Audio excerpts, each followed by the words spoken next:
Democracy. We have a mega show that might actually explode right out of your computers or phones and into your lap. We are the only independent outlet that has reporters on the ground, uh, specifically in Pennsylvania, where honestly that it might come down to Pennsylvania in terms of control of the Senate. Joining me now is the esteemed Tina Desiree Berg, independent journalist, former actress, by the way. Um, Ron Placone, the Not host of esteemed, but happy to uh, be here. the host of Get Your News On with Ron. Is that it? Yeah, that works. Yes. Also a political comic who does comedy tours all over the nation. Get your tickets. And Walker Bragman, independent journalist, co-founder of the Opt Out Media Foundation, which if you don't know about Opt Out, get their app.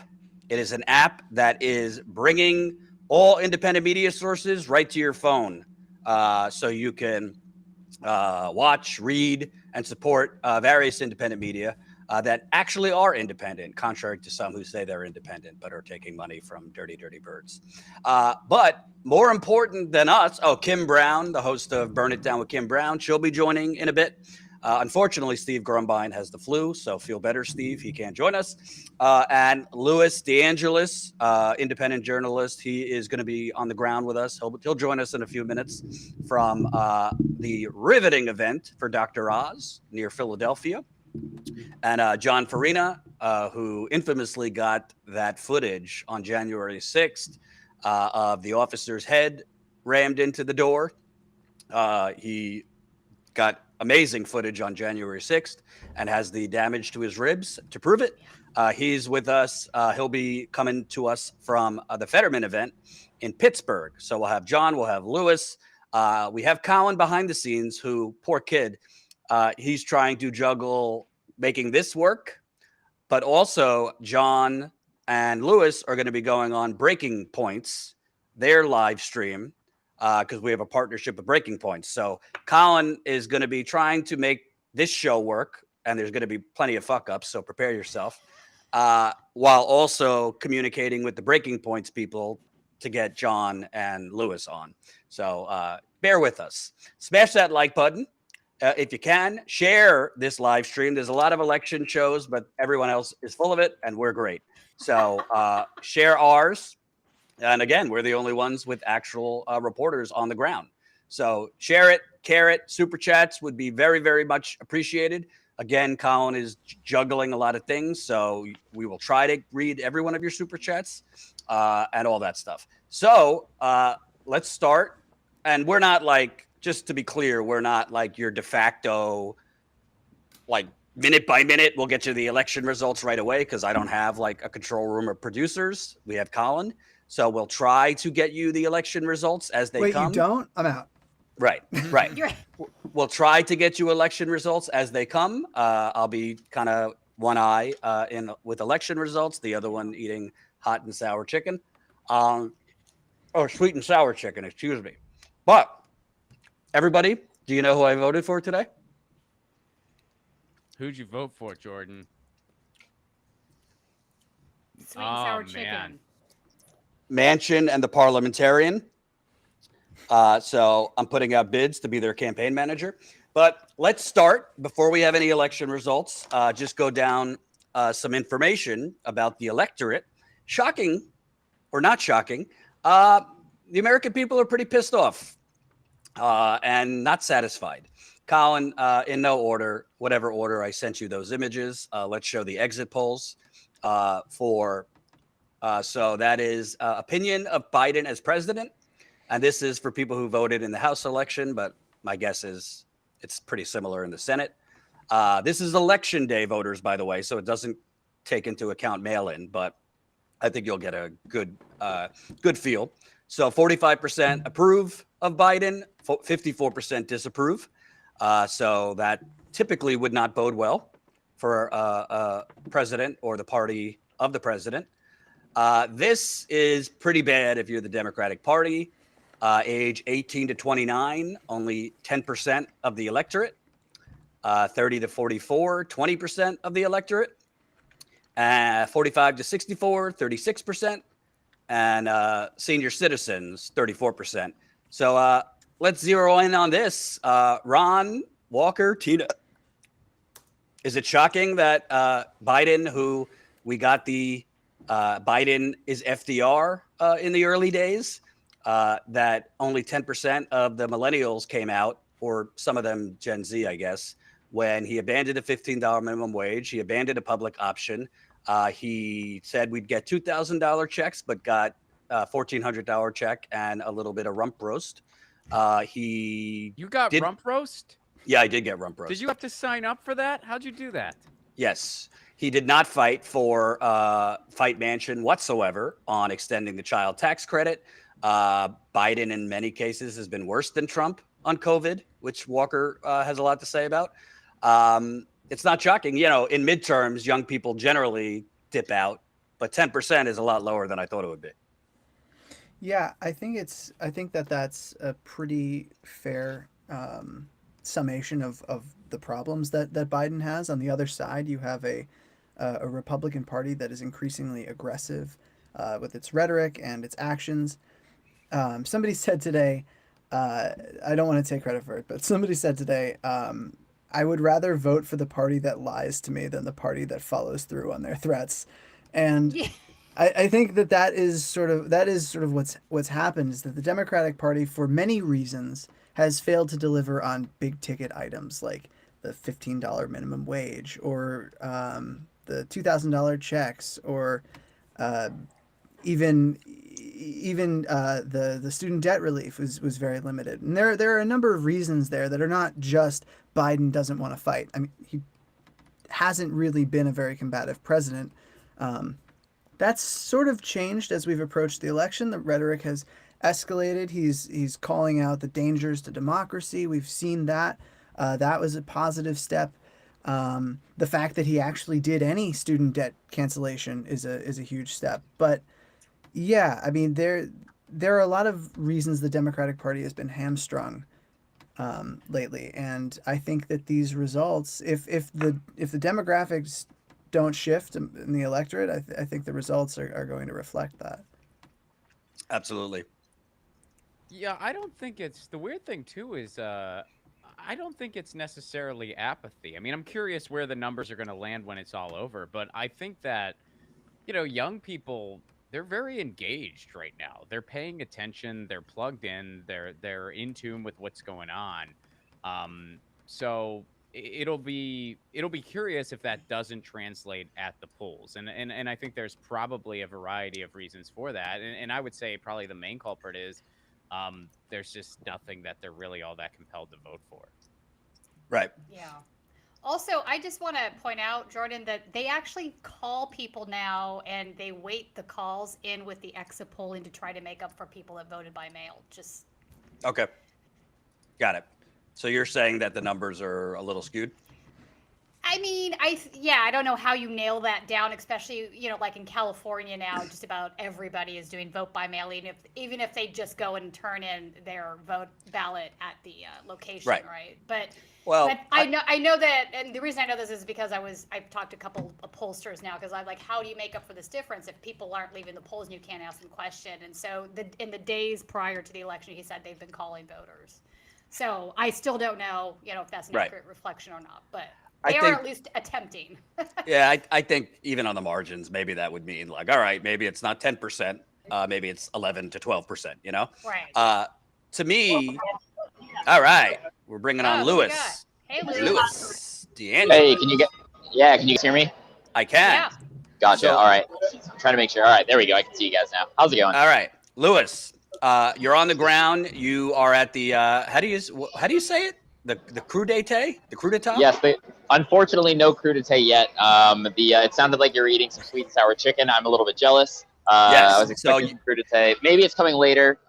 Tequila after that if things go correct. But So we'll I should have said you are at New Jersey resident Mehmet Oz's campaign event in Pennsylvania. Yep. Set the scene. It hasn't started yet, I assume, but how many people are there? What's the mood on the ground? Are they passing out any coup d'etat, and what is the from 0 to 10? What's the number as far as the conspiracy theories going around about secret ballots, election fraud, and all that? Can I ask a quick follow-up before you go into all those answers? I know there's probably some narcs around, so blink twice if you are actually in Camden. We got to get to the bottom of this. I will say we are very, very close to New Jersey, but not quite. All right, fair but enough. yes, yeah. Anyway, the event here really hasn't gotten started yet. Folks are not in. We've got a lot of press at this point, but they're kind of still setting up the main event outside here, right behind me. We're probably going to be here for a long time tonight. As you set up, I've been on the ground since earlier Saturday at this point with John Farina, who I believe we're going to be bringing in here shortly. We started off at the Donald Trump event Saturday night. For those of you who didn't check out that live stream, definitely worth a watch. It was interesting to say the least. All sorts of interesting folks out there. The next day we ended up at the Bernie Sanders event that was just kind of a get out the vote event in Pittsburgh, kind of just outside of the college right in downtown there. And then last night ended up at another Fetterman event in outside of Pittsburgh. And now this morning I drew the short stick and had to drive 6 hours and get myself over here to the Oz event. Again, like I said, I was hoping for the crew to tape, but unfortunately none so far. Couple interesting tidbits of things that we found. I mean, last night at the Fetterman event, in my opinion, I've been kind of saying that the Oz camp was doing better than Fetterman at this point, and the momentum was really in their favor. Last night, the Fetterman event was billed as an election night eve party. I mean, I wouldn't call that anything close to a party. It was very low attendance in comparison to what I would have thought. There were maybe 250 people in the room. The energy wasn't what I was saying. It seems like the Fetterman campaign has done a really good job online of projecting that, there's a ton of energy there. On the ground, I really haven't seen it a ton. A lot of the folks we're talking to, we played some interviews on the stream yesterday, and the phrase lesser of two evils came up over and over again when they're talking about why they're voting one way or the other. So not exactly the kind of excitement that we're hearing, from the internet from afar, actually here on the ground. Not to say that, Oz has tons of momentum and whatnot. At the Trump event, the first couple of folks we spoke to there, they also were kind of like, Oz wasn't our first choice, but we're going to vote for him. So we'll see. I think, just purely looking at photos, the Oz event last night looked like it had probably 5 times the amount of people at it than Fetterman. But I mean, ultimately we'll see.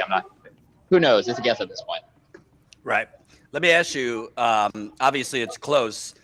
We've already seen that Republicans have been pushing kind of either they're kind of ignorant of how it works or they're intentionally pushing nonsense, but they've been pushing that if votes come in overnight or votes come in tomorrow, that it's the Democrats trying to steal the election, even though the Republican legislature, Pennsylvania's legislature is controlled by the Republicans. They pushed a law through that prohibited mail-in ballots and absentee ballots from being counted until election day. So it's possible that after the polls close, Oz is going to look like he has a commanding lead because the election day votes are counted first, and those skew towards the Republicans. Have you heard anything about that from people there? Because I'm seeing Trump going bonkers online about this, and other Republicans pretending that somehow that delay or that there's going to be votes that come in the middle of the night or tomorrow, which there will be, are the Democrats, quote unquote, stealing it. Yeah, I would say, amongst some other media folks here, people are speculating that we might see some stuff like that start to happen, potentially Oz declaring victory ahead of time, if the margin is pretty large. But again, as you mentioned, they're not opening mail-in ballots until today. So by the time they count them, it's going to be after the election of votes that happened in person. Obviously, President Trump essentially told people that mail-in votes are fraudulent and everything during the last election. So most of the Republicans are not voting by mail. They're voting in person. So the in-person, like you said, is going to be higher than the mail-in votes will probably come in afterwards. Fingers crossed that we don't end up in a crazy situation like that. But yeah, there's definitely speculation about it. To be honest with you, I haven't with some of the Republican voters that I've been speaking to. They're not necessarily like previewing that or wanting that to happen, but we'll see behind the scenes what's actually going on. And again, I mean, as more folks start to arrive, we'll see. I'll try to talk with folks. We're kind of cordoned off in the back here. We're not really supposed to go onto the other side of the barrier, but I'll see if I can work my charm and talk to a couple of folks who are in attendance. We'll see who this crowd actually is too. If I had to guess, this is going to be mostly donors, higher end folks. I don't think this was an event that anyone in the public could essentially just show up at. This is more of you had to get the invite, cocktail hour type deal. You got to love that right-wing populism inviting the donors. Yeah. Oh yeah, for sure. Louis, have you heard anything about the lawsuit that is happening also in Philadelphia in regards to the poll book reconciliation? My understanding is this is something that they had done back in 2020 and earlier when they were transitioning, but they haven't done it the last couple of years. But now the Republicans have sued to bring it back, and that's also going to slow down the vote count. Have you heard any news on that at all? To be honest with you, I haven't. Today I would have been reading more, but I spent most of the day in the car. So if Washington I will, Post had something, I wasn't clear on. For sure, I'll see if I can look into it a little bit more. I've got some time in between things, and maybe later on when I pop on, we can circle back to that. Okay. Lewis, last question, because I got to let you go to breaking point soon. Yep. Can you give me an idea? Because when I've been on the ground covering Nina Turner's congressional campaigns, covering India Walton's mayoral race, I've gotten the sense, and you could just feel it, that the progressive movement is very deflated. Have you gotten that sense? Because you covered a Bernie event, you covered the Fetterman event. Yeah. I mean, obviously, this is not national. It's Pennsylvania, but yeah. I mean, it is a big election, Fetterman versus Oz. Have you gotten the sense that progressives are excited, that they're out in numbers? Yeah. So last night I talked about this a little bit on the live stream, but I mean, comparing the energy that was at the Trump event on Saturday night to the energy at the Fetterman event last night and the crowd at the Bernie event on Sunday, to be honest. The Bernie event on Sunday was across the street from a massive college with dorms literally right across the street. Massive dorms, like 20 stories high, multiple buildings. There were maybe 500 people there. Maybe. On a weekend day, Bernie Sanders across the street. Like, it's not that difficult to go to that. It's free. It was outdoors. There was live music.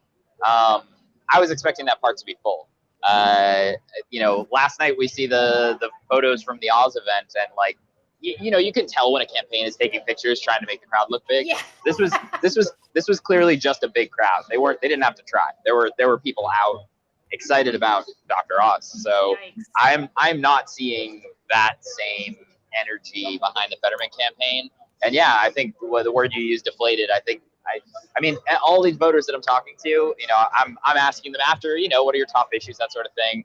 My next question is, okay, let's say the Democrats do pick up an extra Senate seat or two than they have right now. Do you think that's going to make a difference? Or do you think they're going to do what they're doing right now, which is saying, oh, we'll get to those issues. Yeah, like, they overturned Roe versus Wade. Let's all act surprised about it. And then, give us $5. And then after the election, we'll solve all these problems. And most of the folks I talk to think that if the Democrats pick up an extra seat or two, it's going to be business as usual, like we've seen the last 2 years under the Biden administration so far. So, yeah, deflated is the word I would use. All right. We'll be back to you soon. Go do your thing with breaking points and give us updates if the crudité arrives. For sure. Thanks, guys. We'll keep you posted. Eat as much free food as you can. We'll see. All We'll right. see. I'll do it for you. All right. Thank you, guys. Public service announcement. Smash that fucking like button. We got over 300 watching, but only 155 have pressed the like button. I need 50 people to press that like button, because that's the only way we're going to get around this YouTube shenanigans and their algorithm. Smash it like your life depends on it, because it does. Colin, should I call John now? Yeah, let's hear from John. John, Wait, can we just Pittsburgh. Can we just Give me discuss just that? one moment on that. That Yeah. was that's pretty bleak. Yeah. Yes. I think I think that the progressive movement is pretty fractured. You think? To some extent, I think that was inevitable when Biden won. As soon as he won the primary, there was definitely going to be people that sort of were like, okay, Biden's in, gotta get behind him and encourage him to do the best that is going to do, and there were other people who wanted to take it in a more oppositional direction. So I think some of that was inevitable, but I also think that the pandemic has really served Squashed. served as what should have been a moment of great solidarity, fractured, turned into a moment of fracture.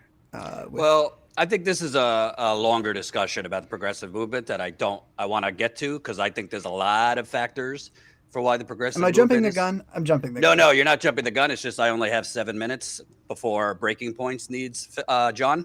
So I want to bring John on. Good. There he How you is. doing? Hey, John, what's up? Hey there, can you hear us? How are you? John, can you hear us? I don't think he can hear us. All right. While we work out the kinks. Where's John? It looked like he was in the Saw basement. Where's he at? It looks like he's a caveman that just got out. He He is at the Fetterman event. Oh, okay. Maybe, Oh my god, I don't know. I mean, that didn't look like an uplifting. Ron! Hold on, we'll have him back. I didn't say it's going to be perfect, this live stream. We don't have exactly a control room. It's not gonna be perfect. I'm out. No, like the Young Turks and their Matt Gaetz interview. But yeah, while yeah, seriously, while we're waiting for that, let me just give. We do have one result here. I'm not that surprised. Unfortunately, Rand Paul has been reelected. He defeated Charles Booker. It's 56% to 44%. I don't know how they already called it, because it's it says that it says he won. So 56% to 44% right now. I think for it's gonna Charles be a Booker. bad time to run as a Democrat. That's interesting. Well, Charles Booker, honestly, I think ran as good a campaign as you can with a progressive message in Kentucky. Yeah. And he, honestly, like we're going to talk about, I think there's not a lot of national energy right now among progressives to provide the support that's needed for candidates like Charles Booker. Colin, if he's having trouble, I don't want to have to rush it, because he has to go live with Breaking Points. So just tell him we'll try after he's done with Breaking Points. So that's the results in Kentucky, where Rand Paul has been reelected. So a couple more years of that bullshit. Tim Scott has been overwhelmingly elected in South Carolina. By the way, Tim Scott has been, there's a lot of money coming in right now from Republican billionaires for Tim Scott, with some people thinking he could be the Republican nominee if Trump doesn't run, which obviously Trump is running. So that's that. Those are the only two results I see right now that matter much. But yeah, I do think, getting back to, and by the way, we're going to get to Trump shenanigans, because he's truthing like a drunk teenager right now on his Truth Social, pushing a fucking cacophony of election fraud things. But Walker, sorry to cut you off. How do you think problem. COVID has affected things? Well, so I know I talk about the pandemic all the time, but I think COVID was really sort of an inflection point for this country, and really a test of, not just our national health infrastructure, but of our social fabric. And it was a test for the progressive movement. This was a moment where people are still dying and getting very, very sick. And it was a time to really hammer home some major progressive policy goals, like single-payer health care, or even a UBI, paid sick leave, something that we still don't have in this country, universal paid sick leave.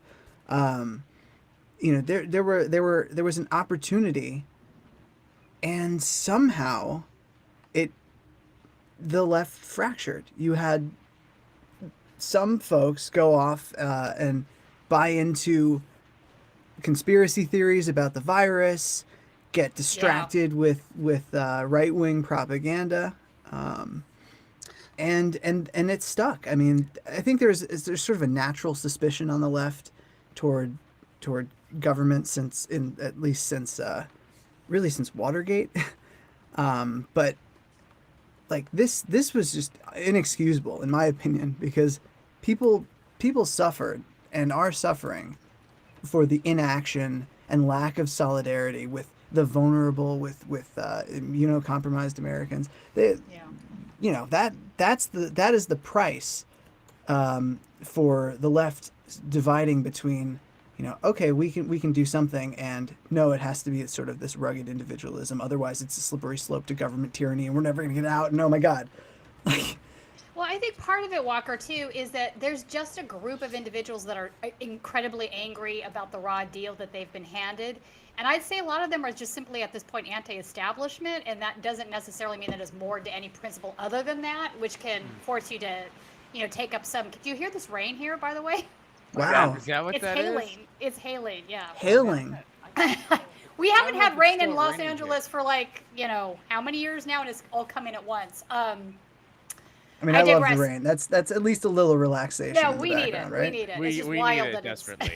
It's yeah. You kind of celebrate every time it happens, but But not to digress, but I do think that that's part and parcel to what you're talking about, right? A lot of the anti-COVID lockdown stuff was stemming from that. Here you saw a group of individuals on the left, conjoining with people on the alt-right, on this one topic. So they were primed for it, because it is I this agree, they were anti-establishment, 100 yes, I agree. the establishment always lies, the media always Right. lies. Well, first of all, You can't I love all. trust anything. Yeah. I love all of you, and I'm going to give Ron Placone a pass on this because he used to work with him. But let's not beat around the bush.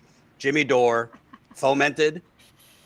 I mean, seriously, Jimmy Dore has fomented a lot of nonsense and lies. But it's not about- just him. It's not. Just No, him. it's not. But I'm definitely, talking. But among the left, because I have seen it when I'm on the ground. Yeah. I think he's not responsible for the entire deflation of the left. Of course not. But a significant portion of it has been fomented, I think, by big YouTubers, tweeters, etc., who took after Bernie lost, and committed the sin of endorsing Biden. There was two ways to react to that. One way, in my opinion, would have been to say, you know what? 5 years ago, there was no fucking progressive movement in this country. Right. If you want to talk about it like it's a football game, we were just on the 5-yard line of having an actual progressive win the Democratic nomination, despite all of the obstacles and rigging. Right. Bernie made several mistakes that I think are the reason he lost. But to be clear, there was a week there that he had a chance, a very strong chance, to win the nomination, and I think we all would agree, based on the polls and everything else, he would have beat Trump. So there was two ways to react to him losing, dropping out. Let's say, fuck it, we're done. We tried this for 5 years, and let's take our ball home, cancel everyone, and push people to a fake political party, the Movement for People's Party. Right. If you don't support it, you're not a real progressive. Right. Or say, you know what? We appreciate what he's done. He's not perfect, but let's learn from the mistakes he made on his campaign and build off that. Let's try to get more progressives elected. Let's pressure the progressives that were elected who we feel aren't doing enough. But let's not say, fuck it. Let's not say, oh, Nina Turner's running as a Democrat. I'm not getting involved. She's running as a Democrat, even though that's the only thing she can run as in the city of Cleveland. So my point is, I think there's two reasons the left has been fractured. Number one, just we're human beings, and it's deflating when you ride this political wave for 5 years. 2016 for me on the road was the political version of Woodstock. Yeah, I mean, it was 100%. It was incredible. I mean, just the feeling of hope and love in the Bernie movement, and wow, even in defeat. Even in Right. defeat at the convention, at the Democratic convention, I know you were there. I'm sure you remember when the Sanders delegates stormed the media tent. Yeah. I mean, even in that moment of defeat, there was just hope underlying it, which made it more painful, I think, for the Sanders people. But really, it was just this like, oh my God, like this movement has legs. This can move forward. Sorry, I interrupted I felt you. like that was the case in 2016. I felt like in 2016, because like if we're looking at all this big picture, in 2016, That's all you lefties- get with me, Ron. I'm for it. I mean, I'm down. But in 2016, it's like lefties in this country, we realized. Ron, I'm sorry to interrupt, but I just want to tell the audience. Right now, Marco Rubio is winning significantly in Florida to win re-election. Almost 60% of the votes are in. He's up 53 to 46. And right now, very early on, 14% of the votes are in Georgia. Raphael Warnock is up 60 to 39 over Herschel Walker. So that's very early. That's interesting. Only 14% of the votes are in Georgia, but Warnock is up 60, Walker at 39. That's all I have for now. Sorry, Ron. Go Can ahead. we call him Herschel? Because No. Go ahead, Ron. No, so in 2016, Walker, I like, see your point. basically we all found out that like lefties in this country found out we're not as alone as we thought we were. We're still by far the smallest group politically, but there's more of us than we realized. And there was like a big excitement in the air. Then we all remember what happened. And, we thought Bernie was going to pull off a miracle, and it got just snatched from us. I think in 2020, folks were generally a little more timid. We were wondering if the record was going to repeat itself. I was one of those people. And then it did. And, of course, the pandemic played into that.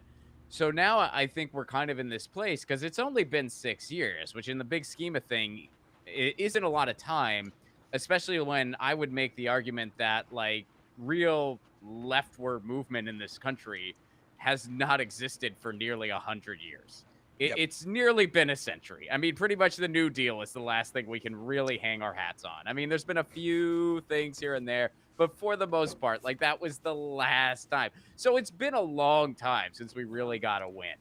And, I do think that, yes, this pandemic is telling as to how much of an individualist society we are. I mean, and it is really frightening where it's like just taking the most basic of precautions is all of a sudden this frowned upon political move now. I mean, I still wear a mask indoors and that's taboo. That's like, ooh, that's almost like it's almost offending some people.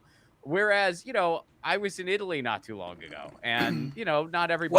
What an elitist. this I have fucking family guy, over there. he can go to Italy. What are you doing? Yeah. Just for the Country record, dropping. just for the record, Ron, I was made in Venice. My parents were on vacation. No Correct. kidding. Yes, So, but go ahead. Are you an Italian citizen? I was Half telling you he was a citizen. mobster. He was made Really? Is that a in thing? Venice. Yes. Larry and Lori were in Venice, and that's where I came from. So you're a half citizen.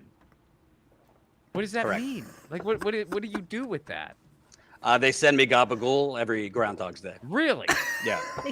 Man, so you found a way. You got, what was it? You got a pot roast during the pandemic, and you get gabagool from the Italian government. Correct. So your grocery bill is like half of everybody else's. Indeed. Oh, man. The things you don't know about Jordan, folks. You're finding out tonight. But no, it'd be one of those things when I would, I would wear a mask especially when I was on the subway or something like that. In Italy, like when people would see you in a mask, if they had one on them, they would just kind of put it on. Like it was just like, oh, yeah, we should be careful. Cool. In the U.S., it's like you get dirty looks or something just for taking just a basic precaution. And it's like, yeah, I know that wearing a mask is kind of a pain in the butt. I don't love doing it. I don't think anyone does. But you know what's way bigger of a pain in the butt? COVID. It's way shittier, I Way got it. Had to shittier. cancel a festival in Iceland. Wasn't fun, Exactly. And even like just taking a step back, and let's take the name COVID out of it, and let's just say there's a virus. It's a novel virus. We don't know much about it.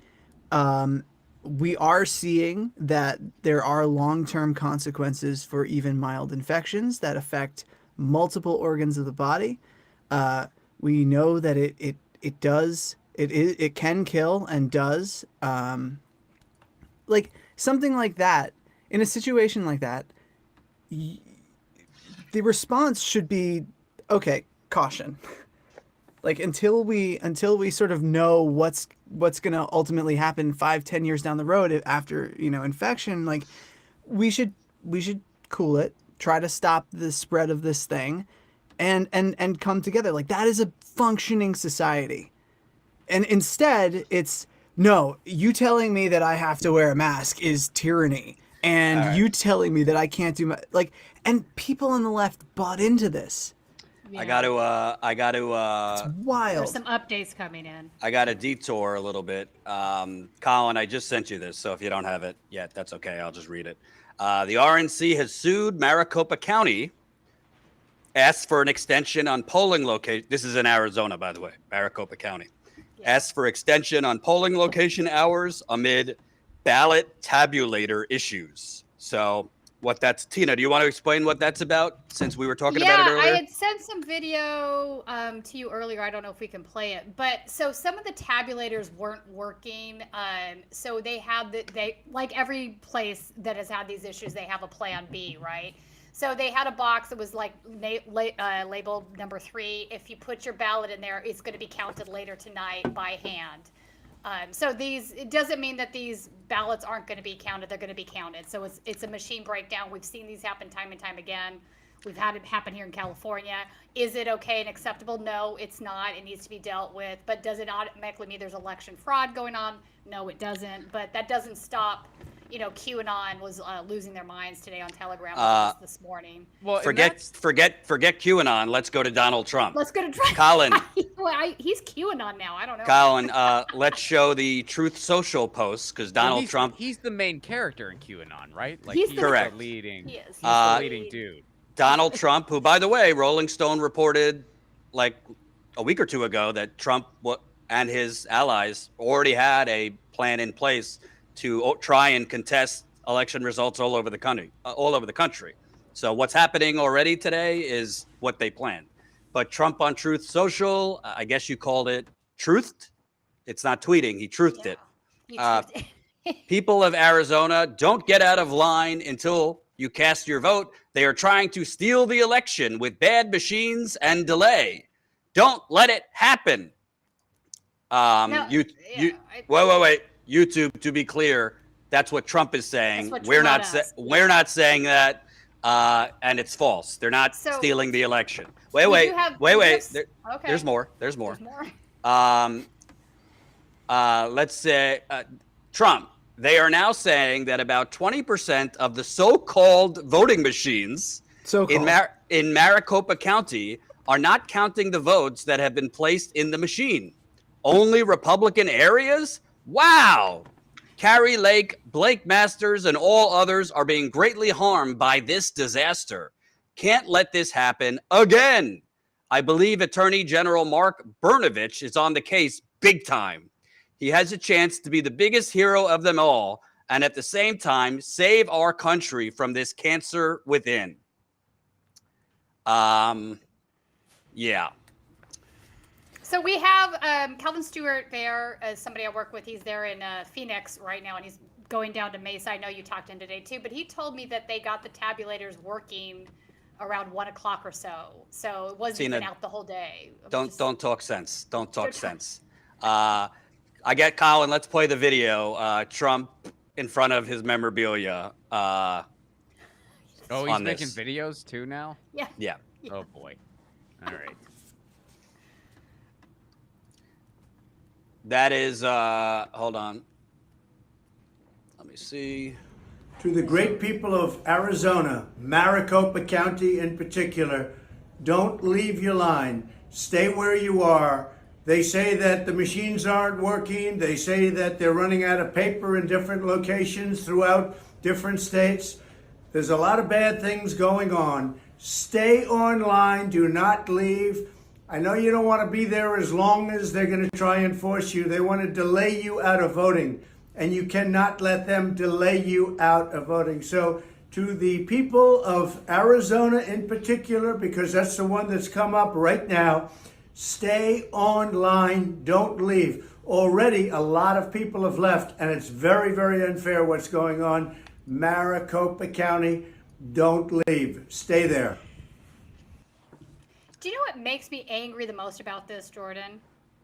This is a guy, like with Brian Kemp, that actually did engage in like such serious voter suppression that there were many people that were not able to vote, and they did it with intention. And now he's kind of like trying to turn around and say like election fraud because our machines aren't working, even though the votes are still going to be counted. It's just so infuriating that the gaslighting, because this is absolute gaslighting at this point. Colin, can we show the image?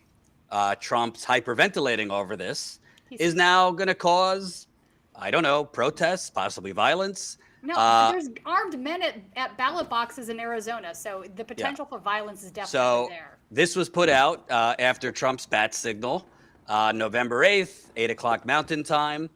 Stand in solidarity with fellow Americans to demand a hand count by Maricopa County. The voting machines are not certified, which violates HAVA, Help America Vote Act. Those participating will need to use public parking, and one lane must be left open. That might not be calling for the militiamen to come, but I got news for you, Tina. They will be coming. No, they're definitely there. I don't know. Has Calvin sent us any video yet, by any chance? No, not yet. Okay. And Tina, I mean, you're active in all these right-wing groups where white supremacists are, Oath Keepers, Proud Boys. What have you seen so far as Trump has been pushing this stuff? Oh yeah, they're all riled up. So if there's violence that stems from this 2022 midterm election, it would not shock me. And it's not just Arizona, right? It's happening in other locations as well.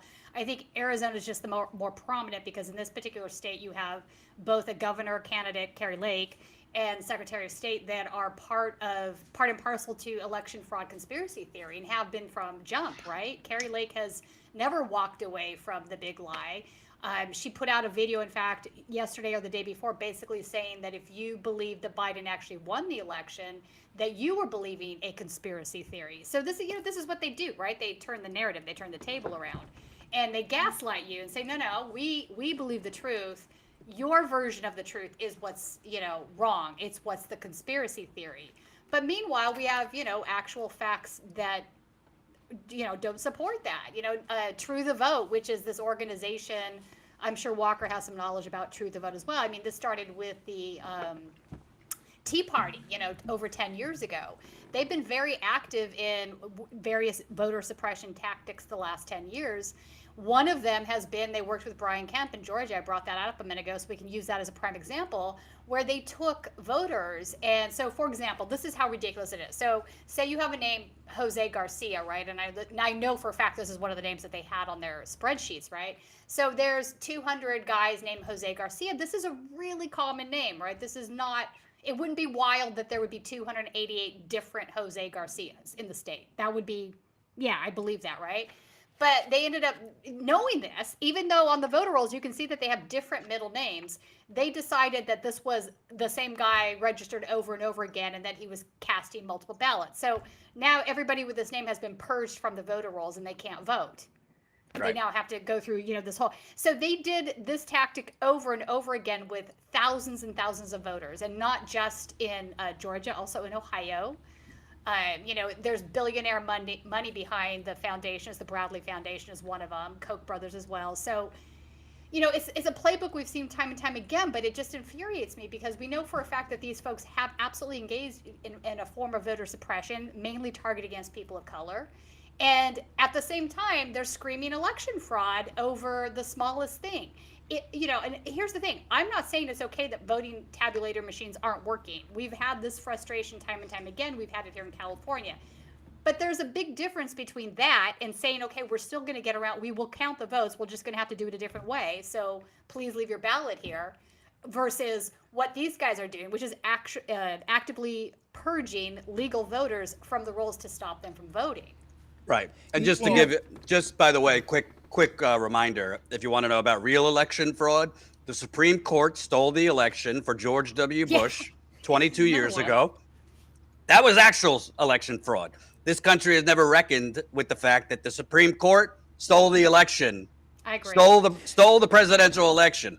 Yeah, but You want something that's important to mention is that the evidence of like in-person voter fraud is basically nil. There It is is basically it, nil. it hardly exactly. ever happens. It It hardly hardly ever happens. This is I think the 3 times it has been Republican voters on top of it.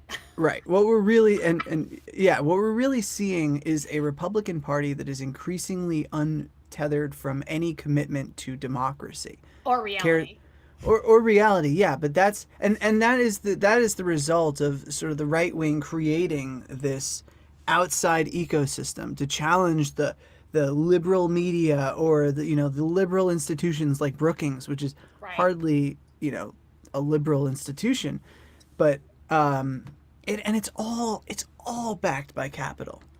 Like the 100%, yeah. it's just all of this. The whole reason behind all of this is that rich people fundamentally, when you boil everything down, why are we in this situation? It's because rich people decided that they didn't want to pay taxes, and they worked really hard to create an ecosystem that would radicalize people for an agenda that would allow them to not pay taxes. I agree. 100%.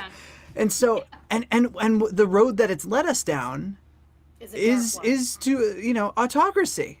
That's I mean Trump said, he actually said at a rally, I want to read this quote because it has stuck with me, and it's wild. He said, "Together we are standing up against some of the most menacing forces, entrenched interests and vicious opponents our people have ever seen. Despite great outside dangers, our biggest threat remains the sick, sinister, and evil people from within our country. You know who I'm talking about."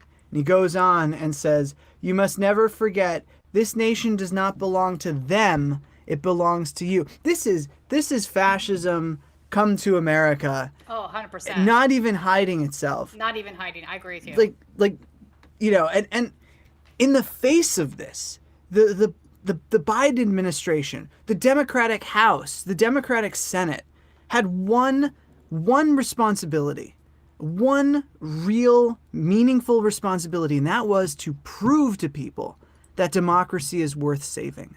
That democracy can deliver for you in a time of struggle like a pandemic, where maybe you lost your livelihood.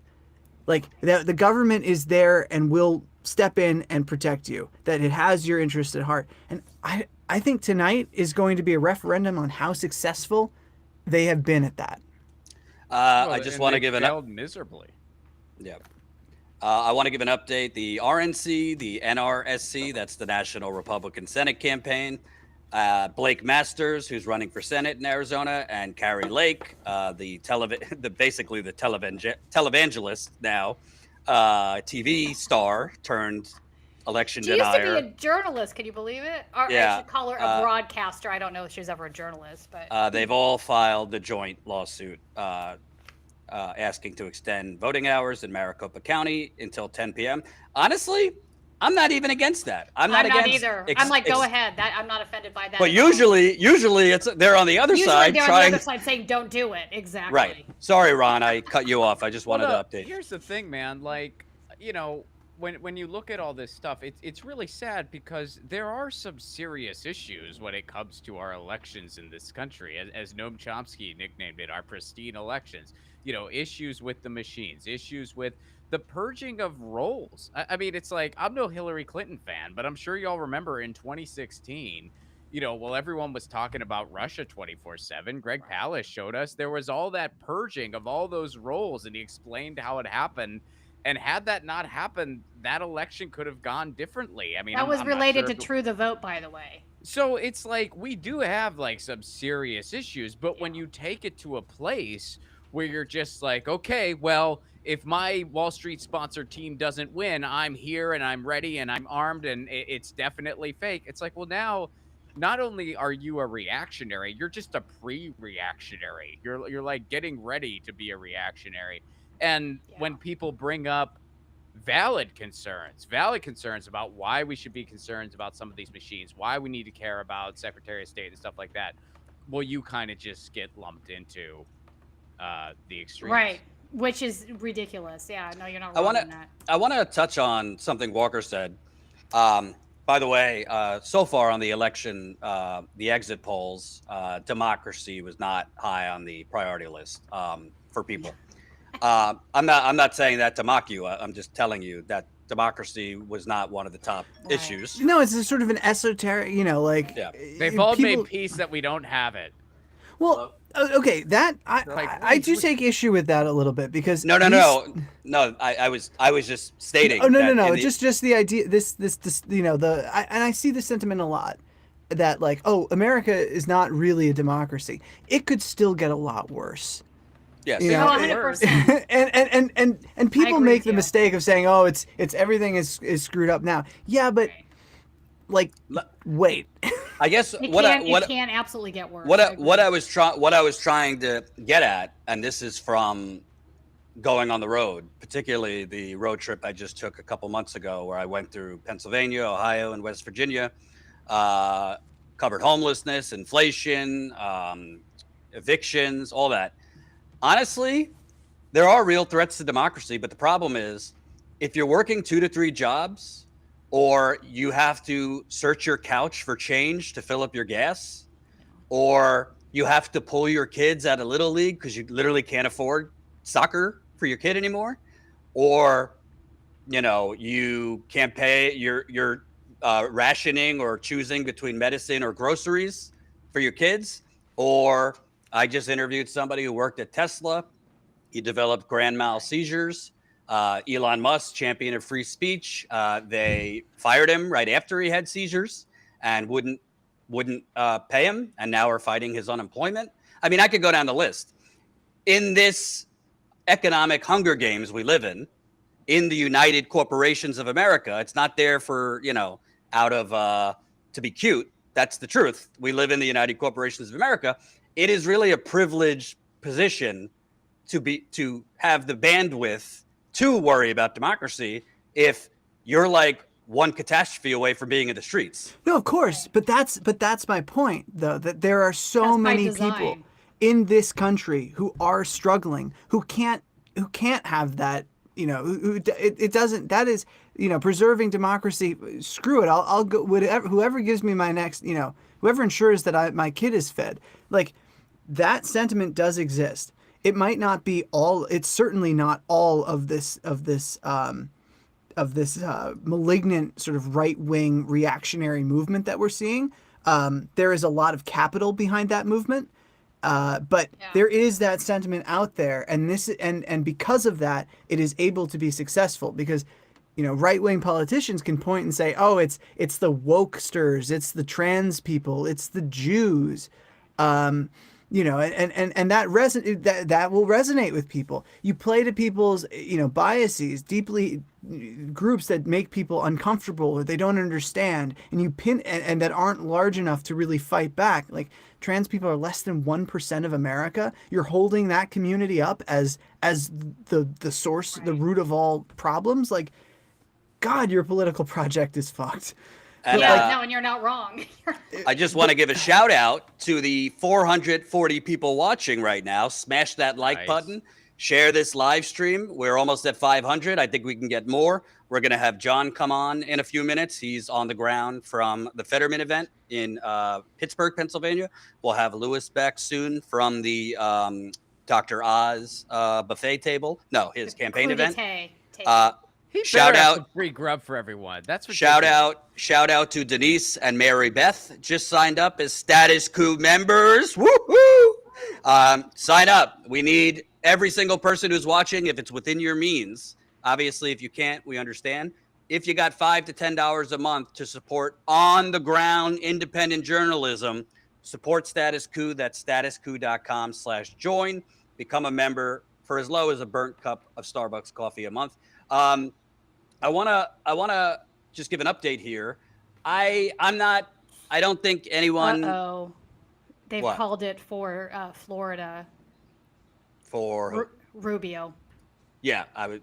They haven't called it on the New York Times, but maybe they will. Okay, on CNN they Yeah, called it on Is CNN. that surprising though? Yeah, Florida that's has not- turned extremely right, and Val Demings is a I mean, corporate it's not Democrat. even close. Yeah. So Yeah. it's at 55.5% Rubio, 43.5% for Demings, Yeah. 69% in. But, you know, keep in mind that the way the exit polling is set up in the country with Edison Research and the networks, they all work together on this.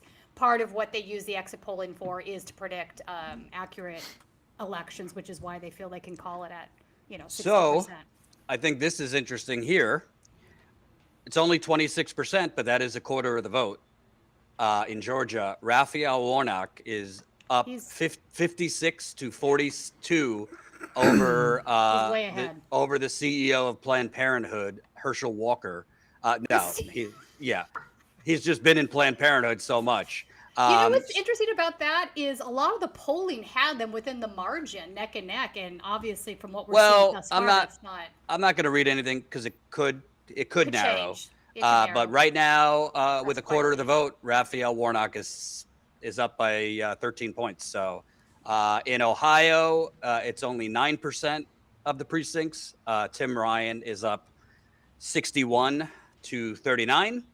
Okay. So I wouldn't read anything into that either because it's too close to call. Wow, in Pennsylvania, numbers just started coming out.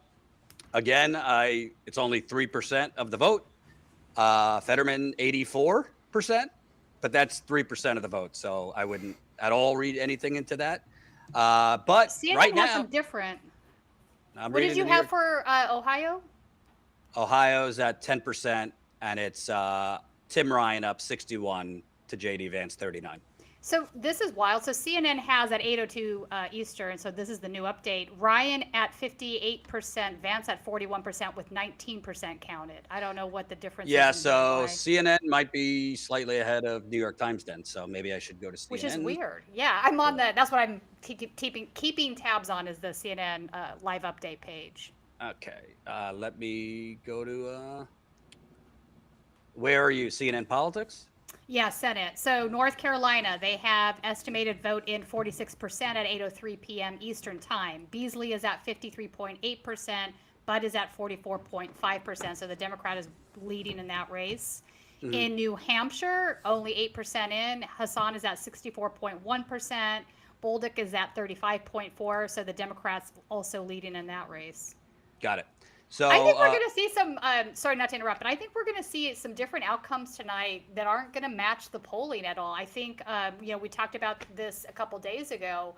I think folks have underestimated the power of really angry women that are still pissed about Roe v. Wade. And I hope so. Gotten very little attention in the media news cycle, in my opinion. But the women I talk to are still really pissed off. And for them, it's not like lesser evil, whatever. They're like, just, fuck the Republicans. That's it. They don't need any more motivation than that. I'm not saying, that entirely affects things one way or other, but that feeling does still exist out there. If the Republicans win, despite rolling back human rights for half the population, and if there's no consequence, we're going to see a majorly emboldened Republican Party going forward. Everything is on the table.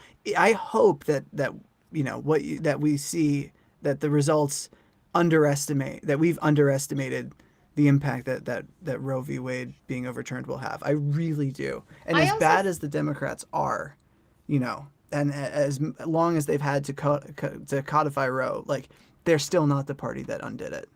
No, but we do have states that do have also, I think this plays into that. There are states that have bills and propositions on their ballots tonight that will codify Roe v. Wade. California is one of them. It's a prime example. We have Prop 1. So anybody that's in a state that has on the ballot where women are going to be motivated to come out and vote for that, that's going to increase, I think, the voter turnout by virtue of that alone. I'd also like to mention that in the state of California, we have LA, Los Angeles mayor race, right? Caruso is running as a pro-choice candidate. Yet he's given $6 million. Yes, he's given money to lots of anti-choice foundations, but just recently the Caruso USC Catholic group at USC came out against Prop 1, saying not to vote for it, and they endorsed voting against Prop 1. So it's just one more example of his hypocrisy, in my opinion. But I want to see what you guys think. And again, I'm looking at it right now. It's in Ohio, 20% of the vote is in. Tim Ryan's at 57.4%. JD Vance at 42.5%. So still a lot to go, but Ryan's up significantly. In Georgia, it's 34% of the vote is in, and Warnock is up by 10 points. Pennsylvania is not worth mentioning because it's only 3%. But I personally, and again, with the caveat, I'm not a woman. I understand why women would be, a lot of women would be voting, as this is a top issue. But I got to say, Anyone with a uterus. Biden and the Democrats, there was like very simple things that would not take such courage I agree. that they could have done, that they would have kept the Senate, and maybe they still will, but that it wouldn't have been this close. And the House, I don't know about, but at least the Senate, number one, Donald Trump's 2017 tax cut for rich people. That was done through reconciliation. The parliamentarian at the time told them they couldn't do it, and he fired her. Because the parliamentarian, even though I'm voting for the parliamentarian, that's Manchin parliamentarian, the parliamentarian is not an elected official. The parliamentarian's opinion is not binding. It's just an opinion, and everyone has them like assholes. So Biden and the Democrats, right out of the gate, could have said, we ran on a $15 minimum wage. We're putting a $15 minimum wage into the COVID relief bill. To me, at this point, a $15 minimum wage is the conservative position, but it is structural change, and you'd probably be doing a lot better on who do voters trust on the economy if you ran on a $15 minimum wage and you passed it. For everything you want to say about Trump, right? The things he said he was going to do, he at least tried to do most of them. Biden immediately abandoned a $15 minimum wage. That's number one. Public option, I haven't heard about it since the campaign. He has not even mentioned it as president. He ran on ending drilling on public land. He's expanded oil drilling on public land. I mean, we could go down the list. The child tax credit, it's not my preferred policy. I would want something more like a UBI. But I can tell you from being on the ground and talking to people, the child tax credit really helped people significantly. Yeah. I don't know why they said it for a year in the COVID relief bill, but Biden, a president who actually was not bought, a president who was not living in the 1980s politically, would have went on a political crusade against Joe Manchin, who was the one senator blocking the extension of the child tax credit. He could have publicly shamed him. He could have publicly tarred and feathered him. He could have went to West Virginia. And you want to know something? I think Joe Manchin would have folded. I really do. If the president and the bully pulpit of the president, and if Biden went after him, he would have his entire media apparatus, MSNBC, CNN, the rest. So there are things that are not Medicare for all, are not like the things we want, but there are simple things that he could have done that he didn't, because in my view, the donors didn't want him to, and they do things based on what their donors want and don't want. Your thoughts, people? No, I agree with you. I think, the other thing to mention that happened under Biden is that he let the Medicare Advantage programs that had been started under Trump, he left that policy in place. And so Medicare Advantage, for folks who doesn't know, it's a privatization of Medicare, more or less, and it's profitable for the insurance companies. On a basic Medicare, like actual Medicare is maybe a 2% overhead. On the Medicare Advantage plans, the insurance companies are making, 30%. So there is a big difference in a profit margin. And he allowed this policy to stay in place where people were getting converted without their knowledge even into these Advantage programs. So there are many things that, again, this because they are both bought and paid for by corporate America. The Republicans are more blatant about it, but the Democrats are certainly feeding at the trough. They haven't provided a left exit to the income inequality in the country. I think if they had, you would see a Democratic Party that was perpetually ruling. They would never be voted out if they would actually address these things, but the will isn't there. The will within the party isn't there. We have DNC members that are lobbyists. That still continues. It was true in 2016. It was true in 2010. It's true today. It's something that's never been changed. So Why is that? I don't know. I mean, we could. There are a lot of reasons. There's But- a lot. Yeah, look, I look, mean, he also could have, with a stroke of a pen, forgiven student loan debt. Yes. All of it. And had he Yeah, I done agree. that, I mean, that would have lifted multiple generations out of crippling amounts of debt. Yeah. And then it kind of would also set the stage for the conversation of how do we prevent this from ever happening again, which would kind of like hopefully start leading the way to free college or extensive free college. So there's so many things that it's like he could have done just via executive orders that would have made the midterms a slam dunk, to where it's just like, okay, this guy is delivering on some things. But I think, again, he has not delivered on the most basic, the easiest of the easiest wins. He has not delivered on. I mean, I'm a digital rights guy. He doesn't even have a fully staffed FCC. That's presidential history. He hasn't done that. Yeah. He hasn't moved Which on is that. crazy. The Senate's That's dragging their crazy. feet. There's so many just easy wins that he hasn't even attempted. And it's Because a they're not combination of priorities things. for him. They're not They're not. priorities. Well, I mean, the priorities for that guy is keeping the gravy train going. Because at the end of the day, I mean, look, Biden was just, I mean, the pandemic was so mishandled when Trump was in office that it was just, people were just like stunned. So people who didn't vote for 25 plus years were just like, okay, anything except this guy, because he has no idea what's going on. So we're going to go for this other guy who, spoiler alert, has no idea what's going on too, but we got to at least switch this up. So, which, by the way, Bernie would have won in a freaking landslide. It wouldn't have even been like remotely close. And that's how Biden, I mean, at the end of the day, like Biden failed his way into the presidency. I mean, the way he's been failing his way into things his entire career, it is but you know what? criminally humorous. But I do, like, I agree that Biden was never a fighter. He's been a creature of the establishment his entire political career. But those aren't the only problems that are standing in the way. Like Biden, of yes, course Biden could have done a lot with the stroke of a pen. Frankly, the fact that we still don't have OSHA workplace safety standards for every workplace in America in the face of COVID is just an unforgivable mistake. But there's also the fact that the right wing has stacked the Supreme Court over decades, or not the Supreme Court, all the judiciary in general. Yes, the Supreme Court, but federal courts as well. There's a reason why fossil fuel companies are trying to get cases that are brought by localities and states against them for climate change. There's a reason they're trying to get them in federal court, and that's because the federal judiciary has been hijacked.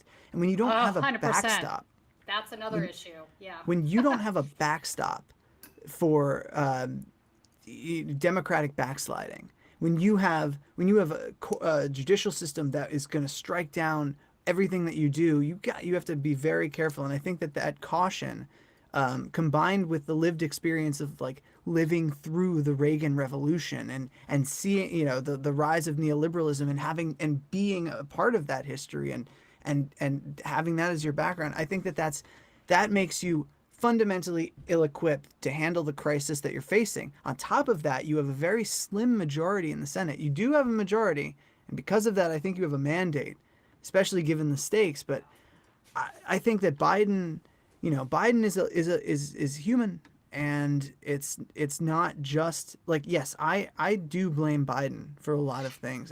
But it's much deeper than that, and I think people don't realize that until we start attacking the systemic issues, the structural things that are the barriers to progress, it doesn't really matter who you have in the White House at a certain point, because nothing is going to be able to get done. The right looked at the New Deal, Capital looked at the New Deal and said, we can never let that happen again.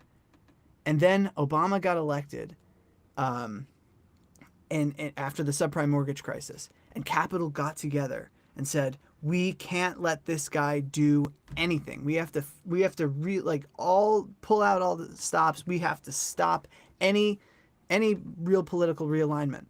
And Obama didn't turn out to be the progressive that they feared that he would be. nowhere close. But they were successful.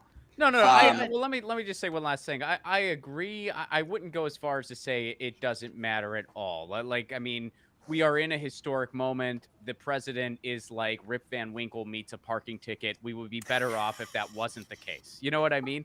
But of Sure. course, it goes way deeper than that, man. And we are basically year 40 plus of Yep. Reaganism, like you said. So yeah, it goes way deeper than who's in the White House. But there Yeah. are a few obvious things that he could have done that he just didn't bother doing.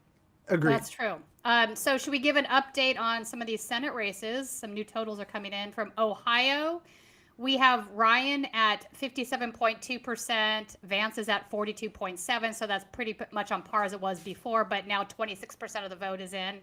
In North Carolina, with 51% of the vote in, we have Beasley, who is the Democrat in the race, at 53.5%, and Budd, who is the Republican, at 44.7%. In New Hampshire, with 9% in only, we have Hassan at 61.9%. He's the Democrat, and the Republican Bulldog is at 37.5%. And then- Tina, you buried the Yes. lead. I buried the war- The Republican in New Hampshire is the kitty litter candidate. Is the kitty like that's right? Wait, Yes. what? Don Wait, Bold, what? Don Bolduc, He is running indeed in the New kitty litter Hampshire, fan, yes. has been. Tulsi's guy. Yeah, one of his top issues is the epidemic of children in schools identifying Going as to the cats, bathroom Oh, as no, cats and then that- going to the oh bathroom my and kitty God. litter. They have kitty litter Identifying boxes in. Yeah. as it's- cats. So that's Don Bolduc. But Oh my God. yeah, that was a great thumbnail. That was a that- great is that thumbnail. Colin on the we ones should and pull that twos? video up again because it was very funny. Do we have that video Yes. handy by any chance? Because this is crazy. Don Bolduc, kitty litter candidate. Colin, just pipe John Farina in when you can. right on, okay. Ready for him whenever.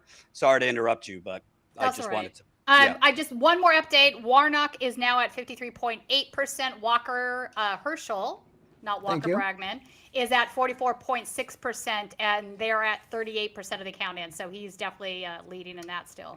Look, Absolutely. something that we should remember is that in the Tea Party wave in the 2010 midterm elections, that didn't really translate into the Senate. No. House district, Right. you can gerrymander the You can hell out of gerrymander the the House shit out of district. them, which they have, yeah. Yeah, and you could. I mean, the only person who could probably beat Marjorie Taylor Greene in her district at this point is like what David Duke or Satan. something. You know, I'm like like Satan. yeah. I'm going with Satan. I don't know. But in Satanic a hologram as a shot. Yes, definitely has a shot. but in a Senate race, a statewide race, it's harder for these ideologues to get elected. Now, That's right. and I think a big issue that the conservative movement has is this sort of like lack of cultural relevance, right? It's always craved this acceptance, and it had it for a brief moment in the 80s. You know, everybody was a Reaganite, but as fundamentally, younger generations are not going to buy into repressive like old social dogma. It's just not. It doesn't work anymore. Yeah, Yeah. it's not gonna. Because they've it's not seen gonna it work. fail them. They're Right. like, well, this Yeah. is all we've known our entire lives, and it kind of sucks. We're gonna. Yeah. But I think I we're into will- something else. I will say, and reminder, folks, keep smashing that like button. Keep those super chats coming. We will read them. Super chats, very, very appreciated. We need cash. It's expensive. We've had John and Lewis out there on the ground for days. 2 rent-a-cars, hotels, food, gas, all that. But Walker, I understand what you're saying, but I also have to call bullshit a little bit because I think All right, that Jordan, let's do this. yeah, let's do this. Let's go to war. I also because part of being president is actually fighting. Part of being president, even if you can't do things, let's say you're legitimately hamstrung, right? I use Obama as an example. Obama, and you could even say Bill Clinton during Columbine, right? I can already tell Obama- I'm not going to argue with you. Obama. Continue. No, you can. That's fine. Obama no, was because I agree He with. probably agrees with everything you're saying. Obama was president. Obama was president when 20 school children were Right. slaughtered in Newtown, and I believe 6 others, if I have the numbers right.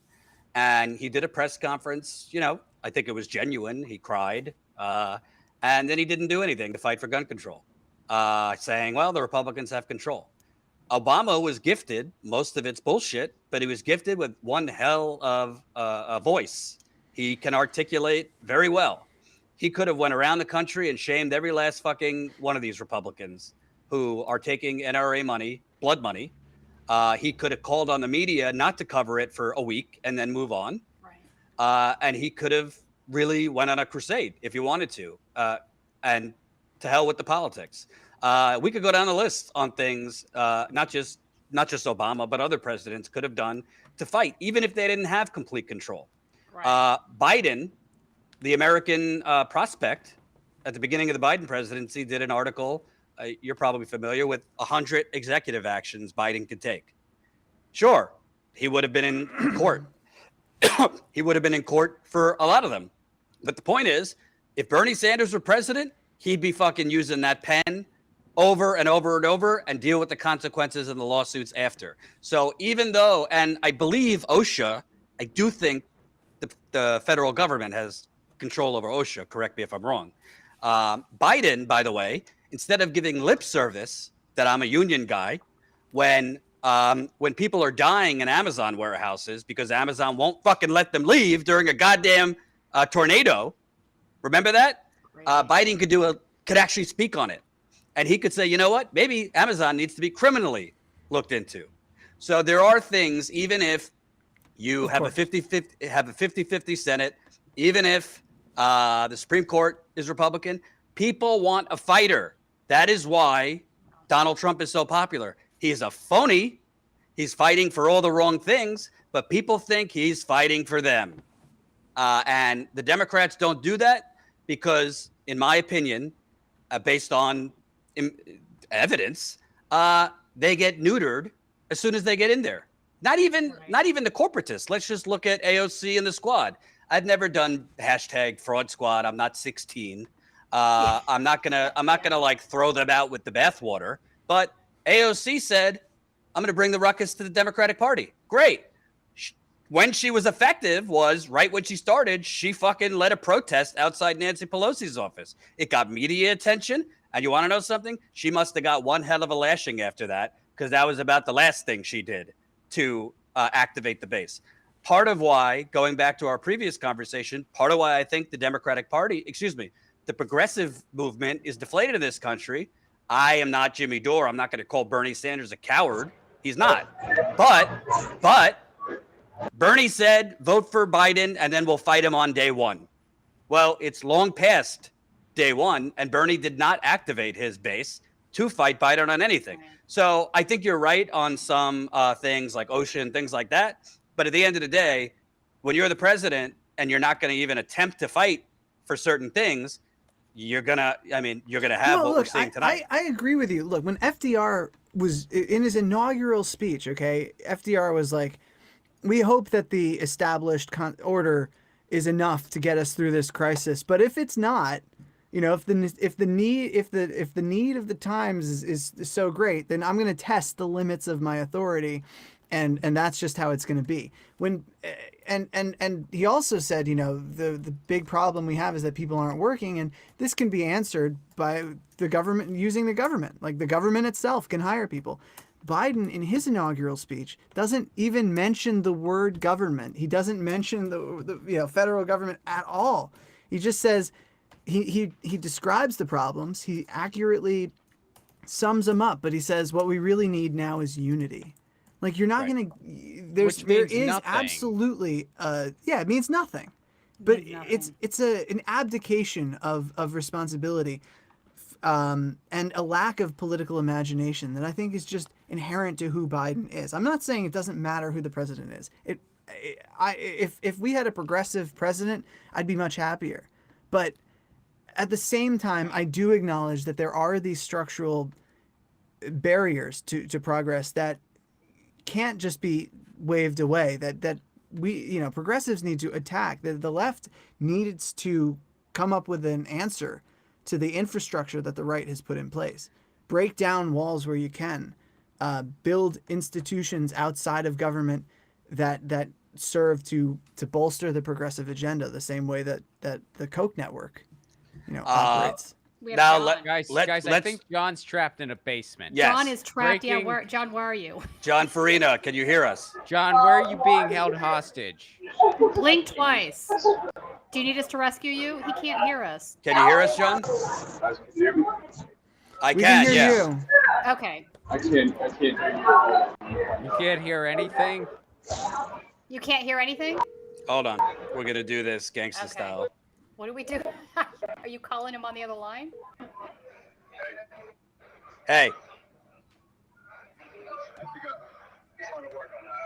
Can you hear me? All right. Go ahead and talk. Tell us what's going on there. We lost Where'd him he again. go? I don't know. Something's going on with his connection. We'll try it again. Okay. Colin, if you want to text me or call me and tell me how we can make it work. Farina is there at the event with Fetterman, but something doesn't seem to be working. So No, his we'll try to camera get him back. froze. But go ahead. I think I cut you off, Tina. I don't even remember what I was saying. All right. We're all concerned about John. He's Yes. being held Yeah. hostage somewhere. He's being.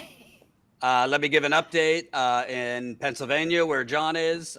Still very, very Very low. low. 7% of the votes. Fetterman is up by a lot, but it's only 7% of the vote. So we'll see what happens there.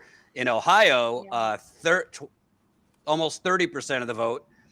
Tim Ryan is up 57 to 42. So that's kind of surprising since all the polls had Vance up. So that's almost 30% of the vote in Ohio. Tim Ryan, who, by the way, is a complete fraud.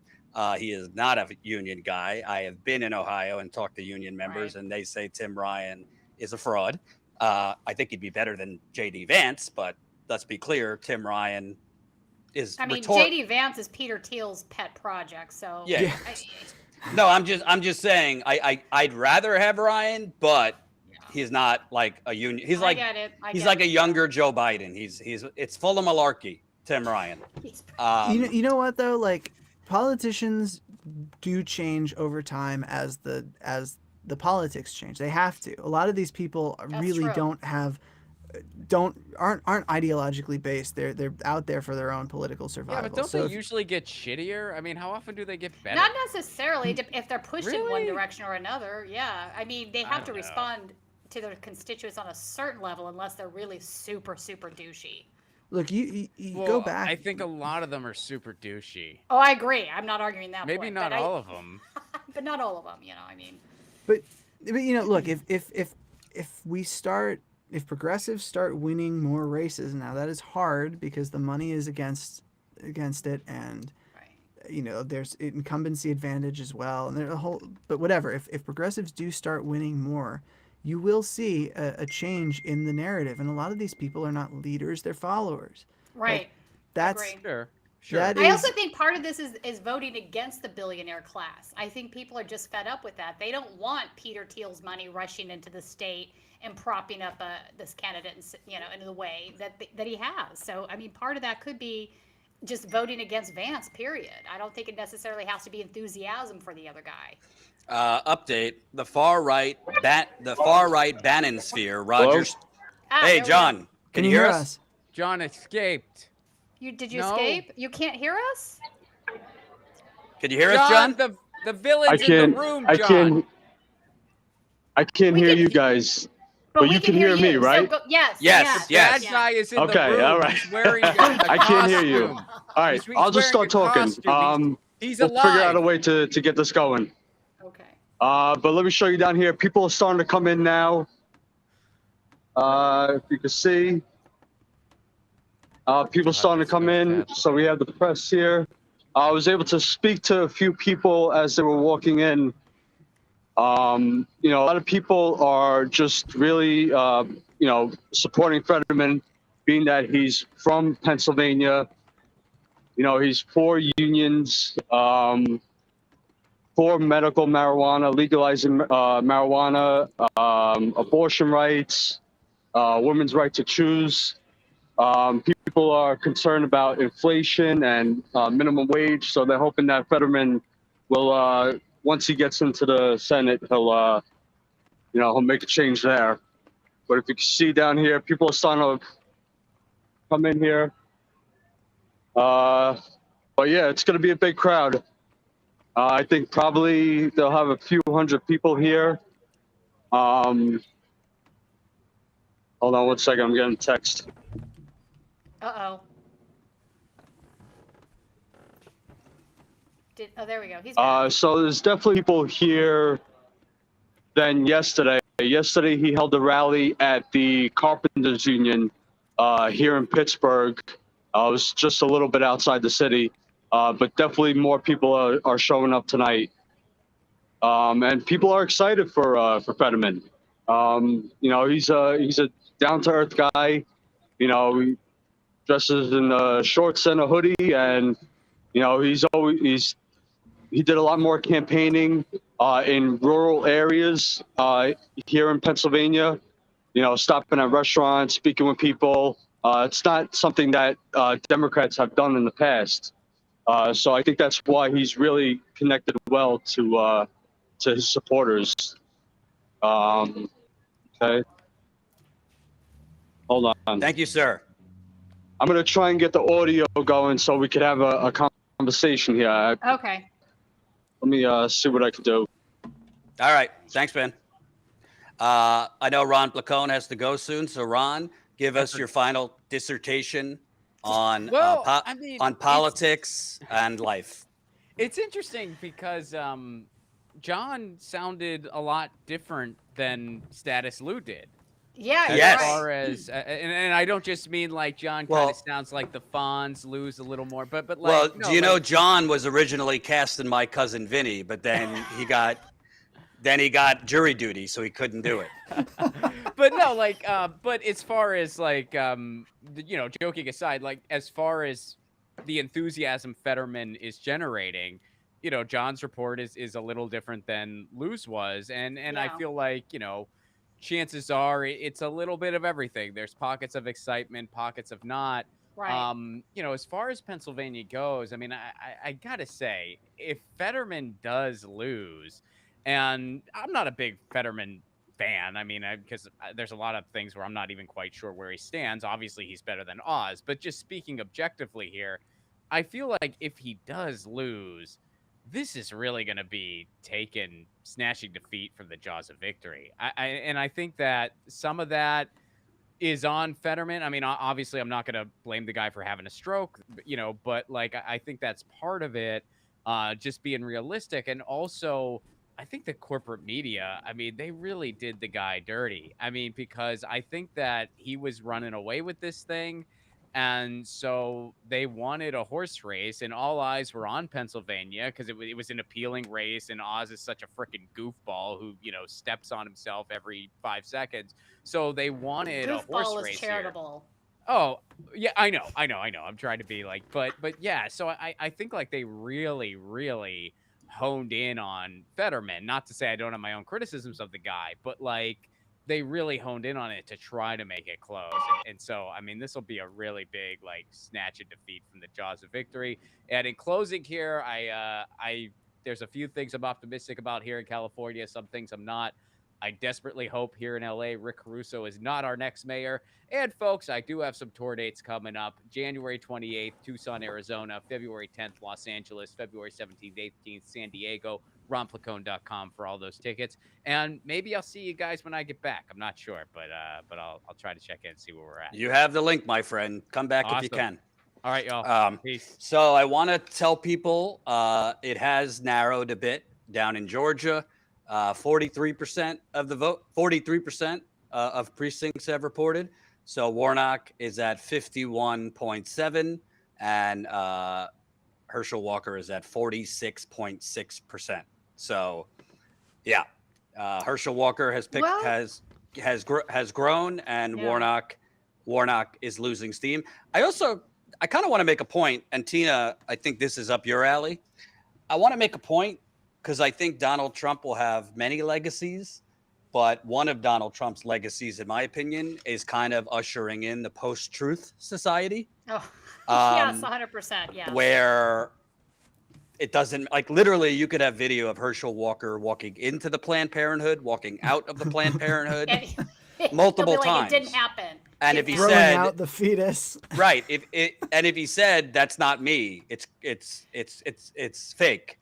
Right-wing media would go with it, and I don't really think it would. I mean, I think everything changed when Donald Trump came down the escalator, called them all rapists and Mexicans, and everybody just moved on. So I think that this election, listen, it's Georgia, it is more conservative, but if Herschel Walker pulls it out, despite, and it's not just, by the way, him paying for abortions, domestic battery, I mean, a whole lot of other things. If he pulls it out, in large part because he was able to just let those things that maybe 5 years ago would have ended a campaign, like you'd be out, toast. Right. It just kind of shows you that we're just in this cycle where facts really don't matter. And maybe honestly, even if he admitted it and said, yeah, I changed, I did do that, but I've changed my opinion. I don't really think Republicans would give a shit down there, because I don't really think, I mean, listen, Roy Moore a couple years ago, despite, I mean, it seems child pedophilia, was it? He almost won. So it just shows you, like, listen, I got plenty to say about the Democratic Party. It's corrupt. They are warmongers, but I'm also not going to do a false equivalence here. I mean, the Democratic Party is not running people who are, in most cases, beating their wives, or, lying about paying for abortions, or saying that there's an epidemic of kids identifying as cats, or trying to incite violence, or trying to, incite coups. Well, they are claiming inciting that election fraud exists while literally throwing legal voters off the voter rolls so they can't vote. Yeah, no. Right. The environment we're in right now is definitely changed, and I don't think we can dial it back anytime soon, because all of the factors that led to this place are still in place. And in fact, I was talking with you on the phone earlier today, the One America News Network. I mean, they had a guy from RAM, which is the Rise Above movement, which is a neo-Nazi group. One of their leader is in Serbia right now. He can't come back to the U.S. Others have bench warrants out for them. They were involved in violence at Charlottesville, whatnot. But the host had one of the guys on her show yesterday, and it was just like this normalized conversation he's like co-hosting. I'm like, really? Right. This is where we're at, America? Right. So people in that world, it doesn't bother them at all. The anti-Semitism doesn't bother them. They're engaging in it themselves. If they weren't an anti-Semite 5 years ago, they are now. Yeah. That switch went like that. Kanye West said something anti-Semitic, or Trump said, like, American Jews are ungrateful. Then Kanye said, and now it's just totally mainstream. I think it already sort of was before Kanye, but it did make it worse. Can I make a point about that? And I'd love to know your thoughts. I find it very interesting that all these quote unquote leftists like Jimmy Dore, they're very aghast. They're so aghast and outraged that we're funding the Nazis in Ukraine, right? The Azov Battalion, which they pretend is like all of Ukraine, right? They don't seem to be that upset or even mention the actual Nazis in America. That's not true. That's not true. You had Fiorella, who's now with Russian state media, come out and say people are not mad at Kanye because he said something that's horribly wrong. They're mad at him because he said some like hard truths about who controls the media.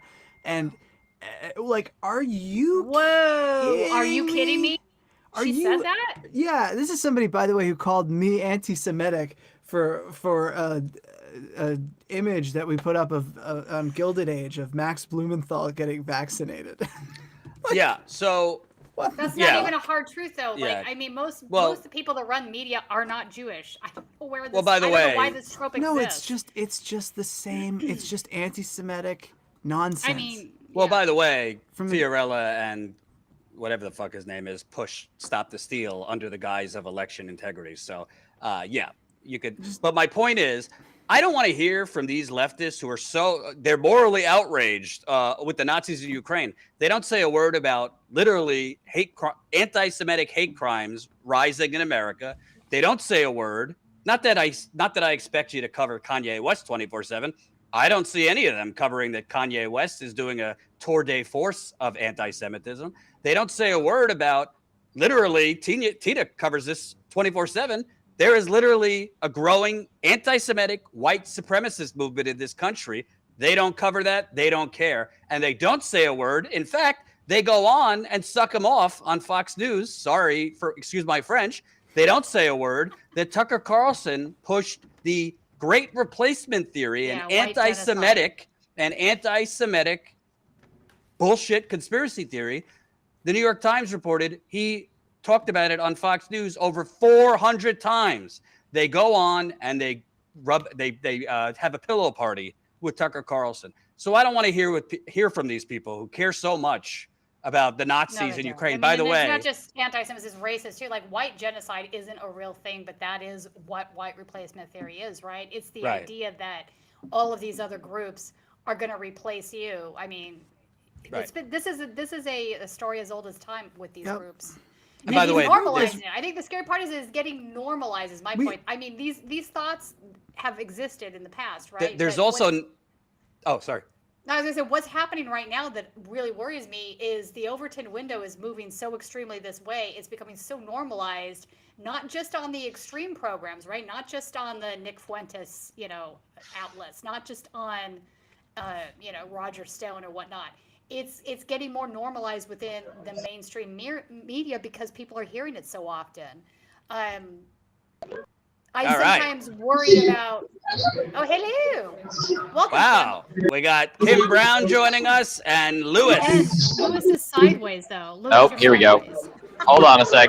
We should be getting it. Let's see. There we go. There you go. Lewis, how's it going at the most exciting Lollapalooza out there, Dr. Oz's event? Things are starting to pick up over here. We've got the crowd starting to roll in.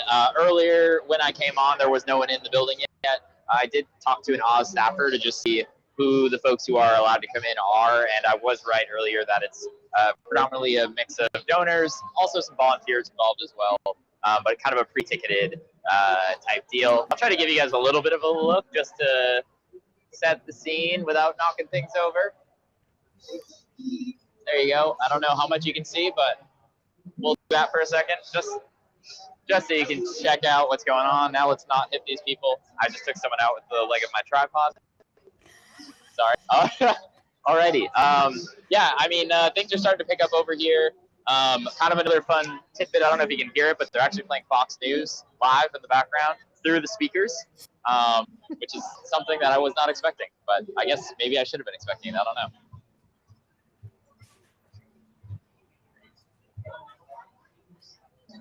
Is there a long delay? Let's see. Not hearing anything. Not hearing? You can't hear us? Oh, now I can. Okay. There we go. So what? So that's basically, you said that's basically just donors that are coming in there? Predominantly not donors. Public? Okay. Correct. Predominantly donors and volunteers. Yeah. I can't say I'm surprised. Right. So we have 8% of the count in, Lewis. So Fetterman currently has 80.8% of the vote, and Oz only has 17%. Obviously, it's only 8%. That could flip very quickly. But that started at 3% at about the same percentage points that we are now, and it's maintained that all the way up to 8%. We'll have to keep our eye on that. Yeah. Where his party's close. Go ahead. Yeah, if I had to guess, that's going to be predominantly votes in the city. I'll have to pop in. So it's hard to say when it's only 8%. You got to kind of look at the county by county stuff. But we'll see. My guess is it's going to be a lot. Uh-oh. Did we lose him? We lost Jordan too. All right, maybe we'll have him call back in. Yeah, we lost a couple people there. I'm not sure what happened. Internet issues. I'm surprised it's not my internet that's copying out. Tina, this is the moment you've been preparing for your whole life. Take it away. We'll try to. I told you at the beginning of this live stream it was not going to be a flawless exercise. Let's bring on Kim Brown, the host of Burn It Down with Kim Brown. Hey. Kim, I don't know how much you've been paying attention to results so far. Tell us what your thoughts are. At the moment, we don't have any results from the major Senate races, but at the moment, it's fairly close in Georgia, and we're waiting on more stuff from Pennsylvania.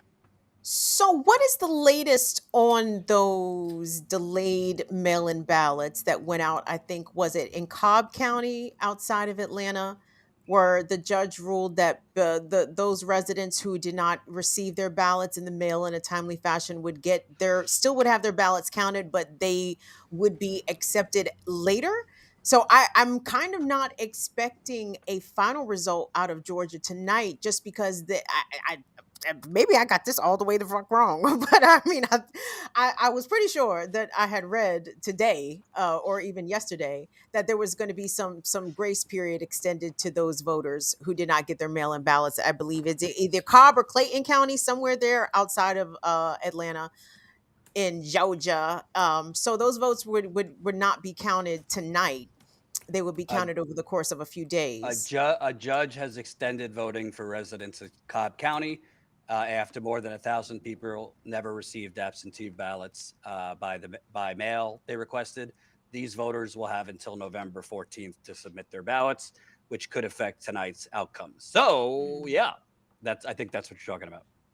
Absolutely. So, if first of all, that the Trump mentality and those candidates that Trump is supporting, and in turn who are supporting him, are going to insist for count and then recount and then another recount. And So they'll still say it's wrong. yes. Oh, yes, absolutely. Listen, that's what I mean. Like, so for Pennsylvania, Georgia, and a couple of other places, like I'm totally not expecting any sort of final result tonight, because I know that, well, we all know, but with the razor thin margins, particularly, well, I don't know what it's looking like now between Warnock and Herschel Walker, they're going to demand, like, nope, we were not certified this election in either direction, especially if Warnock wins, so long as these 1,000 ballots are still outstanding. Well, currently Warnock has 50.3%. Herschel Walker has 48% with 51% counted. So it's pretty close.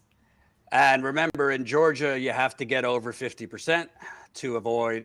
That's the number, right? You got to get 51, is it? Or just over 50? Over 50. I thought it was 51% to avoid the Warnock. Okay. Yeah. Okay. So right now it's very close with 51%. And like Kim said, those 1,000 ballots. I think we're going to a runoff in Georgia, but I could be wrong. Also want to, Colin, I just sent this to you. This might not be on a lot of people's radar, but I interviewed this fella in Orlando, Maxwell Alejandro Frost. He is the first Generation Z candidate who won a primary. He is progressive. He won down in Florida, in the Orlando area. So he will be the first Gen Z member of Congress. I will keep it real. I mean, he is for Medicare for all and those other things, but I don't think he's not exactly a Shama Sawant type rabble rouser. Mm-hmm. So I think he will be for the policies we want. I don't know I don't know what his temperament will be in Congress. Let's put it that way, in terms of whether he's going to go in there and raise hell. I don't think he's going to do that based on my interview with him and just kind of seeing him, how he presents himself. But he is progressive. Florida is moving right, so that's positive that a progressive won in Florida.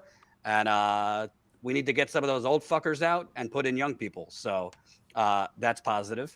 And let me give you an update on Ohio, because that obviously is an important race. 35%, it is tightening there too. 35% precincts reported. Tim Ryan is up by 8 points, so 54 to 46. So it looks like originally, when the early precincts were out in Georgia, Ohio, and a few other places, the Democratic candidates were up by a lot. But as more precincts are reported, the Republicans are closing in. Definitely in Georgia, Ohio, it's narrowing for sure. And Yeah. So we'll see. Am I missing any big ones? Rubio won. Obviously, Arizona, the polls haven't closed because that's mountain time. So, Right. yeah. Pennsylvania, it's still very small amount. I have 8% of the precincts are in. And I do think Fetterman is up by a lot because I think those votes are Philadelphia that they're counting Yeah. first, which is very, very Democratic. So I wanted to bring up, Kim, we were talking earlier kind of about the deflated progressive movement and the reasons for that. Uh, I think a large part of it is, I mean, listen, I respect everything Bernie has done. I respect a lot. I don't say cancel him, but he has kind of gone along to get along with Biden. He hasn't exactly, even under Obama, like Bernie protested outside the White House against the against Keystone Pipeline when Obama was president. He agitated a little bit. We know the Squad hasn't done much. I would also say, frankly, these union drives, these worker strikes, tenants unions. I mean, the elected progressives have given it lip service. AOC didn't even show up in the beginning for the Staten Island workers when they were trying to unionize, and she got called out for that. So I feel like there's a lot of reasons progressives are deflated. Part of it's just human nature. Like they got excited in the Bernie cycle, and then he lost twice, and people kind of get deflated. But I'd love to know your thoughts.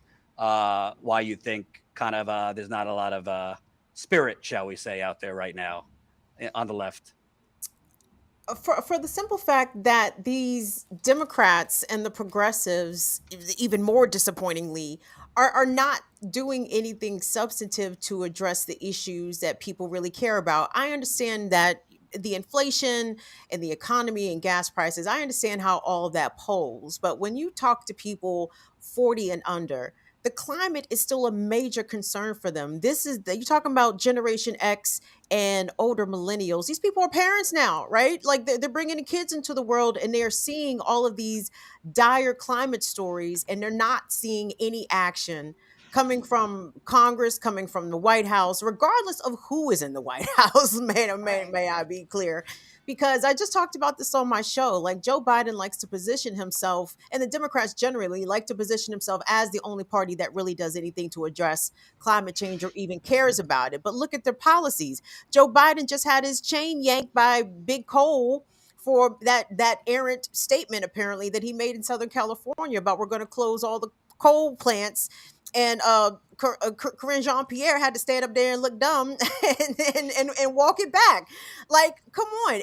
So the kids, younger people, older, youngish adults, and the Gen Zs coming up behind them, they see the writing on the wall. They're not seeing any action. They're not seeing anything to stem capitalism, and capitalism is what is fucking people up. Period. Point blank.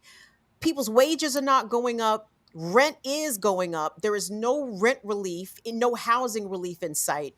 The incumbent mayor here in Washington D.C. I'm in Maryland. I'm in the Maryland suburbs, but D.C. is right next door.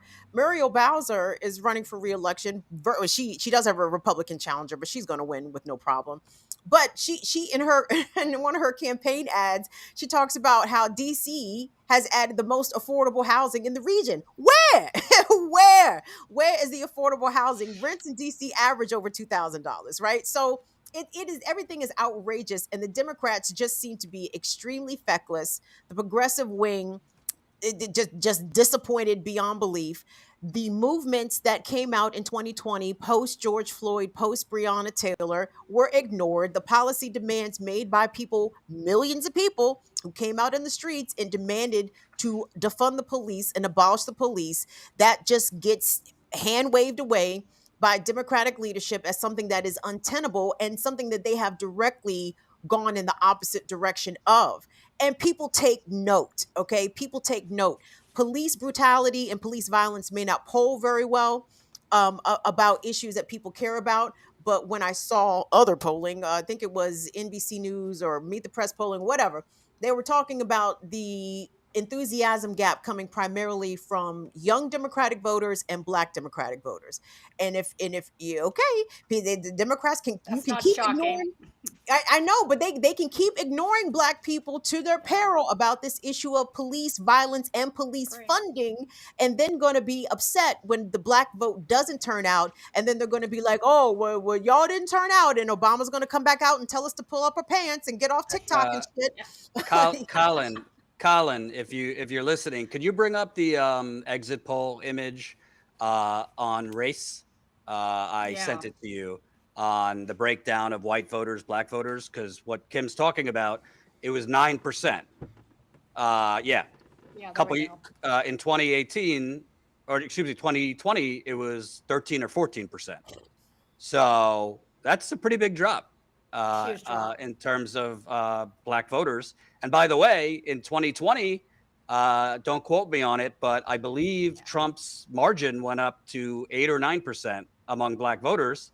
That might not seem like a lot, but for Donald Trump, I would say that's pretty huge. It's a huge. So- You know, I actually interviewed a handful of Black Trump voters. They had an organization called Black for Trumps, and it was very eye opening. There were some individuals in there that are just caught up, you know, in the QAnon stuff. But one guy in particular that still stands out to me, he had very rational reasons. His point to me was like, listen, no matter who I vote for, there's going to be a racist in office. Like, nobody's kidding me on that. So the thing that I'm going to vote on are my conservative values. I'm a conservative. And I do think the Democratic Party tends to not want to understand that Black voters are not monolithic in their beliefs whatsoever, and that a big chunk of them are absolutely conservative. Black people are very conservative in values. So when I talk about Black people go to church, okay, like these are church going folks. Souls to the Polls is a Black Get Out the Vote initiative designed because a lot of Black political power, especially during the Civil Rights era and before, was built on, right? And you know, as these conservatives okay, 100 years ago, 150 years ago, so you guys are a completely different party now.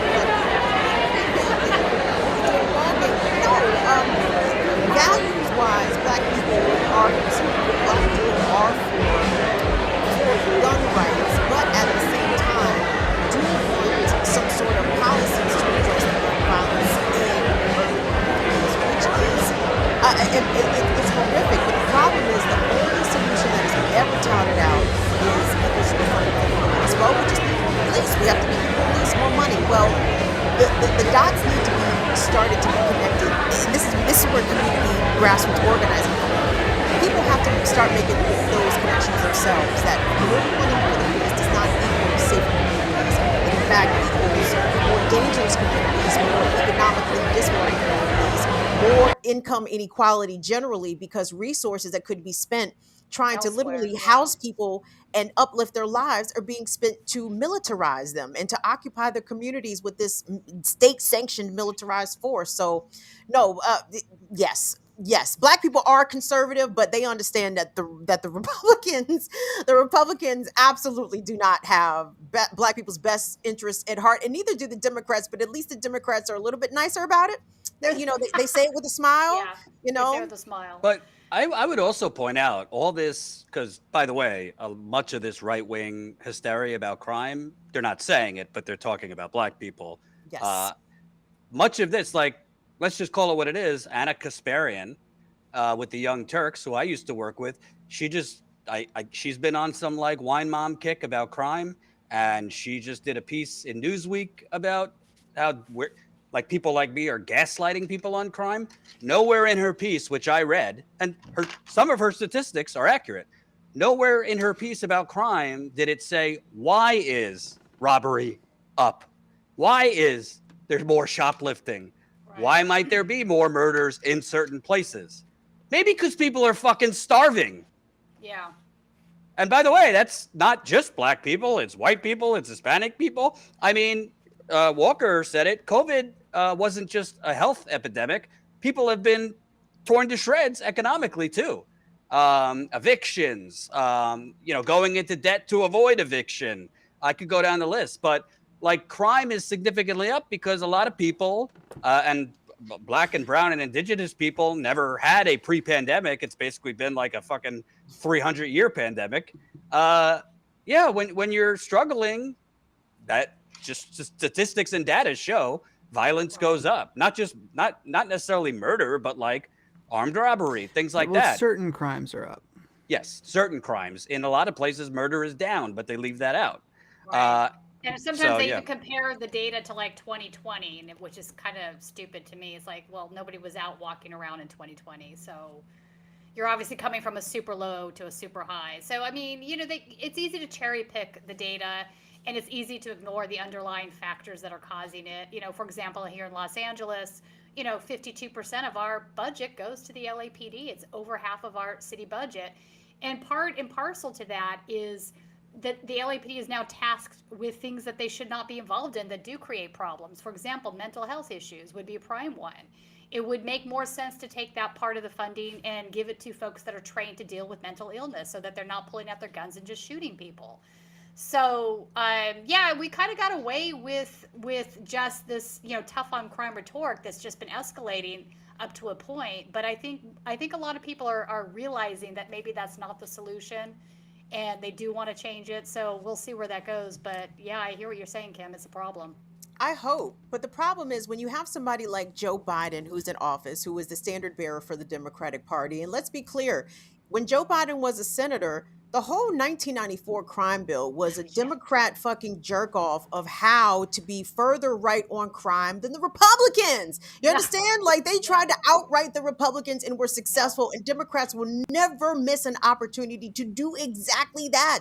And he's doing that right now, bragging about the billions that he's giving to police and underlying again that I am not a defund the police kind of guy. I am here for law enforcement, and especially what you had just referenced, Tina, about cops showing up and murdering people who are experiencing mental health crisis, and Black people are exponentially higher at higher risk of being killed by police while experiencing a mental health crisis. Oh, absolutely, that's true. And, I'm sorry, go ahead. Quick shout out, because we got to pay the bills. Welcome new Status Coup members, Steven, Denise, and Mary Beth. So that's 3 new members while we've been live. That's Keep great. signing up, baby. StatusCoup.com/join. As far as I know, we're the only independent outlet in the land.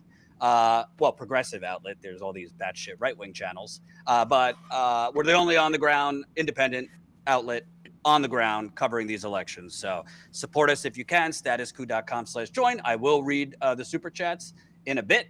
Let me just give quick updates on some of these closer races now. In Georgia, 55%.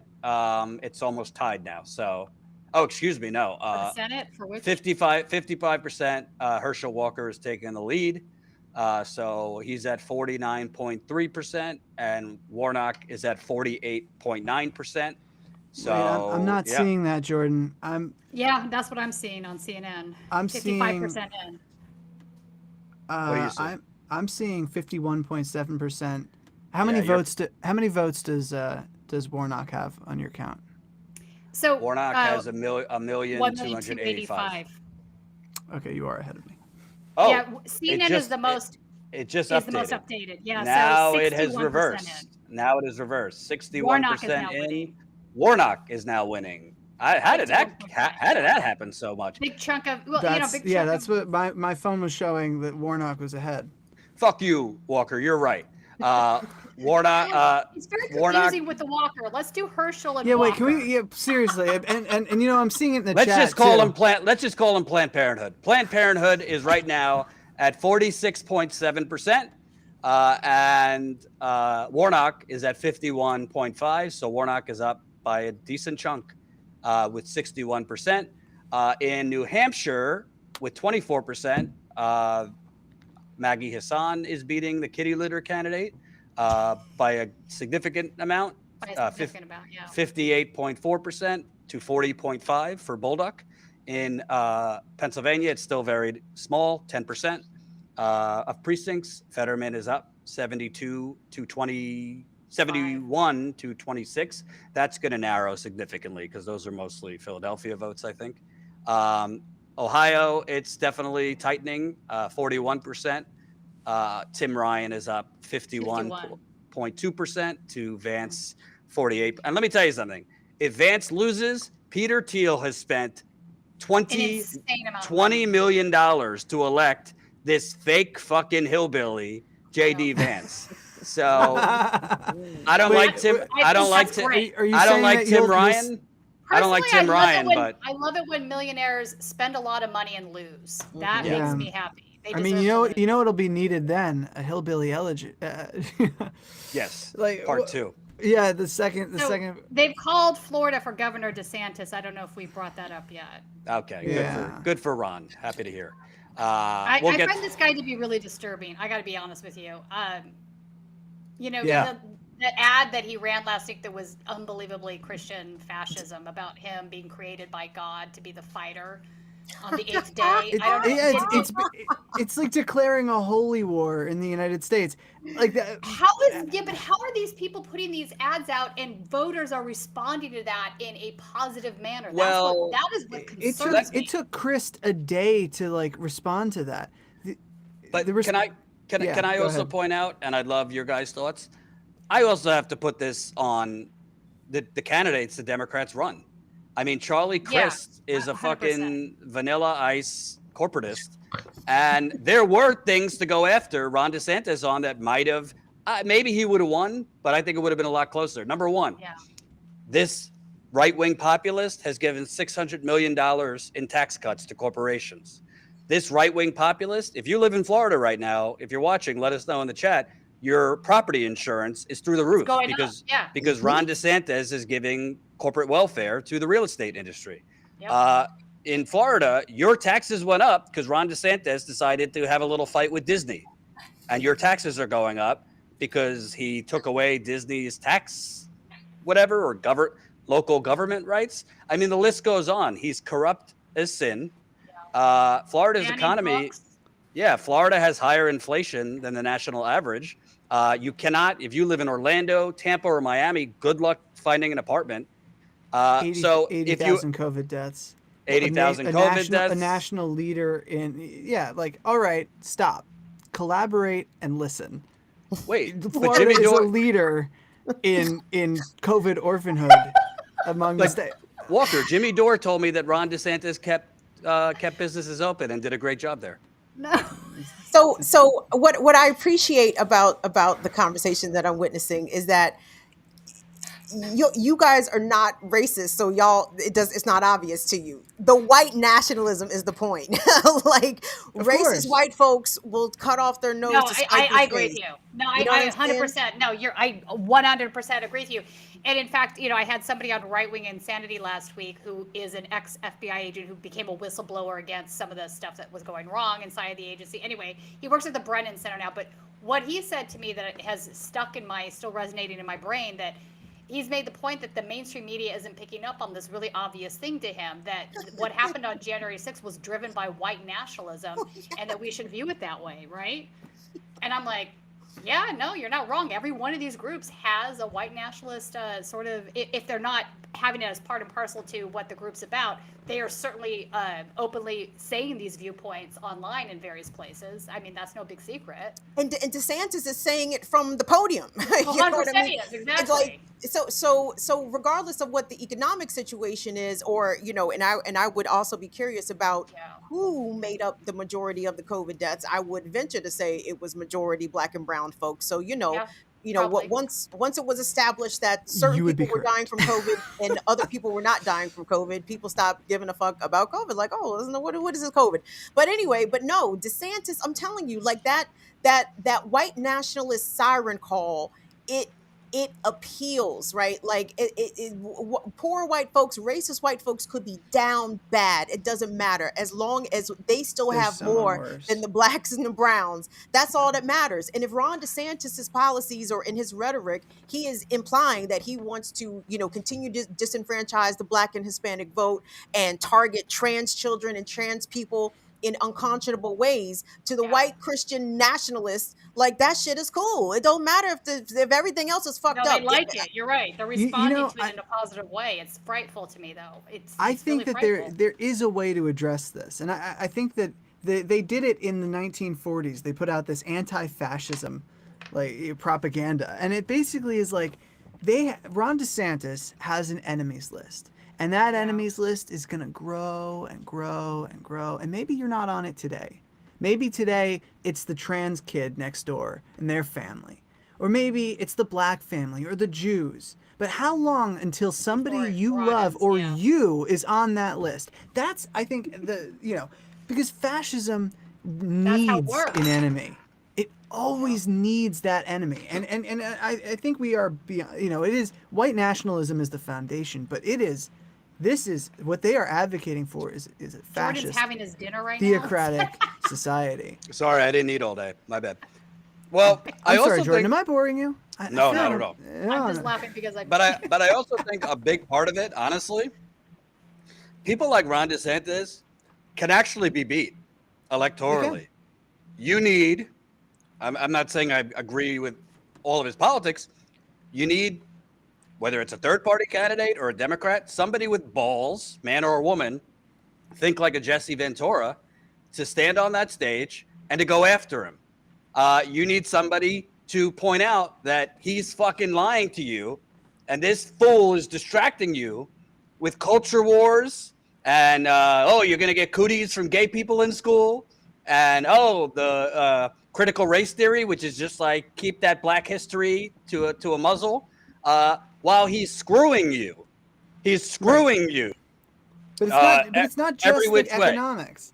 It's Yes. you will not be safe with Yes. this man in office. Fundamentally, your safety hinges on him losing, because even if Ron DeSantis puts in place the most populist economic platform, he would never do this. But even if he did that, he's still going to be targeting vulnerable communities and going after 100%. them, and he will still need an enemy. And you might be that enemy tomorrow. It might be me today, or it might be you today. But there's going to keep being an enemy. They need that. That is the only thing holding the Republican alliance together, which is this amalgamation of capital, religious theocrats, outright racists, anti-Semites. The only thing these groups have in common is their hatred for government, because government is what plagues all of them. It's what taxes wealthy people and goes after their businesses for abusing workers. It's what imposes civil rights legislation on businesses that want to segregate or discriminate against people. It's what prevents them from going after these minority groups, these vulnerable groups. This is fundamentally the argument, I think, against someone like DeSantis is safety. This man isn't safe. He's not safe for you. He's not safe for your family. Oh, and by the way, he did just declare that he was made by God. But that's true if you're a white nationalist. It's the opposite, though. I mean, I think what Kim is saying is sort of correct in a way. That group of people, they are growing in number, right? But they're not a majority. Right. I understand that. But here's the thing. There is this idea of red pilling is a very real thing, right? So you start out by maybe making a stance that's a little bit anti-immigration, right? The reason you don't have a job is because we have these illegal immigrants that are here and they're taking that job from you. Or let me finish. Or they get the job by willing to work for lower pay, right? Then that goes to the next level, right? And it's against like all brown people. Then it goes to the next level where it's brown people, black people, Jewish people. The Jewish people are controlling everything so that the brown and black people are taking your jobs. Each cycle gets more extreme, right? Yep. What's happening though, and I see it happening every day. What's happening is more and more people are getting caught up into that web walker, so it is growing. Anyone that's going to say to me that there's not more right-wing extremism now than there was 5 years ago, I'm going to tell them they're crazy. There absolutely is. Absolutely right. But fundamentally, sorry. I don't know. I think there's enough of them getting caught up. I just don't think it's a majority of the population. No, I'm not saying it's a majority, but you don't need a majority to change these outcomes. Is the problem? You're absolutely right. You don't. But But I think you can mobilize a majority of the population by, you have to, not only do you have to have the right rhetoric, but you also have to, do shit for people. You can't just have to do shit rhetoric. for people, but I mean, think of Nazi Germany as example. I hate to always go to this example, but do you think everybody in Nazi Germany was a Nazi because they weren't? No, but I think that a lot of people, I certainly think that a lot of people were willing to sort of gamble on Nazism because they felt that they didn't really have any other options. Let's just take a quick detour away from the Nazi discussion. Want to give a few updates. Arizona is heating up a bit. Yeah, that went to a dark place. Happening now, Colin. If you have the tweet, I sent it to you. Emergency hearing in Maricopa County about claims of voting tabulator issues. RNC is seeking a 3-hour extension of voting hours. County and Kelly campaign saying the complaint is nonsense. Voting centers have been open and operational all day with limited issues. Maricopa officials say they, quote, literally don't have the capability to even tell the 223 voting centers before they shut down in 20 minutes. They also say an extension of hours is a recipe for fraud, would require taking voters' word that they have had issues voting earlier in the day. I have mixed feelings about this because I'm not against extending voting hours. I understand the technical issues they're talking about, that it's not possible to even inform, but this is only going to fan the flames of what Trump and these Republicans are pushing, that they stole it.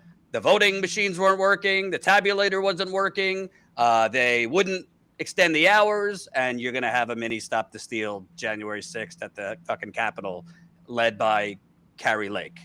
And a bunch of armed military guys. So what is this, 1965? What do you mean you can't send out a group text to every polling location within two minutes? Like, I'm not that I don't like that.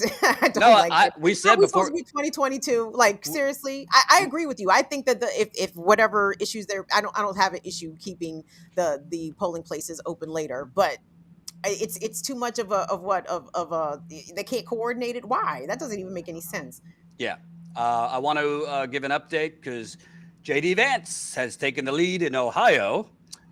So with 45% of the precincts, Vance is at 50.3%. Tim Ryan's at 49.7%. I think Vance is going to win because Ohio has really shifted right over the last few years. I think Tim Ryan didn't run a bad campaign, but I just think Ohio has moved to the right significantly. I could be wrong, but Vance has now taken the lead. Pennsylvania, it's a slim lead, but yeah, he's taken the lead there. Pennsylvania is at 15%. Fetterman up 64 to Oz's 33. Georgia, Warnock and Herschel Walker. Warnock is at 51%. Walker's at 46%. That's with 64. That's with 64% of the precincts. So it's getting a little closer to the end there, actually. Kim might be right though with these 1,000 ballots in Cobb County. It might not be called today. I also want to pay the bills because we have a lot of super chats. So let's read some super chats, and then we're going to go to John's feed because he's at the Fetterman event. Colin. Oh, excuse me, Chris, $2. Great lineup. Saw Ron do a comedy show. He killed. We'll let him know you said so. Life G, NO 200 NOK. I don't know what currency that is, but it sounds like a lot of money. Oh, it's Norwegian kroner. All right, thank you, Kim, with the international knowledge. Right on. That's $20 US. Status Coup, no money for Dirty Birds. Thank you very much. Aaron McBride, $1.99. Thank you, Aaron. Leaf, another 60 NOK. $1 an hour for Lewis's Drive. Thank you very much. Denise just signed up as a Status Coup member. Woo-hoo! Thank you, Denise. Fly Chomper Fly, $5. I'm working right now in politics because of Bernie, as are many others here. Those who are upset with Bernie don't understand what he did.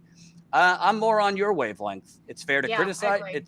It's fair to criticize him, but it's, I believe, insane to call him a fraud and a coward And by the way, the very people like Jimmy Dore who are doing that would not even have a fucking YouTube channel if not for riding Bernie's coattails in the first place. So thank you, Monica. $4. Christina, $5. Thank you so much. Infinite Content, $5. Many Pennsylvania voters vote by mail, and they vote by mail normally 65 to 35 Democrat. Pennsylvania doesn't count mail vote until polls close due to GOP rules. Oops, correct. That's actually what Rolling Stone reported about a week ago, that Trump was focused on Pennsylvania to try and challenge the results there, claiming that the delay, since the mail-in ballots are counted second, that they would claim something fraud is going on because there's all these mysterious votes coming in at 3 a.m. Big Dumb Animal, $49.99. Thank you so much. Much love to the coup. Thank you to all for what you guys do on here. Status Coup and your own channels. Thank you. Marge, $4.99. Great reporting. Thank you. Thank you. Rich, $1.99. Thank you. Water Frodo, $5. Doors sock puppet account retweets anti-Semitic Kremlin propaganda. You don't say. You don't say.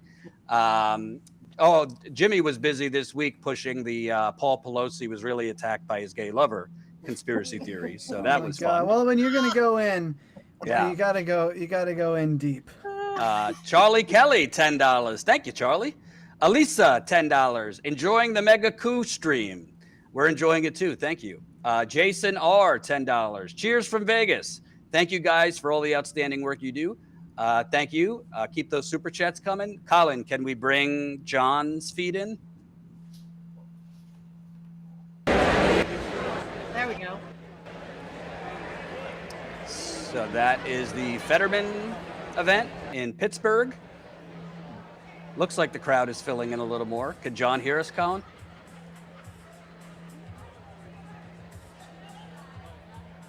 No, I don't think he can. No, you'll need. It's the live view now, so you'll need to call him.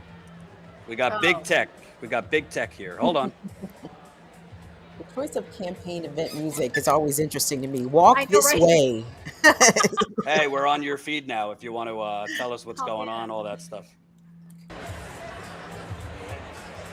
Yeah, Yes, we're on your feed now. If you want to start talking and tell us what's going on there.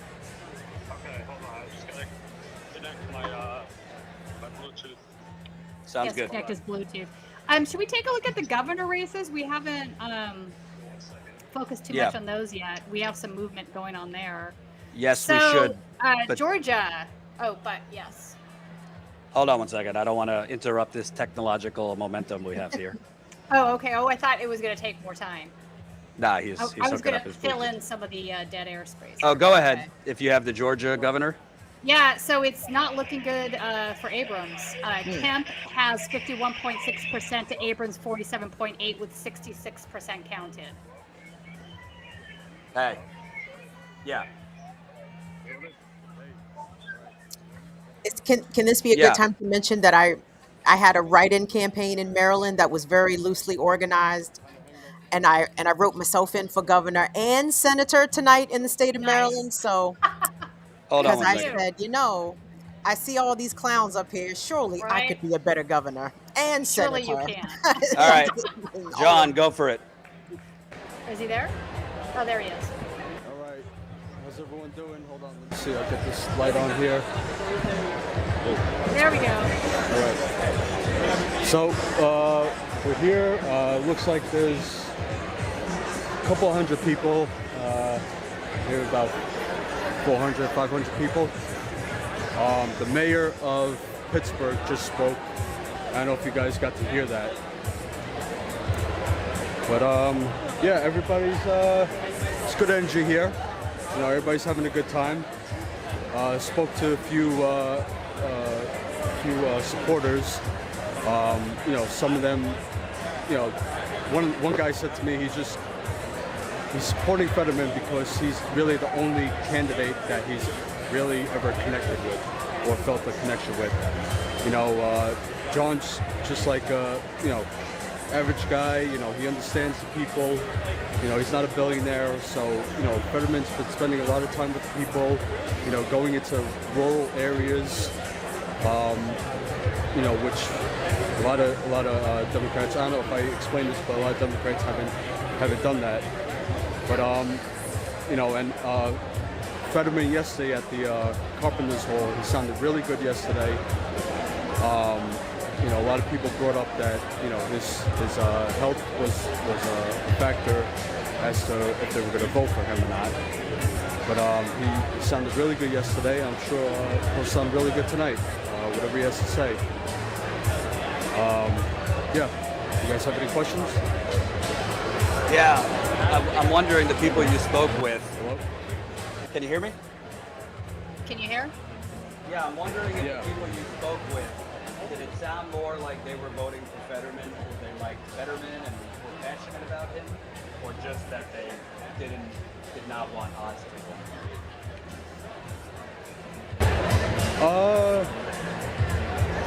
Yeah, I guess, this whole weekend, speaking with people, even though people were supporting Fetterman, it's more or less that they're choosing between the lesser of two evils. Hang on, we have speech. So I don't know if you can see in the background here, it says John Fetterman has 60%, Mehmet Oz is at 37%. So that's what everybody was cheering for. But yeah, people are, voting for Fetterman because they believe that he's going to do right by the people. He's a union guy. He supports unions. He talked a lot about unions and pushing the PRO Act. If he becomes senator, this really resonates with a lot of Pennsylvania voters. What else? A lot of women are concerned about the right to an abortion. They obviously know where Oz stands on that. One guy brought up to me legalizing marijuana. They know Fetterman will support that. Yeah, I think people are more genuine. Fetterman supporters are more genuine, it seems, than Oz supporters. But That makes sense. yeah, you can hear me, right? We'll come back to you in a bit. All right. I hope Dr. Oz gets his clock clean. It looks like somebody's coming out to speak, or no, they're setting up the audio hardware there. I was going to point out, it was kind of, it's tough for him because he's working with the tech we have. But if Fetterman wins, don't discount that Pennsylvania ranks 5th in the country in terms of how many workers are unionized. 13%. 13% of Pennsylvania workers are unionized, which tells you how pathetic the union movement in this country that's considered high at 13%. But Fetterman is one of the few Democrats actually talking about unions on the campaign trail. He has talked about corporate price gouging. And if he was a senator, we need to go after these corporations. I mean, Biden's not going to do a goddamn thing about it, but at least Fetterman's talking about it. And he's been talking about the need for, more unions in this country. And polls have been showing unions are becoming more popular. More people approve of unions. So if Fetterman wins, I do think his support, him campaigning on these things will make a difference. I also think he's gone all over rural parts of Pennsylvania. Pennsylvania, like between Philly and Pittsburgh, there's a lot of rural areas in Pennsylvania, and most Democrats all over the country have given lip service to rural communities, but Fetterman's been going around to rural communities. So yeah, we'll see. I do think my heart and my brain feel differently because I actually think it was a mistake for him to do that debate. I understand why he did the debate, but I think it was clear. I don't think it's because he's not recovering at a normal rate from a stroke, but it's hard if you don't have a stroke to answer in 60 seconds. It's hard if you don't have a stroke to have a quick rebuttal in 15 seconds. But if you need 3 or 4 seconds to read the captioning, you're going to have what happened will happen, which is obviously he did not come off well. And I think instead of that, he should have just been honest. Listen, I just had a stroke. I can't be that quick on my feet to, in real time, be debating, but continued barnstorming the state, doing speeches everywhere, and doing national media interviews, so that it was clear I'm not hiding. I'm not capable right now of doing a live debate. He would have got shit for it, but I think it would have been less of a negative than actually doing the debate. And I mean, there's a lot of voters based on Lewis and John's interviews the last few days who went the way of Oz after seeing that debate. I'd also say the media has real shit on its hands because they didn't cover Joe Biden the way they have covered John Fetterman. When Joe Biden was on the campaign trail, forgetting Obama's name, forgetting where he is, calling himself an Obama Democrat instead of an Obama-Biden Democrat. I mean, it was just clear he was not completely primetime anymore. I'm not diagnosing him with anything. It's been clear as he's president that this is not like a stutter. He was vice president and talked just fine. So the way they've treated Fetterman, who was running for Senate, compared to the way they totally ignored Biden, who was just a walking fucking disaster running for president, it just shows you one is a corporate candidate and one is not like a capital P progressive, but he's not exactly like a corporate stooge. So my thoughts. I don't know.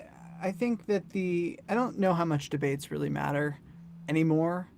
I mean, Trump doesn't speak in complete sentences, and he gets trashed by the media. Yeah, but Trump, there's a difference there's a difference between sounding like a moron like Trump and like having a stroke and really struggling to finish to speak. I will say I would like to add that, you know, Fetterman, he will recover, and if he wins tonight, he's a senator. His term is 6 years. You could be looking at a presidential contender. He's from Pennsylvania. He's a senator. He's ostensibly progressive. Yeah, look, at a time when the party, what's the field look like for the next, Just Slim. Just some Slim. updates. Yeah, Just some updates. He's a real guy, you know. Greg Abbott has won re-election as governor of Texas. Boom. So Of course. Beto is now a three-time loser, unfortunately. I actually wanted Beto to win, even though I'm not a fan. I think Greg Abbott is just beyond the pale. And remember, Greg Abbott started the trend among Republican governors of let's jail the parents of transgender children. Greg Abbott is as vile as they come. I mean, you have to be a real sociopath after Uvalde to change nothing. I agree. In Connecticut, they tightened their gun laws. They after sent Newtown. DNA kits to families. Okay, remember? So Who called the governor? I don't see it on CNN. Yeah, I just saw it on. Okay. It was called. Well, it's called on Fox, but. Oh, it's. And Yeah, Greg but Abbott They shipping haven't called it on migrants. CNN. But it's 51-47 with 54% in. They might have some exit polling data that they're predicting with that. Fox, other than the 2000 election, has generally, I mean, to their credit, they called Arizona for Biden in 2020. So I believe it. It might have been called by other people. I'm just seeing it on my feed from Fox. So, Tina, you mentioned other governors' races you wanted to talk about? Yeah. All right. So I think we should go through a few of these. So Michigan, Whitmer is ahead, 53% to Dixon, 45.5. Only 13% of the vote is in, though. That's a newer race. Maryland, Which I'm very torn about, but we could talk about that later. right? We can talk about that. I mean, Dixon's pretty. I mean, again, it's like once again we have just a bunch of elections that are lesser evils. I hate to say it, but some of the more evil folks are really evil. So I'm going to take the lesser at this point. Maryland, we have Moore in at 70.8%. That's the Democratic candidate. Cox is at 26.3%. only 20% of the vote is in on that one. Governor New Mexico, Grisham has 60.2%. That's the Democrat versus Ronchetti, which is the Republican at 13% in.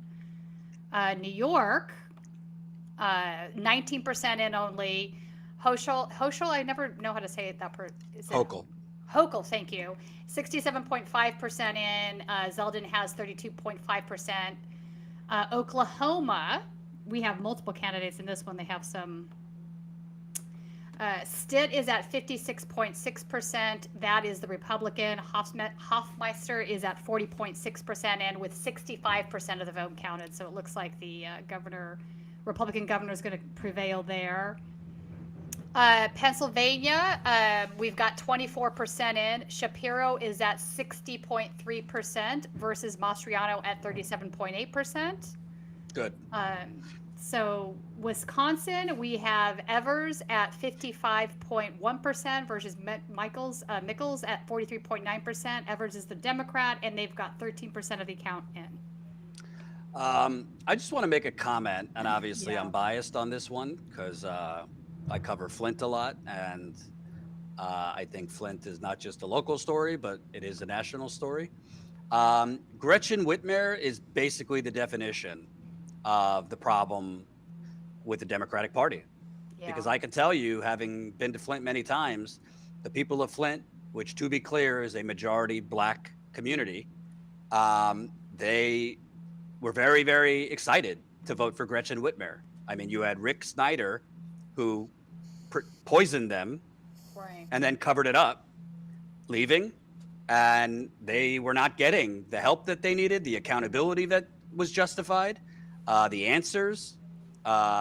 He shut down the free water stations in Flint, and Gretchen Whitmer campaigned on reopening those shut down water stations, on holding the people who covered this up accountable, on giving Flint more aid, in getting those busted pipes out of the ground. I mean, she basically campaigned on justice and Right. results for Flint, and they came out in high numbers for her. So did Detroit, and she got in there and she did jack shit for Flint. So that is kind of the cautionary tale. Sure, the opponent against her, Tudor Dixon, is another election denier. I think she just said that the Democratic Party, she said something crazy about the Civil War. I don't remember exactly what it was, but so obviously I don't want her to be elected, but it just shows you, like, you're not going to get any change in Flint or anywhere else. That's why we're just holding back the dam on the fascism, which is kind of crazy that that's where the country's at. Yeah. I think it's But also worth also- pointing out that, oh, I'm sorry. Go ahead. No, I was just going to say, like, about what you were talking about in Michigan there with Gretchen Whitmer, that, you know, reliable black voters, Democratic voters, generational Democratic voters showed up to oust the Republican tyrant and install this Democrat who in turn did not do anything for the community. So you would imagine that black voters in Michigan feel as though they have been had. They have been taken advantage of. So when black turnout continues to go down, or lower. it's not matching the same levels that it did in previous either general or midterm elections, like, Democrats only need to look at themselves. Yeah. Stop vote shaming black Americans for saying that they are fed the fuck up with being lied to and having their issues continually ignored, but are still expected and shamed into showing up to vote for the Democrats. Like, enough. I agree. Yep. You know, Absolutely. it's also, I also just want to point out that, like, Republicans play like the long game. They'll run extreme candidates who wouldn't have a chance in hell of winning but for the serious money that they have behind them. And they'll take losses on those candidates, but they'll keep running those candidates because that message gets normalized and it gets accepted, more widely accepted, and it builds and it pushes it pushes the Overton window. So that's, and Democrats are constantly battling with, like, polling and, like, oh, how do we message this? There's never any sense of, like, let's look down the road, how do we build our messaging and get these big things done? Because I don't think the party at this point really has a big agenda. Right. It doesn't. That's because they keep trying to appeal to the center, and that's wrong. Their base really lies to the left, but Because they need they're the money. intentionally ignoring that who could like all the. I know so many people under the age of 35 who have never voted, right? Never voted, never showed up to vote, not once, and it's because the messaging from the Democrats is not appealing directly to them because they want a higher federal minimum wage, they want health care for all, they want serious addressing of the climate issue. I mean, they want a bunch of what is framed to be leftist shit, but actually it's not. It's standards, things that most other countries, especially when someone like Lindsey Graham likes to stand up and talk about the 15-week proposed ban on abortion at the federal level that he is once again set forth. He talks about Europe. Oh, well, we need to come into standards with Europe. Okay, well, let's talk about European healthcare standards where they get paternity and maternity leave, where your healthcare is covered, all your prenatal stuff is covered. You're not walking out of the hospital with a $10,000 bill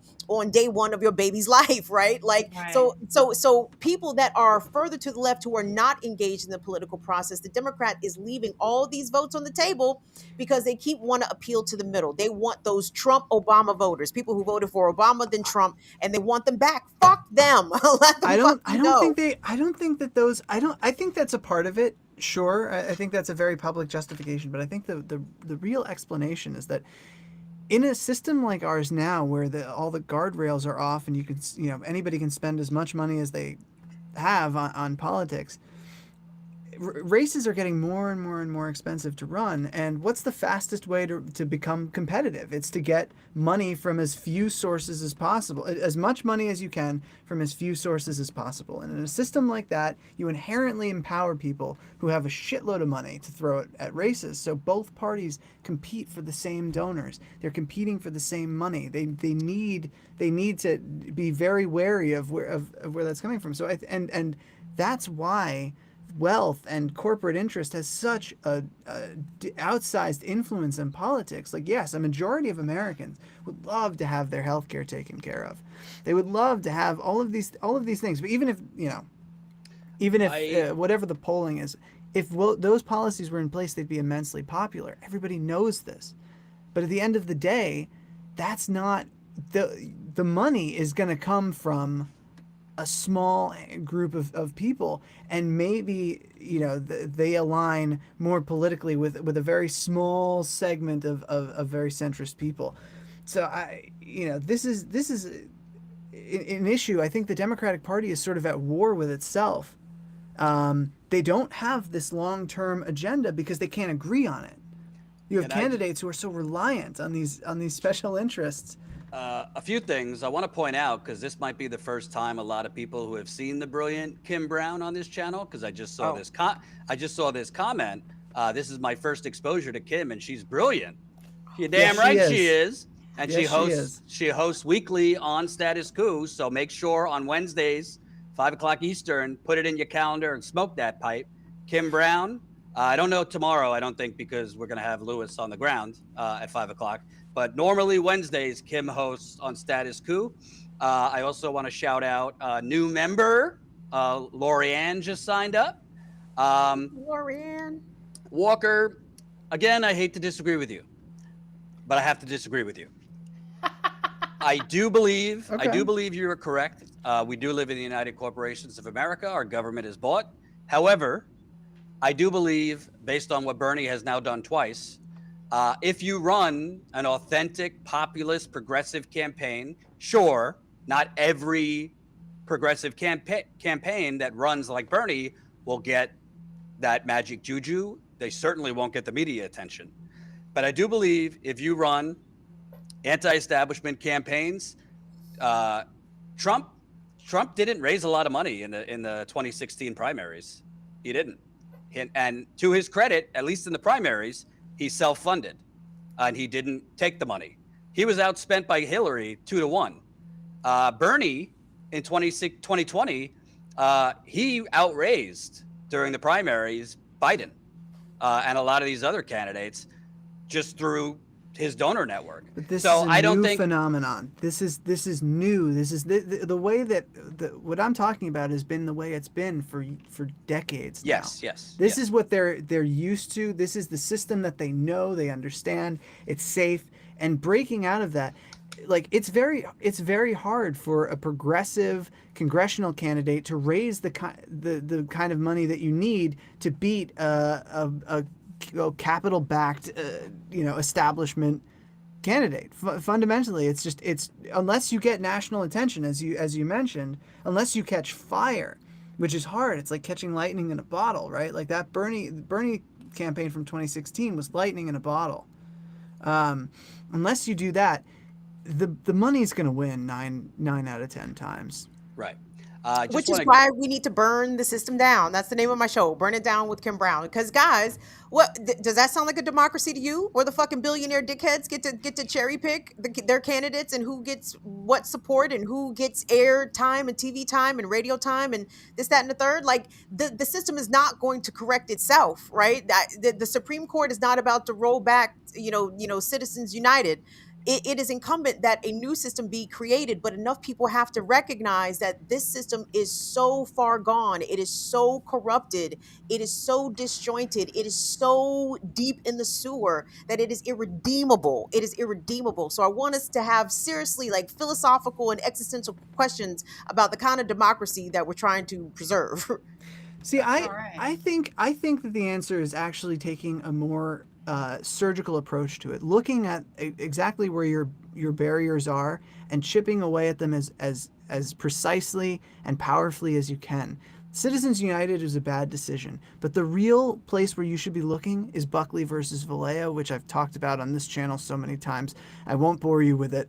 People who have seen this, if you're gonna mention it, You have to explain what it is. Yeah, no. I'll give you the background. But Buckley was in precursor- 1970. And not a 45-minute dissertation. No, it's Go ahead. it's the precursor to Citizens United in the 70s. It was the 1976 decision that ruled that spending money is a protected form of speech under the First Amendment.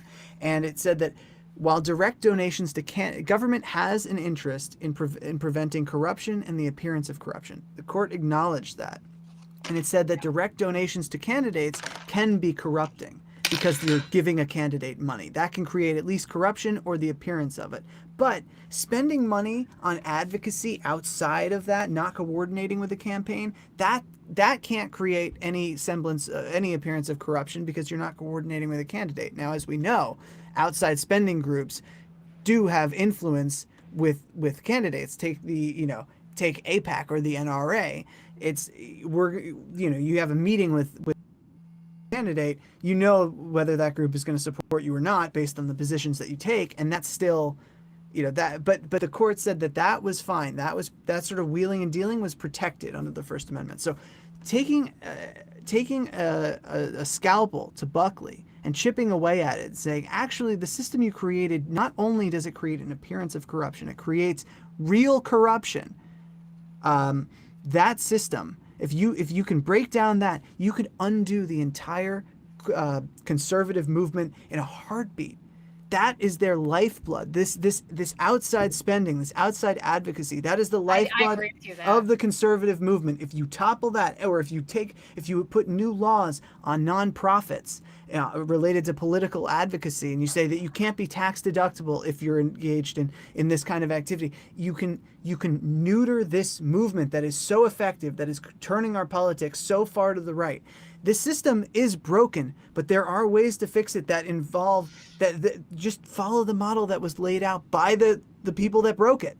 The way that they broke it can be used to break their toy now. They've built this system, break it. Does anybody want to know about who's legalizing marijuana?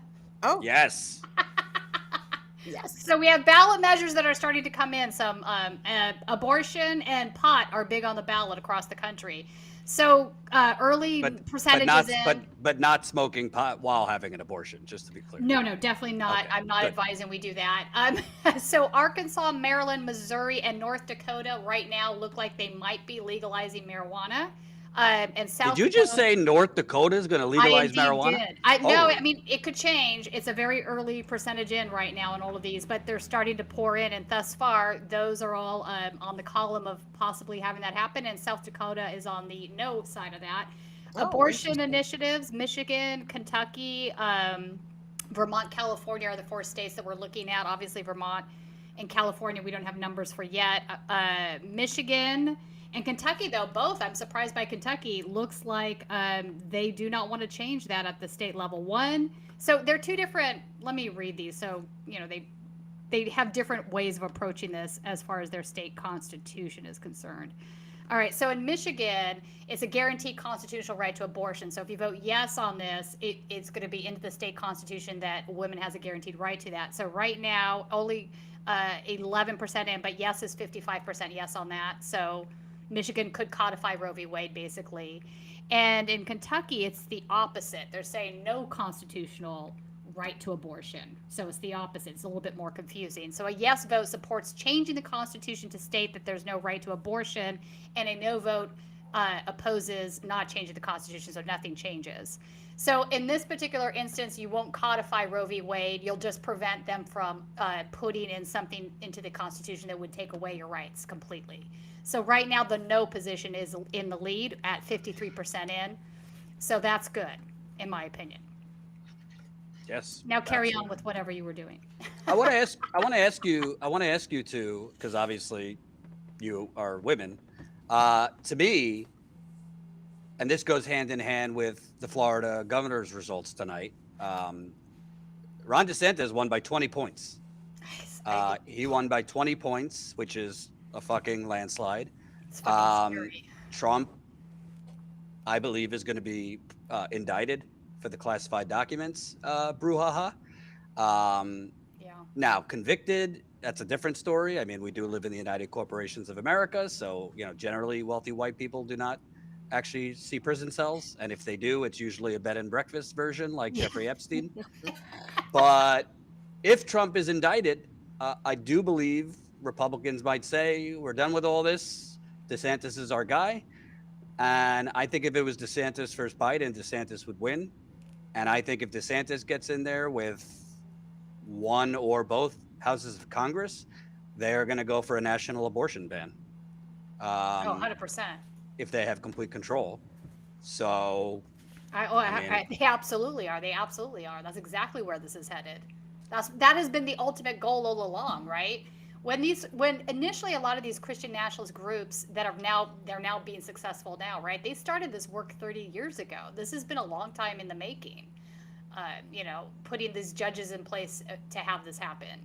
And originally they thought it was a pipe dream, but now that they've been successful with that, they're going to go all the way. They want that to be the law of the land, that women do not have any rights to abortion, period, end of story.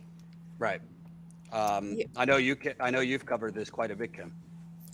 Yeah, I mean, for one, the whole notion about from the conservatives' perspective that we want the abortion rights to be at the state level. We just want to kick it back to the states. We want the states to be able to decide. Bullshit. Exactly. That absolute bullshit. Now, DeSantis versus Trump. Getting back to what you were talking about, Jordan. I actually think Trump could bruck up DeSantis very well, like in a primary. Like I think the way, as much as I despise Donald Trump as a person, as his ethos, his mantra, him as a record label, like fuck him all around. That 2016 Republican primary debates, when he was dismantling Marco Rubio and Jeb Bush and all these these stiff Republicans, and not to say that DeSantis is as stiff as like a Jeb Bush or even as uptight as like a Marco Rubio, but it is very hard to deal with Donald Trump when he is playing the billionaire dozens with you. When like I don't know if you guys understand playing the dozens. 100%. When he's going back and forth with you and he's calling you names and he's interrupting you and he's bullying you on stage, not many of these stiffy politicians can stand up to that. They will wilt. So I think Trump versus DeSantis on the primary campaign should be very entertaining. I think DeSantis could actually be harmed, even if Trump is indicted. So much of his base and his followers, I mean, what They the don't fuck care. they care about law? They see him as a They don't martyr. care No, about they the would law. see him as a martyr. He's now a martyr to Oh, the yes. cause. I mean, he has a cult following that's unbelievable even now. Yeah. you Well, think- I think either do way, you- it's. Oh, sorry. Oh, do you think that you don't think DeSantis has the sort of, I guess, the mojo to beat? I absolutely do not. I agree with Kim. I To be think No, I wasn't Not saying. versus First of Trump. all, I think even I if think Trump that's becomes probably- president, I think he would push for a national abortion ban too. Well, I think they both will. I think Yeah. that is what the goal is, no matter who is in charge on the Republican Party. Correct. Yeah, it's interesting because DeSantis doesn't seem to be the most charismatic Republican out there, but he's definitely made a name for himself as like this sort of, I don't want to say the Jeb Bush, like back in the aughts, you know, when everyone was like, oh, Junior's in, but like Jeb is the guy. Like Jeb is clearly I feel like DeSantis is sort of, for the modern Republican Party, like that's sort of DeSantis. I don't know. I think I agree with that Trump still edges him out in debates and whatnot, but I think he edges him out. Period. I I there's guess a cult following that he still has. That I guess I mean, didn't lay out my whole argument because I actually Okay. agree with Kim. I think Trump would fucking clean his clock.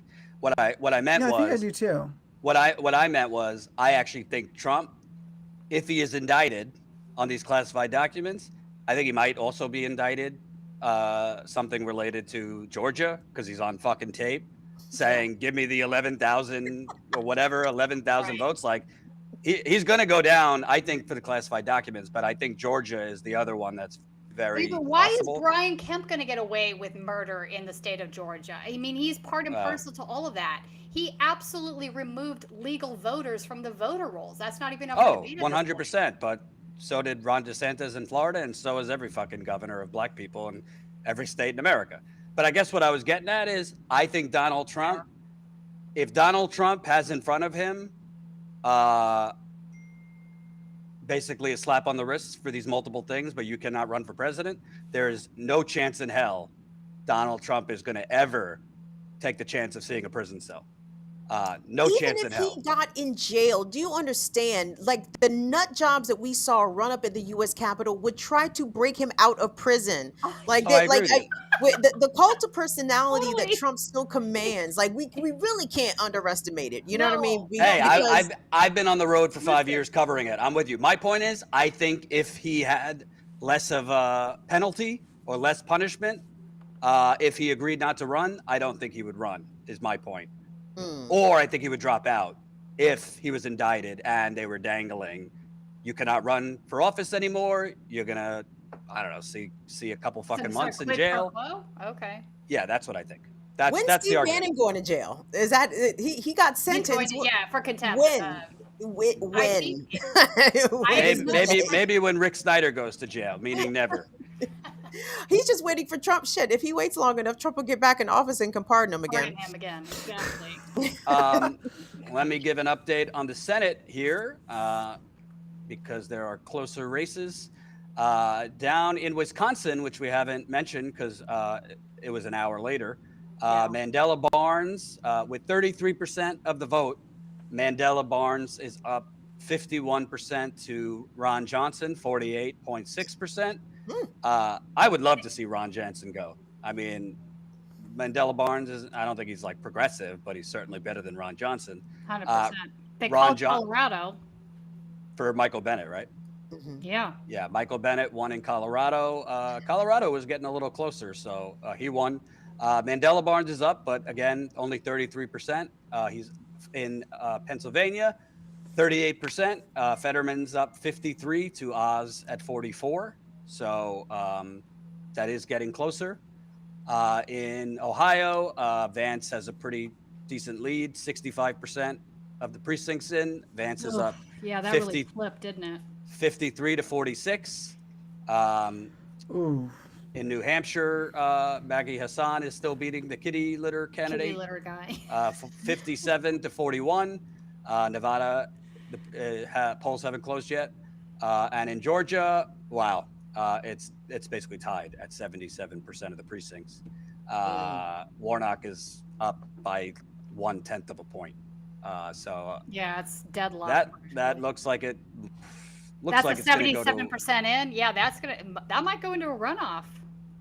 I think it's going to go into a runoff unless somehow the last people coming down is Republican votes. But honestly, I think this goes to show you. I mean, I don't know what you think, Kim, since you were talking about Georgia, but like, I think Georgia is more. There are pockets of Georgia that are not like arch conservative. I mean, listen, Biden won Georgia because more black people came out in Atlanta for him, and on the outside, the Atlanta suburbs for him, than normally come out. That's why he won Georgia. Part of that, by the way, is to Stacey Abrams' credit. She organized the hell out of Georgia. It obviously didn't work out for her, but she organized for Biden significantly. But do you think if Warnock was a little more progressive, do you think that would help, or would that hurt in Georgia? Well, just to be clear, like, so with Stacey Abrams and like other Black women-led organizations there, like the New Georgia Project, what they did was they a lot of times they re-registered people who had been, Kicked off the rolls, erroneously removed off the rolls, so they were able to replenish that voter base, and on top of that, get them out. So I'm not sure. Didn't Kemp threaten them with a lawsuit at one point? I think he did, but I don't think it was. I mean, it was probably meritless. So 100% it was meritless. But I'm just saying it was another tactic in his. I mean, this guy is a monster.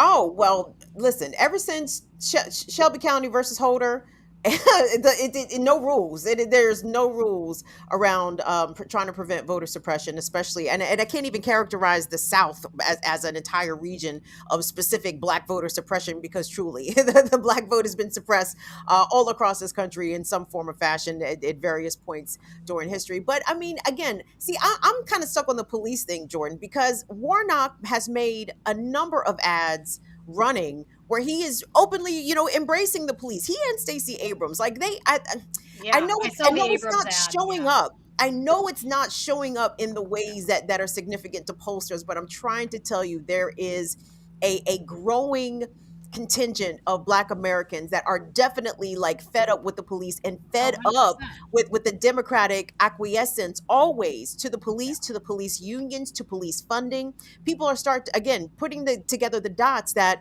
your police are funded better than your public schools. Your police are funded better than your public health. Like, your police are funded better than any other, government agency in a And city you get or what in a you city pay near for. you. Yeah. Well, I mean, it depends. I mean, police are there to protect property and protect capital. They are not there to protect the people who are more often the actual victims of crime, who are Black folks themselves, right? You get what you they're pay there to create crime.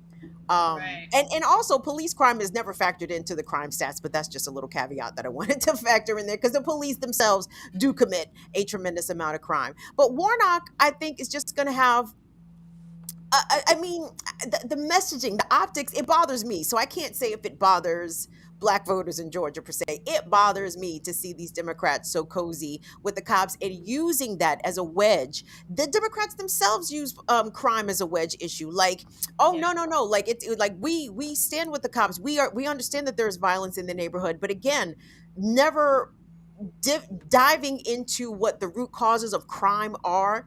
Not even questioning what, again, is considered to be crime in the first place, and never giving any sort of critical examination as to whether or not all of this police funding actually translates into a decrease in quote unquote crime. Like, no one ever says that. They just said we need more cops, we need more funding. So I don't know. That's just where I think Warnock's problem is going to be. I don't know. I think a lot of some of the racist folks down in Georgia, I'm sure, are in a conundrum. like which Black guy do I dislike the least? Who am I going to choose here? And of course, it's going to be Herschel, because Herschel is the Trumper or whatever. So I can't really say Jordan, to be honest. This Georgia race it's been a clown show. It has been a clown show the entire campaign, and I think the clownery is just going to continue even beyond tonight, election night. Breaking You know, news. They're projecting a winner in Breaking Vermont. news. Marijuana has been legalized in Maryland. All right. So See? get your doobie and smoke it there, Get to Kim. do- So Arkansas, Missouri, and North Dakota all look like they're going to be doing the same. Also, we have a projected winner on CNN in Vermont. Welch is going to take the Senate seat. He's the Democrat, so. AOC has won re-election, if anyone cared.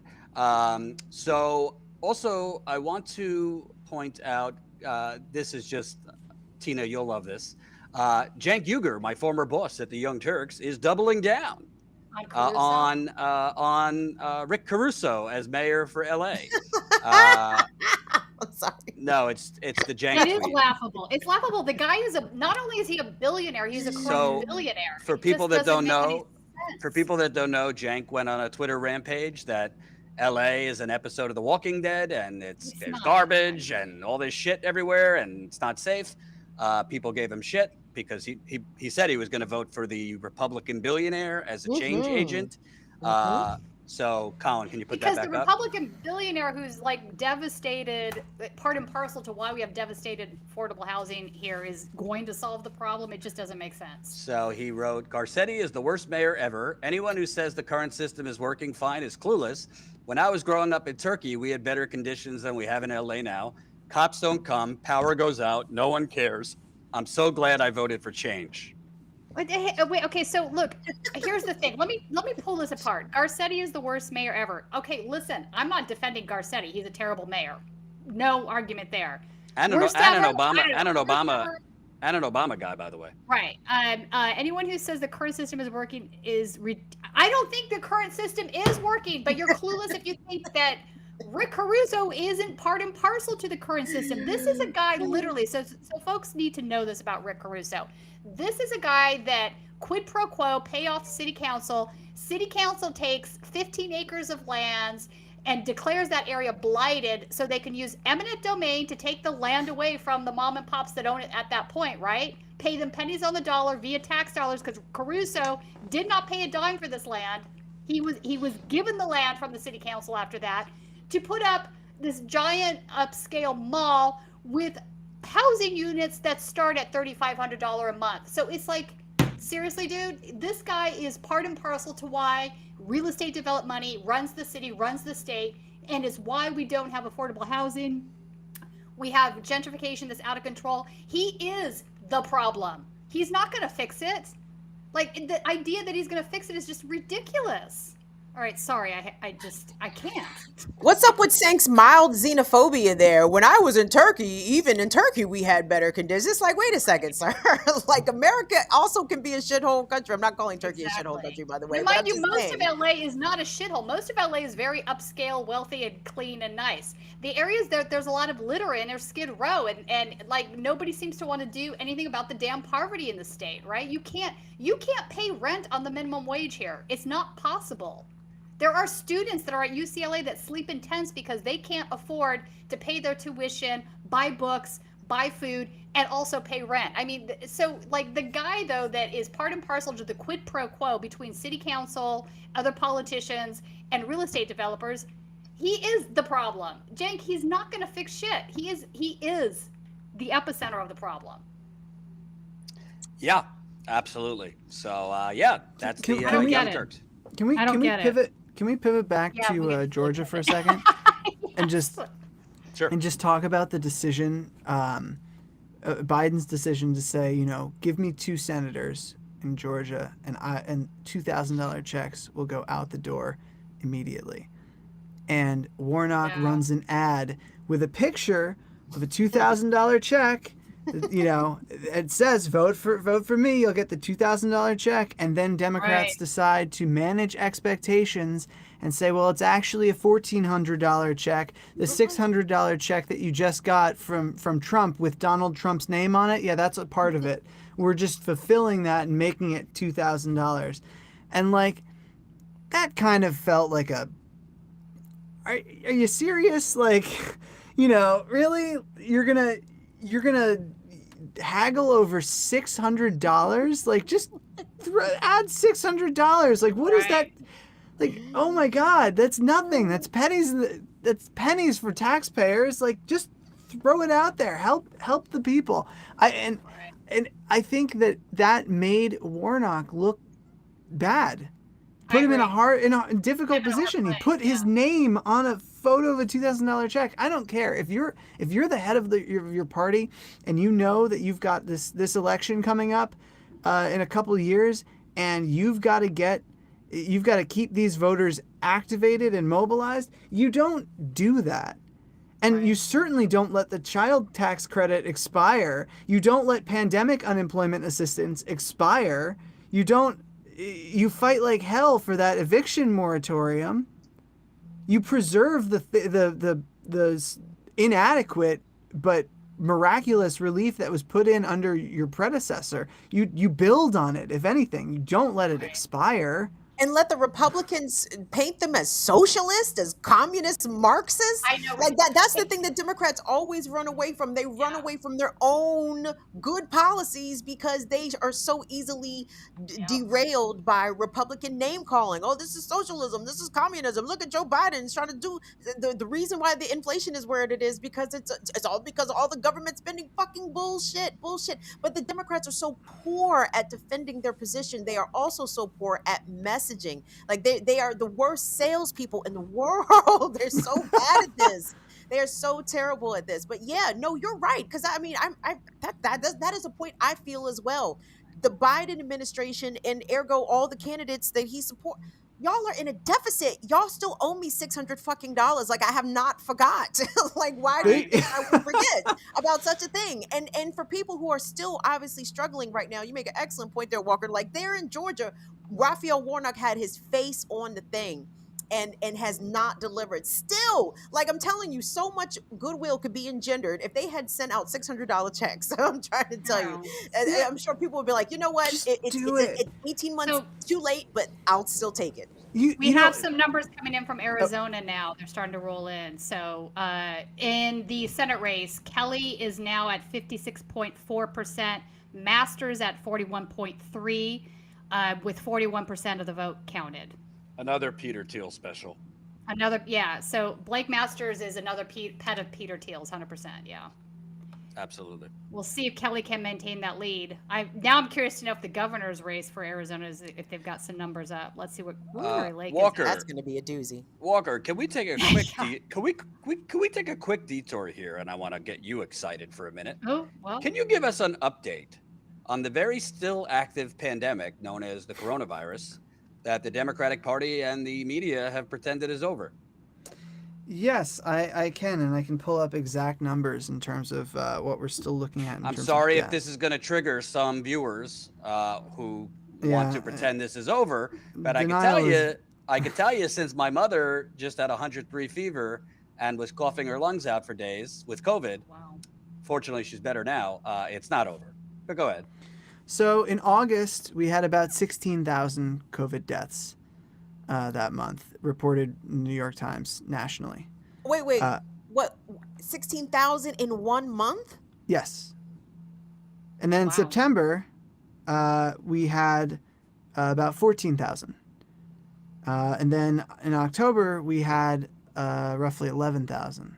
And already this month, in the first week, we had about 2.4 thousand. But Walker, were those deaths with COVID or from COVID?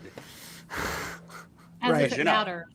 Yeah, like look, excess deaths and COVID deaths track pretty well through this pandemic. You know, COVID weakens people. If you have a comorbidity, it can make that worse. COVID is. The Economist estimates that COVID deaths are undercounted, if anything. So the Economist estimates that the true pandemic death toll is probably upwards of 20 million. Is that globally? Yeah, that's globally. That's globally. No, it's globally. I mean, Um, for all I know, it could have been 20 million right here. I yeah, mean, no, some governors were intentionally. DeSantis comes to mind, and I want to Yeah. say, who was it? Who it was fucking Cuomo in goddamn New York. Wasn't even Yeah. counting the deaths as COVID deaths. Assholes. So no, I'm sorry, I didn't mean to get all excited. yeah. But yeah, go ahead. Look, it's hard. We're not gonna. I don't think we're gonna have a real true counting of this for many years. I think it's gonna take a lot of work, and a lot of organizations are probably going to go out of their way and do this over time. We will have a full reckoning, but it's going to take years. Yeah. In addition But to what political ends does it serve? Not to cut you off, but what political ends does it serve to intentionally distort those numbers? You know what I'm saying? I can tell you. So I've been. Honey. This is sort of the subject of my reporting, that the special interests behind pandemic denial, and what you see when you look into it, and you can verify this. I just want to clarify for your viewers: you can verify what I'm about to tell you by just looking at articles and press releases from the organizations themselves. You can look at publicly available 990s that verify what I'm saying. So what's happening is you have business aligned organizations, groups that do not want people. The pandemic was a lot like the subprime mortgage crisis, in that it was an event where capitalism, where neoliberalism failed, and people suffered and are suffering in very large numbers. And business is extremely wary of public health responses that will hinder their activities or cut into their bottom lines. So you see groups like the American Legislative Exchange Council, or you see Americans for Prosperity, Charles Koch's flagship political operation, or the Heritage Foundation, or the Hoover Institution, or the American Institute for Economic Research. These are all groups with ties to Charles Koch, and other right-wing billionaires as well. Come in, and at first they immediately oppose stay-at-home orders, and they start pressuring to reopen, let localities reopen. We got to do it safely, they insist, but reopen. At first, these groups are kind of okay with school closures because they think it's gonna spur on a new era of homeschooling. Public schools are gonna die. We're gonna funnel tax money from public schools into the pockets of parents, and they're gonna homeschool. But as the economy doesn't recover, the labor force participation doesn't recover, you see the message from these groups pivot to, oh my God, learning loss. Oh my God, these schools can't stay closed. And at the same time, parents, we're struggling with this. It's hard to homeschool your kid and work, and that is difficult. Particularly well-off white parents professional white parents who really didn't, they were used to their kids doing their thing, and so these groups pivot and start pushing this narrative. A McKinsey report from 2020 estimates that about 27 million Americans need childcare in order to work. So tapping into the full productive capacity of the workforce is going to require schools reopening. And then you see them start to fight school mask mandates. And you see business-aligned groups fighting against OSHA standards for workplaces. It's all about getting everybody back to economic normalcy. And what that's really doing is asking labor to accept a worse standard of living than existed before, a more dangerous normalcy, where their lives and the lives of their families are more at risk now than they were before the pandemic. And we're just supposed to eat that, right? They can make money hand over fist. That's fine for them. But you don't get any added protection at work. They don't have to do anything for you. You don't get paid sick leave. You don't get pandemic unemployment. They don't want to pay the taxes for that. They don't want big government coming back. They see this, like the subprime mortgage crisis, as a possible moment where big government can make a return. So they fought that very hard. You want to know why we are in the situation we're in, where 7.5% of the population reports living with long COVID, and government won't even recommend masking anymore? It's because business has everything on lock. The CEO of Delta pressured the CDC and said, I don't want that 10-day isolation period as your guidance. Can we get that lowered? Businesses were pushing for 5-day isolation. It wasn't supported by the science. Look at Rochelle Walensky was out for 17 days with COVID. Now we have a 5-day isolation guidance. She didn't get back to work in 5 days. Nobody in the Biden administration who's gotten sick has gone back to work in 5 days. At least nobody prominent, nobody that we know about. Yeah, that was based on no science whatsoever. And, Welcome and back, Fauci Ron. even. Hi, everybody. It's a bird. Ron. It's a plane. It's Ron Placone. It's me. I got back and then I saw Caruso and I was like, I'm getting back in this thing. I have some freaking thoughts. Hey, Ron, before you go, I just want to tell the audience, because this is actually interesting. It could change, but the Arizona governor's race, Carrie Lake has been Is not polling. winning. Carrie Lake, who is kind of a Trump with different parts. She's crazy. She's batshit crazy. She's currently with 40% of the votes in. Katie Hobbs, I think is her name. Yeah, Katie Hobbs. Katie Hobbs, who's the Secretary of State, is up by 10 points over Carrie Lake. I would watch this one because if Hobbs pulls it out, I think Arizona could be kind of the epicenter of the Trump stop the steal people. 100%. Because You don't say, Arizona of all places. I mean, it could change. I mean, Carrie Lake could definitely reverse this and win, but right now, with 40% of the votes, Hobbs, who I think it was a mistake, chose not to debate Carrie Lake, and I think looked kind of weak and opened up Carrie Lake to kind of go on TV and call her a chicken shit. Yeah, I think that's true. Hobbs is up by 10 points, so we'll But see I how think that part goes. of this is like people are just voting against the other guy at this point. I don't think there's a lot of enthusiasm for any of these Democratic candidates per se. I just think they're just like these people Now, are batshit. what I You know think what I'm saying? what I think this could be, and this could happen in Arizona and Arizona and Pennsylvania, is I think if, let's say, Mark Kelly does well in Arizona, the senator right now, and beats Well, we've got those Blake. numbers. Do you want to hear them? Yeah. So 41% has been accounted. Mark Kelly has 56.4% of the vote. Masters has 41.3%. Right. So that's kind of what I was getting at. If Kelly outperforms as senator, that higher turnout for Mark Kelly might actually help the Democratic governor candidate. Who 100%. they vote for Mark Kelly and vote for Hobbs. Same thing in Pennsylvania. Josh Shapiro, who's going to defeat Mastriano, who literally was there on January 6th and is another lunatic.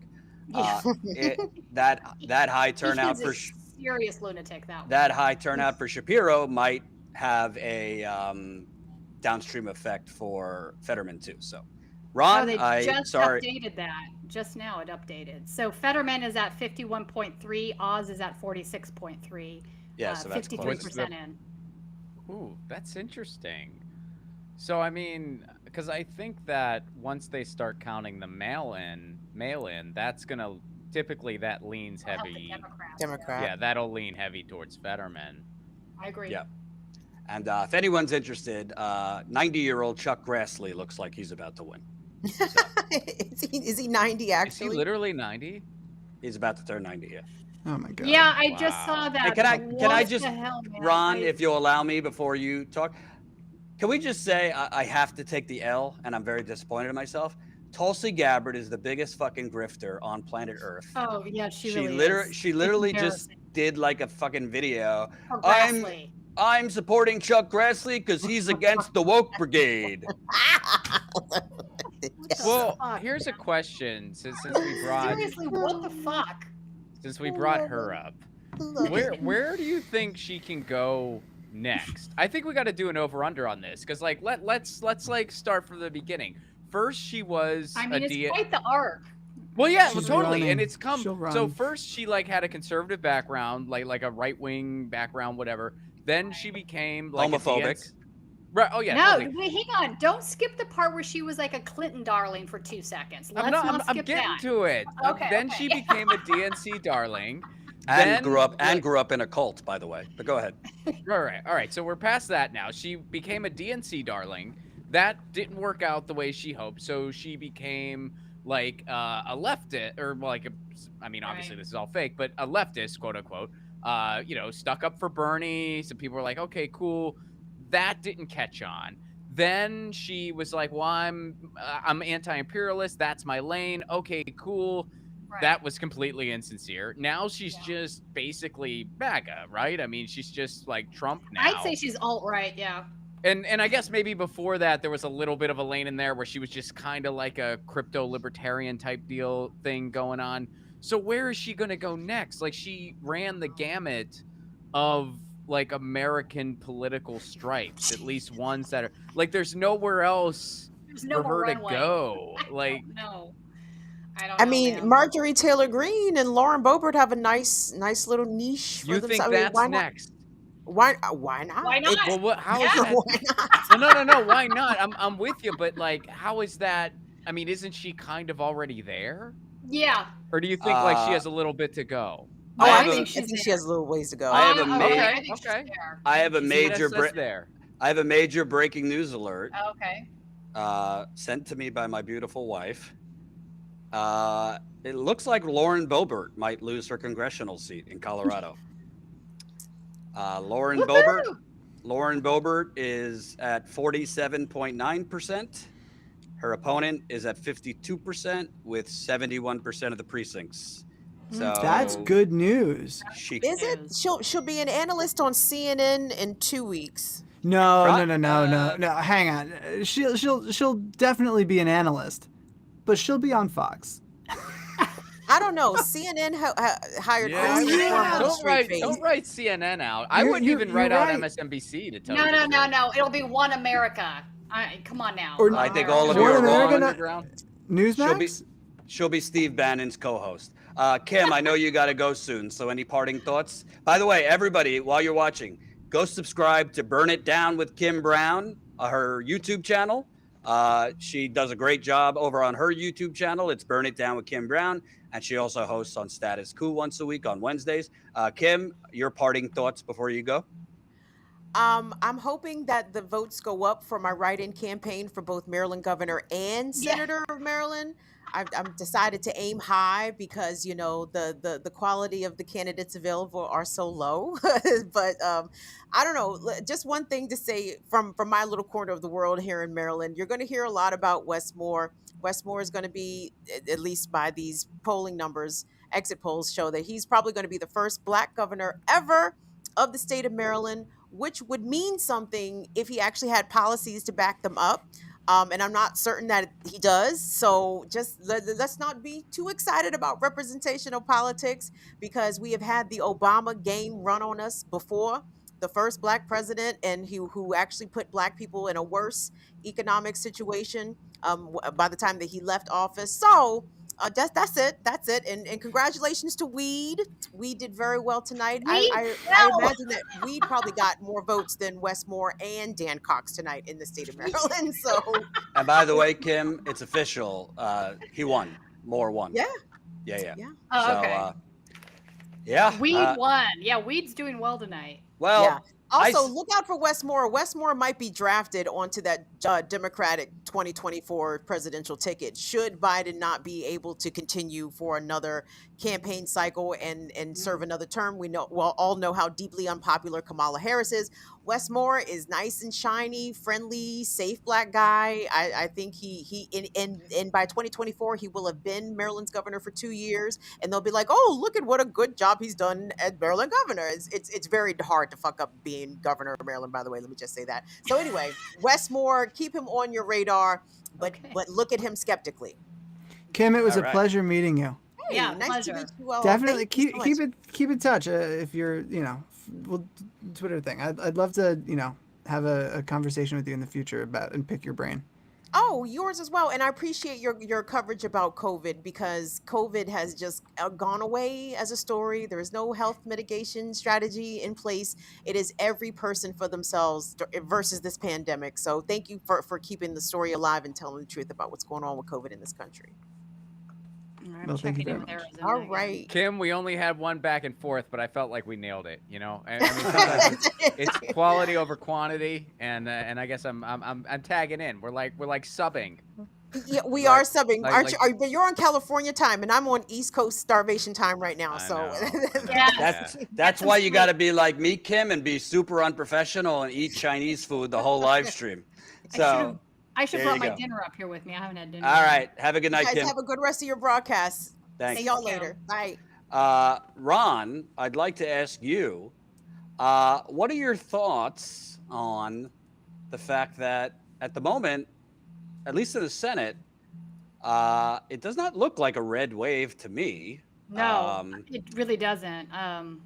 So maybe I don't know, maybe Although abortion. they only need one Democratic seat to get control, I guess, at this point. So Well, Is if that what- Fetterman wins in Pennsylvania, which right now it is Fetterman. he's still in the lead. Yeah, 50 it's point, Fetterman what, 6%? 50.6 to Oz 46.9, and why that's important. If Oz was going to win, which he might still, this probably would be flipped at this point because Yeah, I would say so. I mean, because I think once they start, because that's what happened. I mean, obviously a presidential is a different animal, but I mean, if you remember, they thought that Trump won Pennsylvania again in 2020. Mm-hmm. Then when they got to the mail-ins in Pennsylvania, it just went big time Biden, because that was just, that was just such a large portion of the Democratic votes. right. So- Josh Shapiro has officially won the governor in Pennsylvania. Yeah. He There it defeated is. election denier Doug Mastriano. So this is a case where the Democrats' Pied Piper strategy worked, because the Democrats propped up Doug Mastriano, poured in a lot of money to help him win the primary, and he's too extreme for Pennsylvania. So Shapiro will be the next governor. I don't know a lot about him. He seems to be your dime a dozen Democrat, but Yeah, at least that's he's good on abortion and other things. And that's Pennsylvania, at least on the state level, has definitely, it's a swing state, but it has moved a little further to the right. So it's good that they did not elect the election denier. My wife says praying for everyone's bladder. Yes, if you need to take a bathroom break, have at it. I've already peed while sitting here, so I'm fine. Good job, buddy. But Ron, I was going to ask you, Ron, I mean, what do you think about this? Because I was expecting by the polls, and again, there's still time, so Republicans can pull off some of these elections, but I was expecting Oz to be in the lead right now by the polls. I was also expecting in Wisconsin for Ron Johnson to be winning by a little bit more. My very loose prediction was I think that it'll be Republicans will get the House, Democrats will just keep the Senate by a little bit. I didn't have like a strong sentiment on that prediction, but that was kind of my loose. I think that's probably what's going to happen if I had to take a guess. As far as like specific races, Wisconsin, I wouldn't be surprised if they went more blue, because I feel like a lot of the young people are really showing up there. I mean, they've been Yeah. showing all those lines from all the universities and stuff like that. And, Barnes is That currently in the lead by a smidge. Yeah. okay, like, I mean, that really does make a difference. I mean, I remember, especially in a state like Wisconsin. I mean, like, I remember when Indiana went for Obama, it was because of so many college students, because there's so many freaking colleges in that state. I mean, full disclaimer, I went to one of them. I went to IU, but like, they all just really freaking showed up, and that state went blue, for the first time in I don't know how long. It hasn't since, I don't believe, but I mean, so those can be like some game-changing things, I guess. So 100%. So yeah, Yeah. We'll see what happens. Colin, come on for a second. You're a young rat, you little rascal, if you're there. Yeah. You're down in the state of Texas. What do you think about Greg Abbott serving a third time as governor there? The Beto experiment is now 0 for 3 Oh my god! nationally he's and still- locally. Hey. Beto ran fucking for Senate, lost to Cruz by 3 points. ran for president. I think he dropped out after 2 months.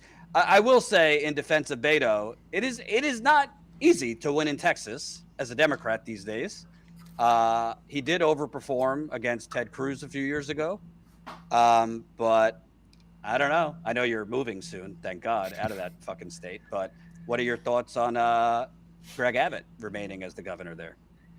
I mean, I'd said before that I had noticed, or rather not noticed, any sort of, like, still to this day, I haven't seen any, like, signage or anything for Beto.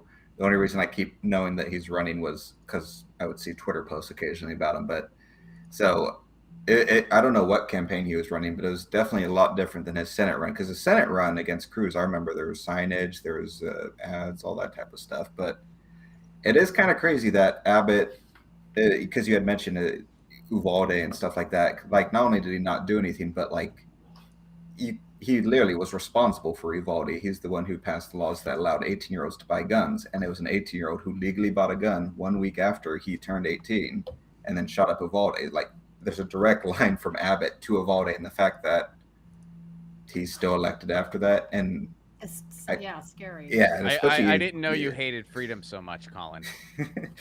Yeah, I mean, our local schools are now preemptively getting children's DNA. That way, it's quicker to identify them next time. So I guess one thing was done. God. Yeah, it's really fucked up. And by the way, Texas, I mean, Abbott led the charge before Ron DeSantis and these others in trying to criminalize parents of transgender people. They're the one, Abbott's the one that created the bounty hunter system for abortion. Another good reason to get out of here. Yeah. So, Walker, I know you got to go. So your final thoughts on, and by the way, MSNBC, Colin, I just sent you the link, but MSNBC is now saying that, where was that? That Joe Biden is on the verge of being the most successful Democratic president in a midterm election that we have seen in quite some time. So I don't really know how they're coming up with that one. Well, usually they're just such terrible bloodbaths. I mean, the bar is really low. That's how they're coming up with that. Yeah, that's fair, and it's good. It's good click medicine. Yeah. So they're calling Missouri for Schmidt. Yes. And by the way, Republican candidate. I just saw it.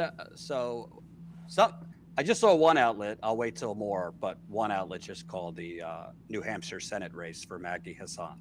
So I'll see if I can see that elsewhere. She's way in the lead. That would make sense to me.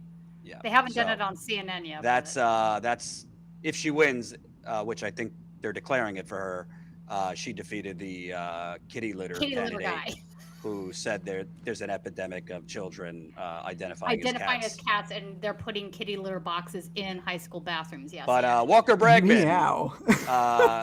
your parting thoughts, Walker.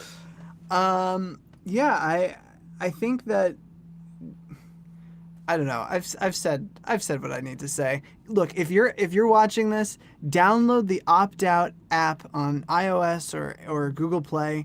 All independent media without the noise. The feed is curated by journalists, so it's not algorithm based. You will not miss the stories that are important. You'll see what journalists care about. Download the app. Status Coup is on it. You can watch directly from it if you're not home in front of a computer or a TV or however you're watching this now. But yeah, we're really proud of it, and I hope that you enjoy it.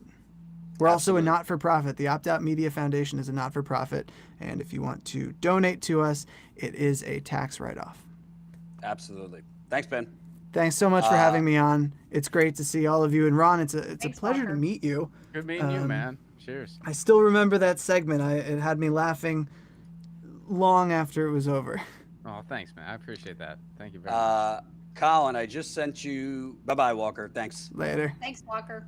Bye, Tina. I just sent you a couple things. Let's start with the one from MSNBC.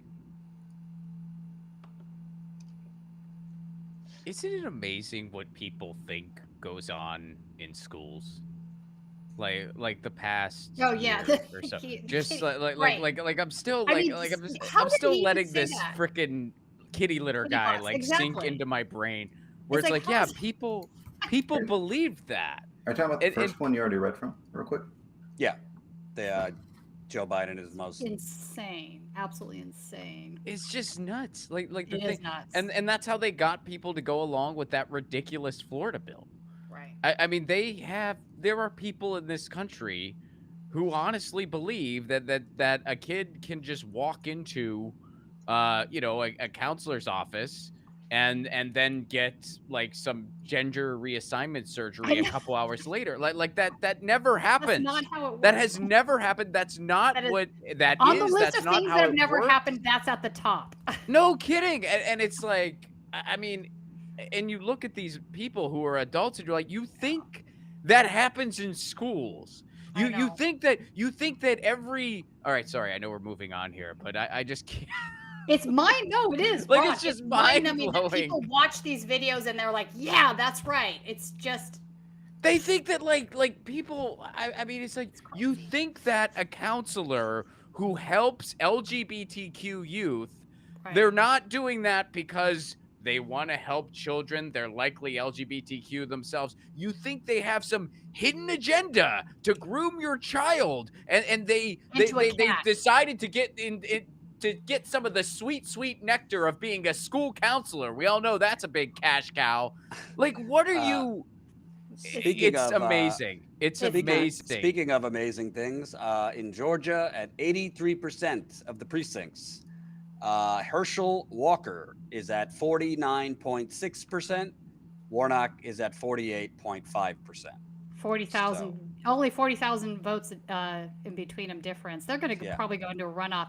Kelly is maintaining, actually increasing a little bit his lead over Masters in Arizona. Correct. He's got 56.1%. Masters has 41.5 with 43% now in. Vance has a pretty significant lead over Tim Ryan, almost 54% to 46%. So that one looks like it's pretty much over there. In Pennsylvania, where our reporters are, we have Fetterman at 50.3%, Oz at 47.2%, with 62% of the precincts. So that's close. Have either of the parties gotten any cooler? They both look kind of, I mean, Oz wasn't feeding anybody. Oh, he's got plenty of money. Did that change? No. Did Status Lou get some cruditas? No, apparently. No, we have not. Where is Status Lou? He needs to give us an update. Yeah, is John still locked in a basement? Yeah, Colin, if Lewis is still there, let me know and we'll bring him back in. Barnes and Johnson is very close, so 52%. But the one I'm looking at in particular is Arizona, because Kelly's really up by a significant amount. Yeah, he is. 51% of the precincts, and Kelly's up. Now up to 58.1. It went up again more. Yeah, so he's up 19 points, and let's see how that affects the governor's race, because I would love to see Carrie Lake lose, because she's crazy. Yeah, she's losing. Yeah, so Hobbs, who again did not debate Carrie Lake, Hobbs is up by 16 points right now. So, wait, is that 16? Yeah, Hobbs is at 57% of the vote. Lake is at 42.9% of the vote, and 50% of the votes have been. I'm really bad at math. I think that's 13 or 14. I don't fucking know. Over 10. She's up by 13, I think, over Lake with 50%. Again, that's where Trump and the Republicans were hyperventilating because there was a problem with tabulators for a little bit. And at 8 o'clock Mountain Time, so that is, I think it is, that's already passed. They were setting up protests in Maricopa County over the tabulators. But yeah, Kelly's winning in Arizona, and the Democratic candidate now is beating Carrie Lake by a significant number. Where else? I mean, this doesn't matter, but a Democrat won in Massachusetts for governor, so it goes from a Republican governor to a Democratic governor. The Republican governor was fairly decent there and not a crazy person. In Michigan, Gretchen Whitmer is up 53 to 45 with 30% of the vote in. In New York, 42% of the vote. Kathy Hochul is up at 62 to Lee Zeldin at 37.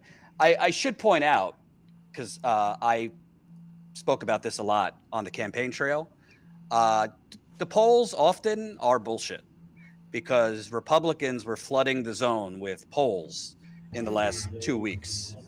There's Status Lou. There's Status Lou. How you doing, Lou? I'm doing How's it all going? right. It's going all right in here. I gotta say the mood in the room has definitely shifted a little bit with the calling of the Shapiro race over Mastriano. There was definitely some audible sighs and some upset-looking faces so far. But Did you try to high five people just to see how they'd react? I did not. Oh, but, missed opportunity, Lou. That's my bad. Yeah. Next time. But Can you tell us? You said before that it seemed like it was mostly donors, not like grassroots people. yeah. How are the donors looking? Do they look a little disturbed? Are they demanding their money back? It doesn't seem like it yet. I think a lot of the folks, I've even chatted with a couple staff folks here as well, some volunteers as well beforehand, and folks were kind of telling me that they were, out volunteering for Oz and happy to be doing that, but they were also having to go put Mastriano signs out, and they were pretty uncomfortable about going and helping with that. Like I mentioned earlier, like the Oz Shapiro voter is definitely a real thing, and I think that's kind of bearing out right now as we're seeing those results start to come in. I also think what might be happening too, I was a little bit more pessimistic on Fetterman winning before. Now, I mean, looking at it again, a lot of Jordan, we played some of the interviews that I had done the other day. A lot of people are still mentioning abortion as their top issue. They're mentioning, saving democracy, however you want to phrase that one way or another, as one of their top issues. While they might not have been enthusiastic about Fetterman and about some of the Democrats, those issues, they might just exclusively, the lesser of two evils that they're saying, those issues are really important to folks. And, that could be what we're seeing play out. Obviously, there's still a long freaking time for all of this to come together. No one, it's still kind of up to anybody. Sorry, I'm looking at some of the results coming in on the screen up there too. But we'll see. We'll see what happens. It looks good for Fetterman right now. And I would say it does too. And let me ask you, any updates with are Republicans filing any lawsuits there? They have in Arizona. I have not seen any yet. That doesn't mean it's not happening. But we're going to keep an eye on it. I've been kind of going back and forth here with the Breaking Points folks and you, so I'm trying to keep track of where everything's going at once. But while we're here, I can start to look into that in the next couple minutes. So, and Ron had questions about the food that they've been providing there. Yeah, is there an open bar yet? What's Oz's problem? Not for me. Unfortunately, I'm inside of the fenced-in media area here. So they do have a media area. Oh yeah, they've got a pretty big media area. Because I was wondering how you got in. I'm like, did we tell them you were an intern? In which case, well, we were able to get credentials for both this and the Fetterman events. And I want to point out, Lewis, you're seeing it now being on the road. But these candidates pen journalists in like they're zoo animals. They put them. That's what they do. Yeah.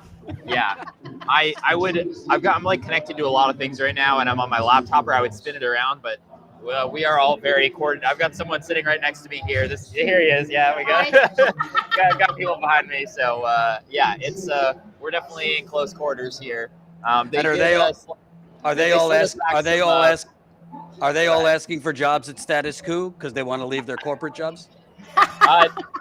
Maybe we'll see. I will say that there are almost there's an absolutely insane amount of media here. It's hard to see, but it's a battleground state, so that makes sense. Fair, more than necessary, I would say. It feels a little silly for the lack of action going on in the room, if I'm being honest. And is Oz going to be coming out there at some point, or you don't know? We don't know yet. I have chatted with a couple of staff folks, so I can try to touch base again. I wouldn't expect it anytime soon, but he'll come out at some point tonight, I'm sure. We'll see. Lou, I gotta tip my hat to you, man. You have found like 2 different ways to very diplomatically say there's a lot of really boring fucking people here. I mean, I'm impressed. Like 2 different, you were just like, I think this is more of a donor thing. Like, yeah, there's a lot of really boring fucking people around here. And it's like, I'm surprised there's so much press for the lack of action. There's a lot of boring I'm blinking fucking people because around. I agree. I gotta keep. No, dude, don't give it away now. We've held on this far, but kudos. Oh, his camera froze. As soon as he acknowledged they're all boring, they froze him. They froze him. He's like caught there in the. No, he's back. There you go. He's You back. unfroze. And to give you an update, Lou, it's tightening there. So with 65% of the precincts, Fetterman's at 49.6%. Oz is at 47.9%. So a little under 2 points. A little under 2-point Fetterman lead. So look carefully. It's definitely gonna be close. We'll just keep your eyes peeled, Lou. Someone might break out a bottle of white wine soon, and just make sure you get some. All right, I'll keep my eyes out, and I'll keep you posted if we get any update as to if we're gonna see Oz out here at any point soon. And how has it been going when you go on breaking points? Do they seem to like you? Yeah, I've only done one appearance for probably, 6 or 8 minutes or so. We're kind of holding off on another one to get more results coming in. I've been going back and forth with them, but first one went well. I actually, kind of fun, 2 people in the room were watching breaking points and came and found me. Wow. That's hilarious.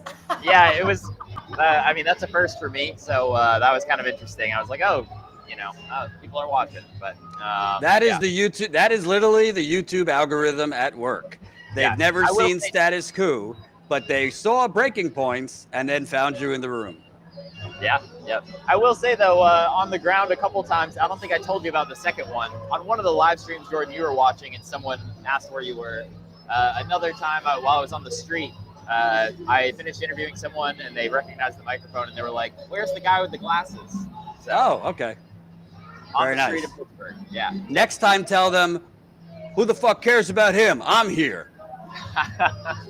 Yeah, we'll see. All right, man. We'll bring you back in a bit. Thanks. All right. Sounds good. Thanks, Jordan.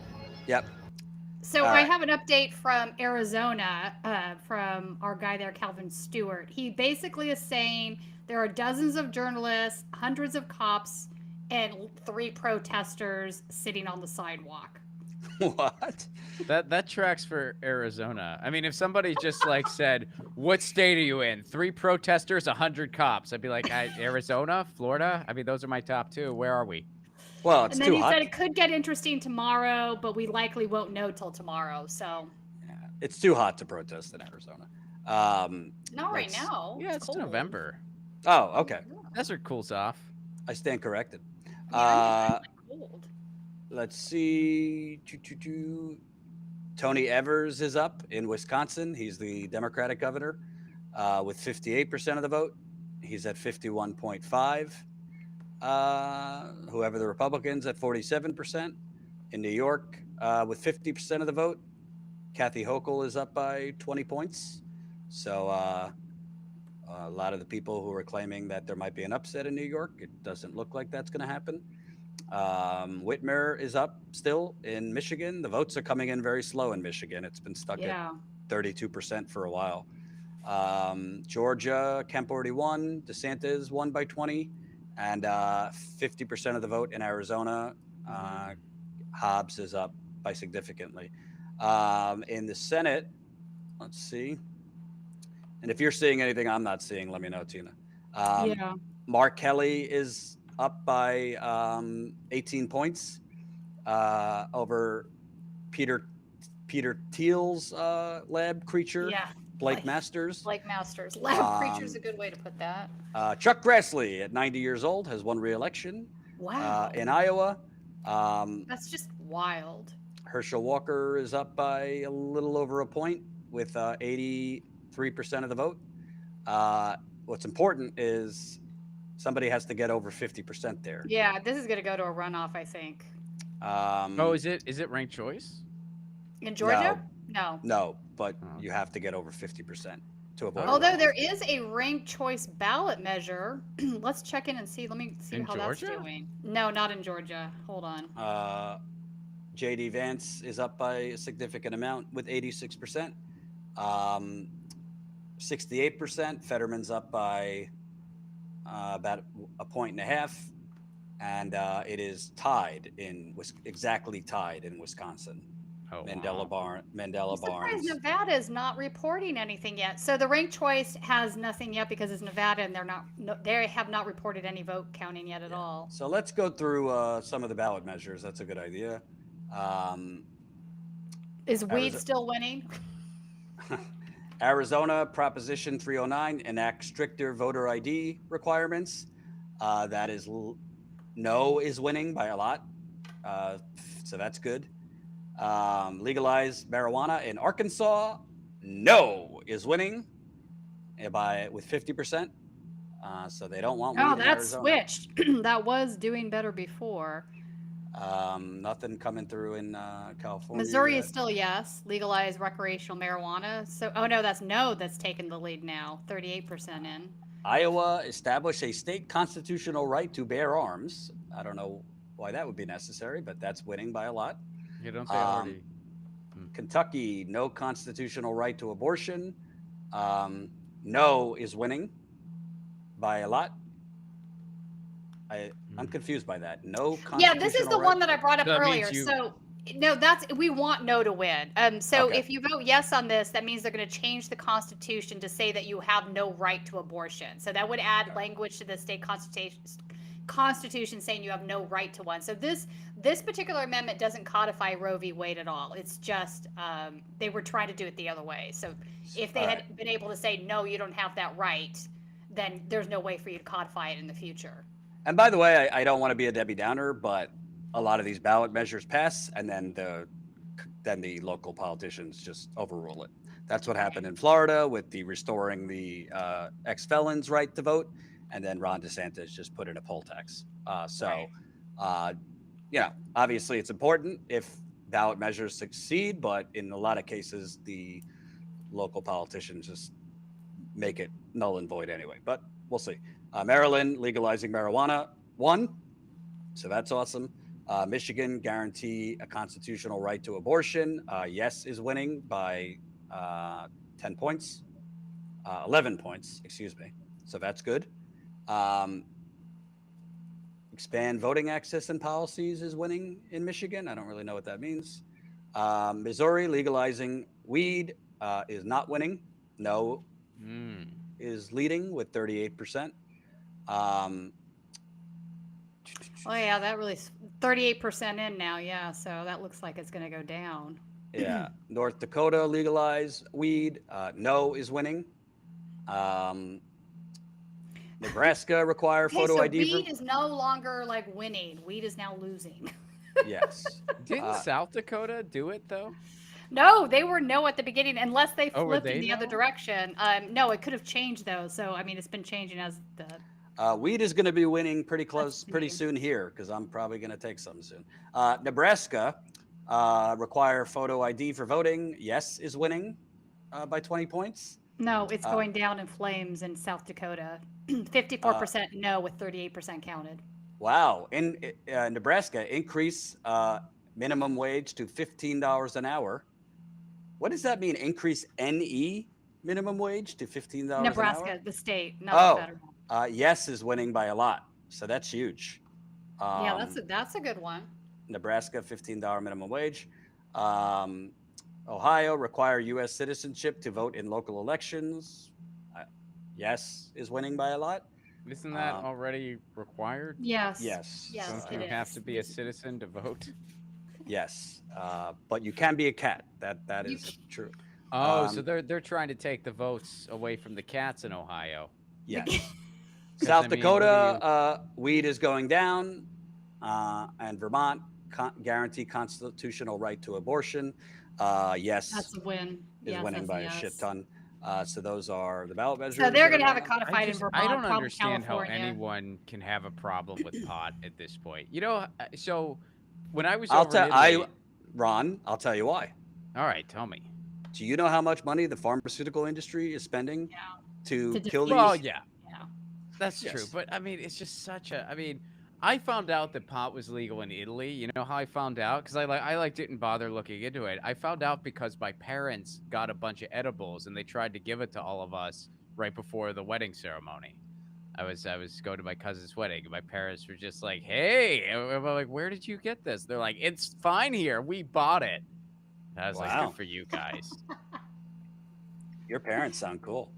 Yeah, they're cool people. They're cool. And it's like, my sister and I, like, we're both grown and stuff. So now they kind of let us know. They're like, just so you know, your parents are cool with cannabis. So we're both just kind of like, well, you guys grew up in the 70s. We kind of figured, but, good for you.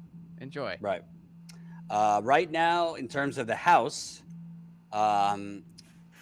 Republicans overall, Republicans by popular vote have 33 million votes. Democrats have 27 million votes. I'm trying to see like individual House races, but CNN kind Republicans have picked up 5 new seats, Okay, well that's what according they to needed. CNN. That's what they needed to win the House, so they probably won the House at this point. Well, right. So right now it's 101 Democrats, 159 Republicans. That's 5 pickups, but there's stuff that hasn't been counted yet. So that's assuming only that the Republicans that hold on to the seats that they have their existing. So there's 23 competitive seats total. So they could lose some seats. I mean, those Right. 5 pickups could be negated by Democrats picking up seats. I don't know what the likelihood of that is happening, but possible. I'm trying to find the Lauren Boebert one because Colorado. Colorado's in here. She's in 1, if I remember. No, not 1. I forget. Hang on. Oh, yeah, here it is. So 70% of the vote. Her opponent has 52%. She's at 48%. So that could be. Oh, here she is. Yeah. That could be a welcome. No surprise, but Yeah. So they Marjorie- could pick up that seat. Yeah. Marjorie 72% Taylor in. Greene. Marjorie Taylor Greene won, which is unfortunate. That- Let me tell you something. If Trump runs, okay, and wins the nomination, I believe she would be his vice president. You think she's going to be. You're I think he scaring would- me. I think he would make her his vice president. No doubt about it. Well, he has to pick somebody crazier than him. Right. Well, that would So, definitely I mean, that's a fulfill fair. Yeah, that's fair. I mean, he can't. Trump. I mean, even though he's wrong, Trump only focuses on his base. That's partially why he lost in 2020, in addition to just terrible policies on COVID. And he sure thinks she would help him the base. Just to give people PTSD, for those who still have PTSD from 2016, Debbie Wasserman Schultz has won re-election for the 200th time down in Florida. So that's disappointing. Let's see. Corrupt Rob Menendez Jr., who's the son of Robert Menendez Sr., who's corrupt in New Jersey. He's won. There were some close races in New Jersey. Tom Malinowski is winning in New Jersey. That was a close race between him and Tom Keene. So we'll see. Let's go to New York here. Gregory Meeks, who's a corrupt Democrat, has won re-election. Hakeem Jeffries, who might be the next speaker. They've been grooming him if Pelosi leaves. He won by a lot.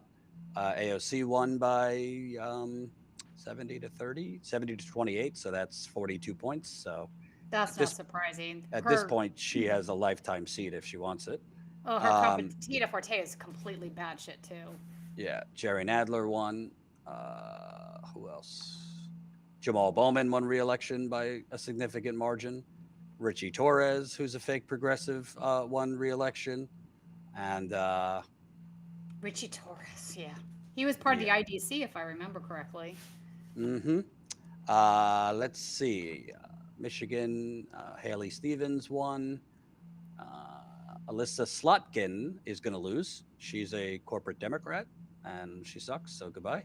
I'm actually interested. There's no votes. There's no results in California yet. No, not yet. We won't Katie have Porter. Katie Porter is one that I think, she's not like a Bernie progressive, but she's progressive. I mean, I'm liking her more and more, to be frank.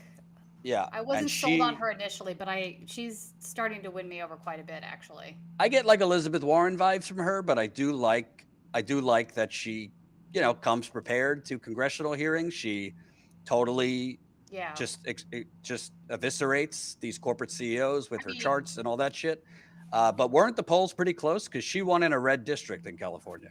Well, it's a changing district, right? So you have to remember this is where UC Irvine is. It's right there in the middle of the district. She was a law school teacher there at UC Irvine. Full disclosure, that's my alma mater. So it's a changing district. It's become more blue. Right.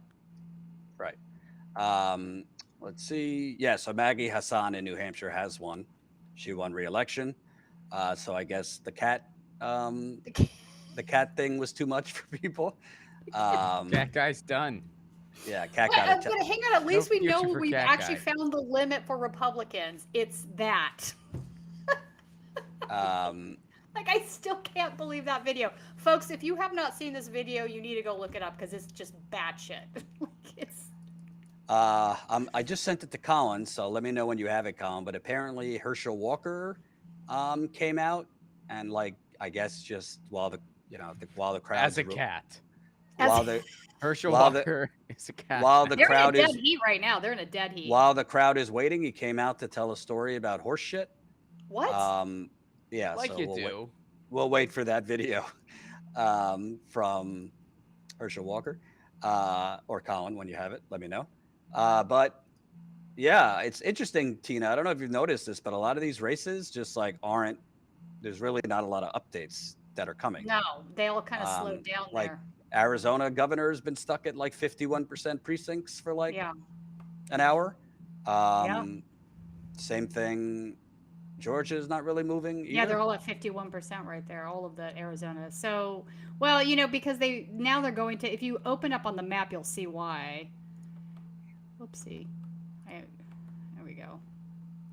Because they've counted, Flagstaff, Phoenix, Tucson, the major city areas, Sedona. Oh, did I ever tell you do that on the West Coast a bunch? Did I ever tell you guys a story about how I almost died in Sedona? No. Whoa, dude. No. I'll tell you. I'll tell you after comedy, little comedic break with Herschel Walker. He put this negative kid in his room, nothing but brand new toys. But he put this positive kid in his room, nothing but horse manure. And after an hour or so, he looked at this negative kid and he was complaining, I don't want this, I want that. I don't want this, I want this. And father knew that this kid is never gonna amount to anything because nothing ever makes him happy. But he looks in on the kid that's in the room with the horseman. He got a shovel. He's shoving his horseman over his shoulder. He's laughing and singing and having a good time. First thing the father thinks, this kid's got to be crazy. But he said, son, what's going on? What's going on? Little boy says, Dad, as much horseman there is in this room, there must be a pony at the bottom of it. He put this negative kid. Why? What did I just watch? If you elect me, open mic night at the Senate. I don't understand what just happened. No, he was. Did I hear it wrong, or was he saying the N-word several times? It or was sounded like it to me. I didn't hear it. I didn't. I thought he was. Just... I think he said naked. I could be wrong. Oh, okay. It sounded like a little naked boy. Okay. Okay. For a minute there, I was like. Well, on the bright side, it's not him coming out and declaring victory preemptively. So it's just him telling a story about horse manure. So that's positive, I guess. So Colin, how did that start? Like, was somebody just like, excuse me, do you have any tips on how we can make our kids shovel shit? Yeah, apparently. Tell them there's a pony at the bottom. We got Oregon Let me reporting tell you this for the story. first time. Yeah. Apparently, a Congressman, Andy Biggs, mocked Pelosi's husband getting hit with a hammer at the GOP watch party. So that's something. What are you getting in Oregon, Tina? Oregon, 18% in right off the bat. This is their first reporting. Wyden is at 63.1%. He's the Democrat. Perkins is at 34.1%. Wow. Oh, I don't. Wyden's not. I mean, Wyden's going to be fine. I don't see. Yeah, I think he's safe. Yeah, But I'm just Interesting. letting y'all know. Wait, Washington just bleeped on here too. Let's see. Really? Oh, it's just one little tiny red area in eastern Washington state, so this is not even worth mentioning. 1%. Smiley took that district 65, Maurice 34, but it's meaningless. the rest of the state voted to join Canada. JD Just like, we're Vance. done. JD Vance has officially won in Ohio. So, yeah, That's just I think ugly. JD Vance, the fake hillbilly LGBT guy. That is shocking to me, to be frank. I mean, I'm not a fan of Tim Ryan per se, but I mean, I think Peter Thiel's JD Vance is going to be a puppet. I mean, that's he's owned by Peter Thiel. I mean, that's so he won 87% of the precincts, but 53 to 46. So, yeah, I actually think if you had a populist candidate, which I think Tim Ryan is not, it could have been a lot. I think it could have been a lot closer. I agree. A lot closer. Georgia, it is at 86% precincts, and Walker is up by less than a point. So, unless something changes, I think that's going to go to a runoff. Yeah, I agree. Utah. He better have some more shoveling shit stories. Yeah, in the Utah's can. reporting now too. Utah, it's low, but 17% of the precincts. Fake constitutionalist Mike Lee. Just bleeped in some more. It's coming in here. Fake constitutionalist Mike Lee is winning against the independent Evan McMullen. Evan McMullen got the nod as an independent to face Mike Lee. So it's 36% for McMullen, 60 for Lee, with 17% reporting. Right. Salt Lake City is not in that number though. That could be interesting. Yeah, that's true. Let's see here. Pennsylvania, a lot closer, 73% of the precincts. Fetterman is up by a point. So it's definitely getting closer. But I still think that's good for good for Fetterman, because the mail-in ballots are going to come in last. And it looks like that's where we're headed. If you click on the map, it looks like every district's sort of almost reported, except for the one to the east of Allentown. So are all the rural areas reported? Yeah. Most of them, yeah. Then, I mean, unless he goes down by a significant amount, even if he's down by a little I think Fetterman might pull this off. Yeah, I agree. Yeah. I'm looking in Bucks County, which is kind of around a little north of Pennsylvania, Philadelphia. Oh, there it is. All right, so Bucks County is going for Fetterman significantly. Yeah, significantly. So that was a place that Oz was spending a lot of time. Fetterman was spending a lot of time, but Fetterman is winning Bucks County by a significant amount. I want to look at. It's going to be close either way. Pittsburgh, Fetterman's up. Allegheny, Fetterman's up by a lot, which is not surprising. Harrisburg. But Scranton, all those areas. Yeah, so we'll see. But Fetterman right now, I think you'd rather be Fetterman. Let's see. When's California coming? Shouldn't California start having results soon? Hard to say. We take a while. I mean, we take a while. Normally, I don't check our state results till the next morning. Alex Padilla already won, by the way. Oh wait, hang on. California did just blurb on just now. But okay. So these are none of these are these are not going to be even remotely competitive seats as far as this. These are all going to go to the city incumbent. I'm just telling you, the California senator, he won re-election, which isn't surprising. Yeah, you're right. So California is actually starting to get some reporting here. It's very minimal though, but they're going to call these races. They're going to call these races with 5% in. You know what I'm saying? It's the obvious ones. They're just going to call. Mark Kelly is up by still 20, almost 20 points with 51% of the precincts in Arizona. Oh, my Sedona story. So my wife and I, on our honeymoon, we started in Sedona, and a friend of mine tells me, you know, I'm not like a fucking major hiker. I had 2 back surgeries, but so I asked him, like, he's been there, where's like a nice leisurely hike? So he tells me to go to the, I don't know, the Mesa Airport loop or Yeah. something like that. Yeah. So we go. I've been there. Literally, this is like fucking mountain climbing. It's we literally like we're climbing up a mountain.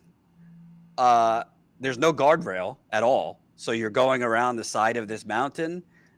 We had to go on like all 4s at points because like Wow. it was so fucking, and like if you trip there is no guardrail, like you're falling off a mountain. Why were you doing this exactly? Because my friend, who I didn't talk to for a while, told me that this was a leisurely hike. There's also like pretty much 0 markers on like direction to the end, and a lot of forks where like you go right, you go left, but like who the fuck knows? At one point, the people behind me were like, "We're following you." I'm like, "Don't fucking follow me. I don't know where I'm going." It was very scary, honestly. We definitely could have died. Oh, I haven't been reading super chats. Let me shout out a few people. New Status Coup member, Lorianne. So that's another new Status Coup member. Woo! I That's think cool. we've had 4. Lunch tonight, yeah. We need to get a couple more of you. So if you're watching and you're new here, we are an on-the-ground reporting outlet. We don't just come to you from the studio. We have people in Pennsylvania right now that we've been bringing into the show. I've been on the road constantly the last couple of years. Union drives, worker strikes, Flint. Tina, who does great work for us, she's been out covering mind-numbing protests, Proud Boys, Oath Keepers, fucking anti-maskers, a lot of people chanting at Disney for their tyrannical support of gay people. So Tina's out there for us on the ground. Yeah, so definitely, if you can, support us, because on the ground reporting costs a lot of money between the rent-a-cars, hotel, food, equipment. StatusCoup.com/join. Become a member for as low as $5 to $10 a month. I will say, if there is a God and there's an actual progressive primary against Joe Biden, I'd love to be able to cover it. I don't think they'll win, but I'd love to go out and cover it. I don't know who it would be, if it would be like Nina Turner or Marianne Williamson or fucking, I don't know. I think the only chance is if it would be some kind of outsider. I think Right. it would have to be somebody like a Marianne Williamson. I don't know if Nina Turner, I mean, maybe she would do it, but yeah, I don't know. I mean, I think that it wouldn't be someone currently in government, I don't think. I think that I don't want to be a Debbie Downer, and it would be more profitable for me to say there would be a chance. I think it's highly unlikely anyone would defeat an incumbent president in a primary. It's never been done. It's very difficult. If you think they, if you It's think very they, difficult. if you think they fuck Bernie, the media, wait till a progressive primaries Biden and makes Right. him actually have to compete. With that said, I do think the progressive movement, as we talked about at the beginning, needs a little pick-me-upper. I do think the progressive movement could use a fighter. I don't know. I mean, I like Marianne Williamson. I can't process that phrase anymore after that DeSantis video. Yeah, I think Marianne Williamson's a nice. I think she's nice, and I like her, but I don't know if like her delivery is necessarily where the mood is right now. I think she's more like an eloquent, articulate person who talks on spirituality and She's moral. not like a firebrand. She's not. I like think you need a real fucking person to come in there and just like fucking So the tear down the Democrats house. have Yeah. picked up they flipped 2 of the governor seats. Maryland and Massachusetts have now both been called for the Democrats. Yeah. So that's 2 more seats in governorships. So you know what? Not, Maybe not that it matters, because Nate Silver is routinely wrong, but he just he is came out. wrong almost all the time. He's just came out. constantly wrong. How does he still? Is he? How Who does he have a employs career? him now? I don't know. He just shifted his prediction regarding the Senate to slightly favoring the Democrats after Maggie Hassan in New Hampshire won re-election. So he is usually wrong. So don't take that. Yeah, I don't see any seats changing hands in the Senate at this point at all. I just don't. I think Well, we're they- going to end up where we started. You think Maybe. no?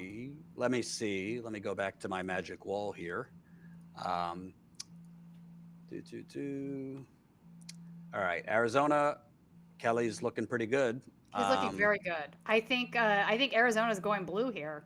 Do you think I'm crazy for calling that this way? Well, when you say no seats are changing, I don't know about that because there might be a runoff in Georgia. So we might All not right. know. Yes, I do think there is going to definitely be a runoff in Georgia. I think that is absolutely unavoidable. So, all right, fair.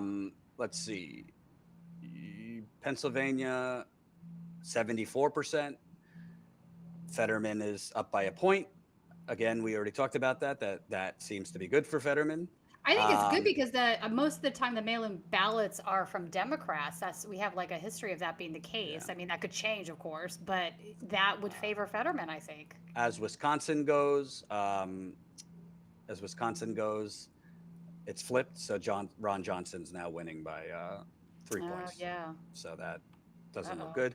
That But let's doesn't- talk about this for a second. 69% in.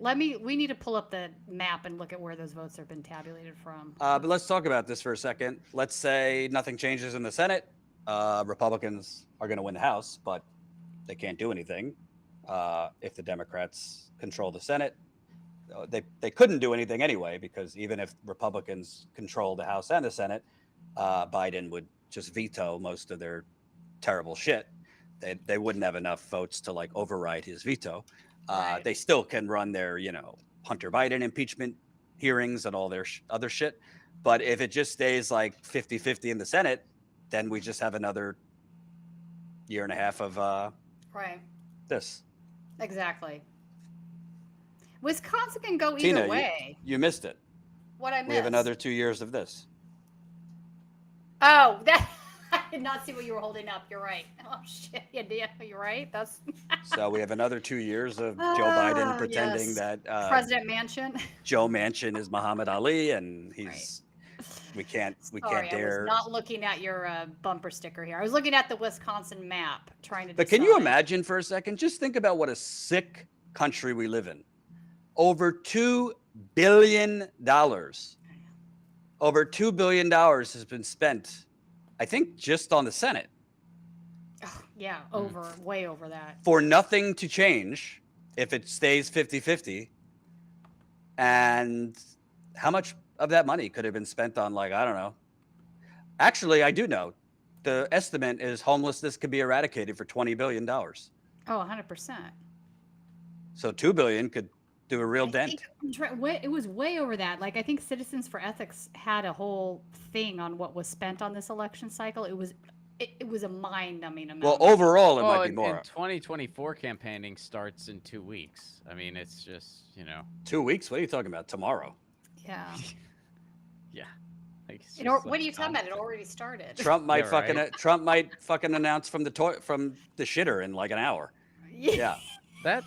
Yeah, I mean, that's a fair prediction. He'll just, That's a Colin, fair prediction. he'll It do a wouldn't- video. Colin, do you have the video I sent you of Tim Scott kind of hinting at maybe running for president?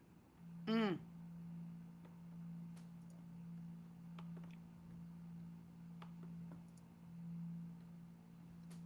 We'll wait for Colin. There he is. My grandfather voted for the first man of color to be reelected as president of the United States. I wish he had lived long enough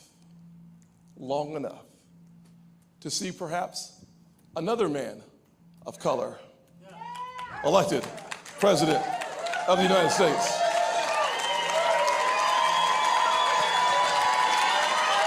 But this time, let it be a Republican and not just a Democrat. So,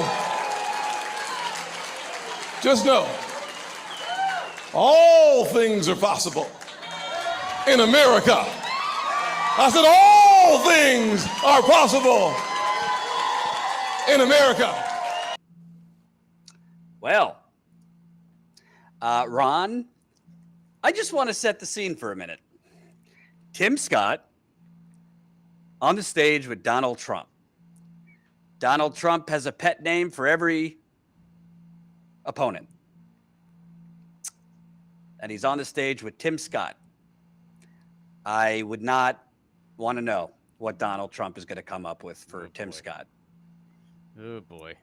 Yeah. Maybe he'll say my African American over there.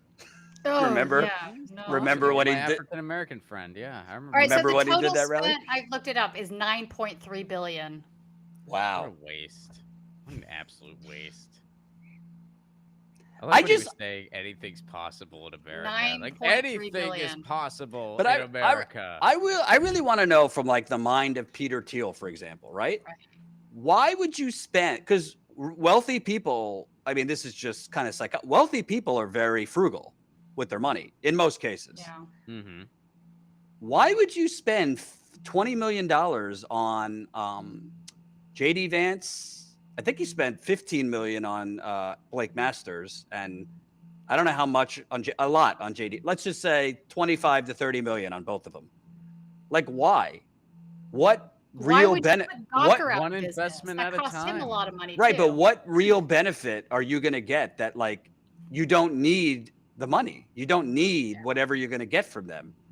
So, like, why waste your money when I don't know.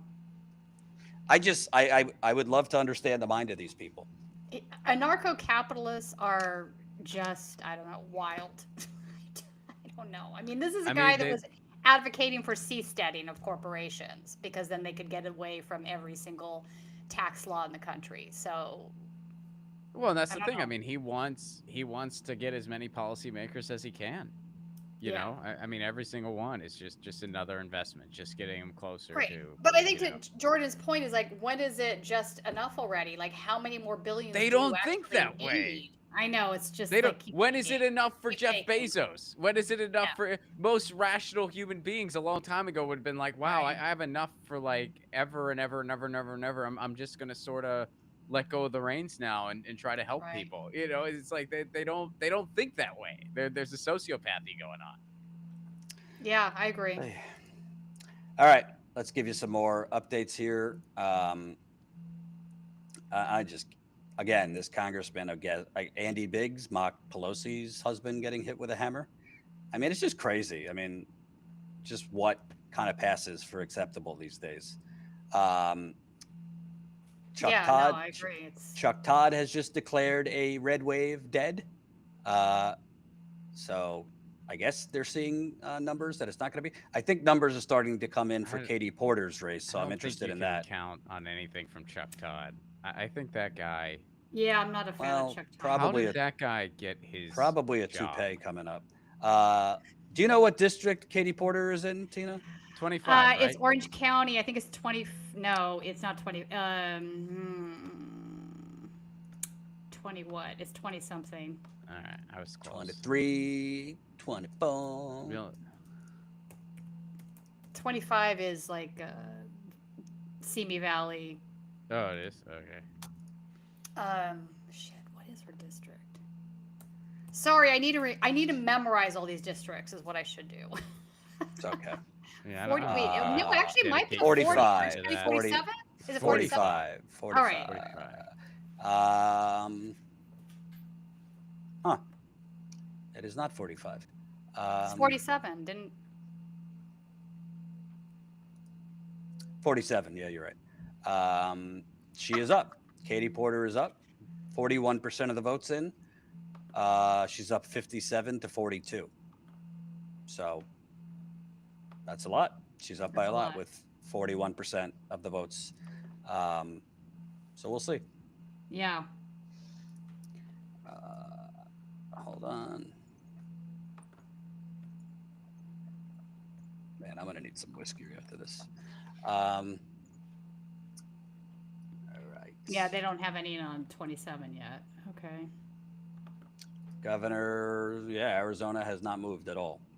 No. They, like, 51%. froze. Still at Yeah. 51. I We cannot might not imagine. know. I cannot imagine the fuckery Carrie Lake and Trump are planning right now. Let's see, Stop New York. This 2.0 is Yeah, basically Michigan results have not moved at all either. New York, it's closed. It's narrowed a little bit in New York. Hochul is winning by 11 points, 71% of the precincts in. So it was 20, now it's 11. So it's closer than it was. Shapiro already won, and Wisconsin governor has gotten closer to 70% of the votes in. The incumbent Democratic governor Evers is up by 2 points.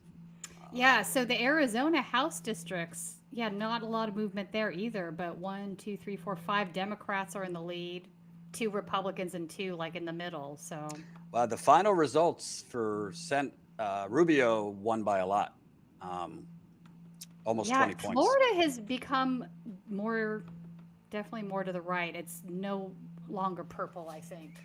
Yeah, and I think that Ron DeSantis, if he had a case to make against Trump, beyond just Trump is too much baggage, is you need Florida to win, and I won it by 20 points because he won re-election by 20 points. So that guy, that's as dangerous as they get, Ron DeSantis. Tell people why you think that, because some people say Trump is more dangerous. I personally think DeSantis is more dangerous because I think he's more competent to actually pass. Honestly, man, I mean, that's the exact way I would put it. I mean, look at what he did with that, you know, anti-transgender bill that he got through in Florida, and the way he was able to get it through, the way he just kind of talks matter-of-factly and even comes off as just a reasonable guy. And he all thinks the he was stuff sent by God. Well, yeah, I mean, he says some wacky shit too, but it's like he comes off to people as reasonable. Meanwhile, he is pushing absolutely psychotic shit, like super messed up shit. He's a Christian nationalist. He is. He's a theocratic extremist. Yeah. Trump is just kind of a doofus. I mean, Trump is just kind of, you know, like just likes the attention. He's all about whatever. Well, Trump is a doofus in terms of actually moving policy and getting shit done and organizing different coalitions in the Republican Party. He's not a doofus in terms of like mind control and brainwashing and how to neither is DeSantis though, I'd say. Right. Neither is DeSantis. I mean, that's why it's like, yeah, I mean, obviously I'm no fan of either one, but I think DeSantis is just, I consider that guy the most dangerous person in American politics. I think he is more dangerous than Trump. I think he is more dangerous than Mitch McConnell. I think that if he were to ever get in the White House, he would be even worse than Bush was, which I don't know if the country will still be standing after a presidency like that. So what are you talking about? Bush, right? You know, he draws paintings and he's he's great now. He's a beloved former president. Beloved artist. Good guy. I want to tell you, in Georgia, it's getting a little closer. Still looks like there will be a runoff, but 88% of the precincts. Walker is at 49.2%. Warnock is at 48.8%. So almost basically tied. And in Pennsylvania, 79% of the precincts. Fetterman is up by a point. And again, you would expect the mail-in ballots to give Fetterman more of a boost. So Pennsylvania, why that's so important is if Fetterman wins Pennsylvania, it gives Democrats, that would be a flip, because right now the retiring senator is a Republican, Pat Toomey. So that gives Democrats a cushion where they could then afford to lose one seat in the Senate, which that's right. It looks to me like they would lose. At the moment, the main shot to lose would be Georgia, because it looks like there will be a runoff, and who knows? I mean, if there's a runoff in Georgia that happens in December, more shit can come out about Herschel Walker. But at this point, or again, he might have more shit to talk about. Literally. Yes, horse manure. That was such a weird clip. But I wonder what you think, Tina. I mean, we'll find out once the exit polls come out, but the only thing I could think about in these races that we thought Republicans were going to do better, maybe abortion did play a bigger part. Well, you know, I think it did. And I said this the other day when we were looking at the polls. I'm like, I think these polls are way off. They all have, all of these Republicans taking these seats. I don't buy it because, and then you look at like what people are prioritizing over other things. And abortion was like this little minuscule thing that they were talking about. And I think that just really underestimates where women are coming from right now.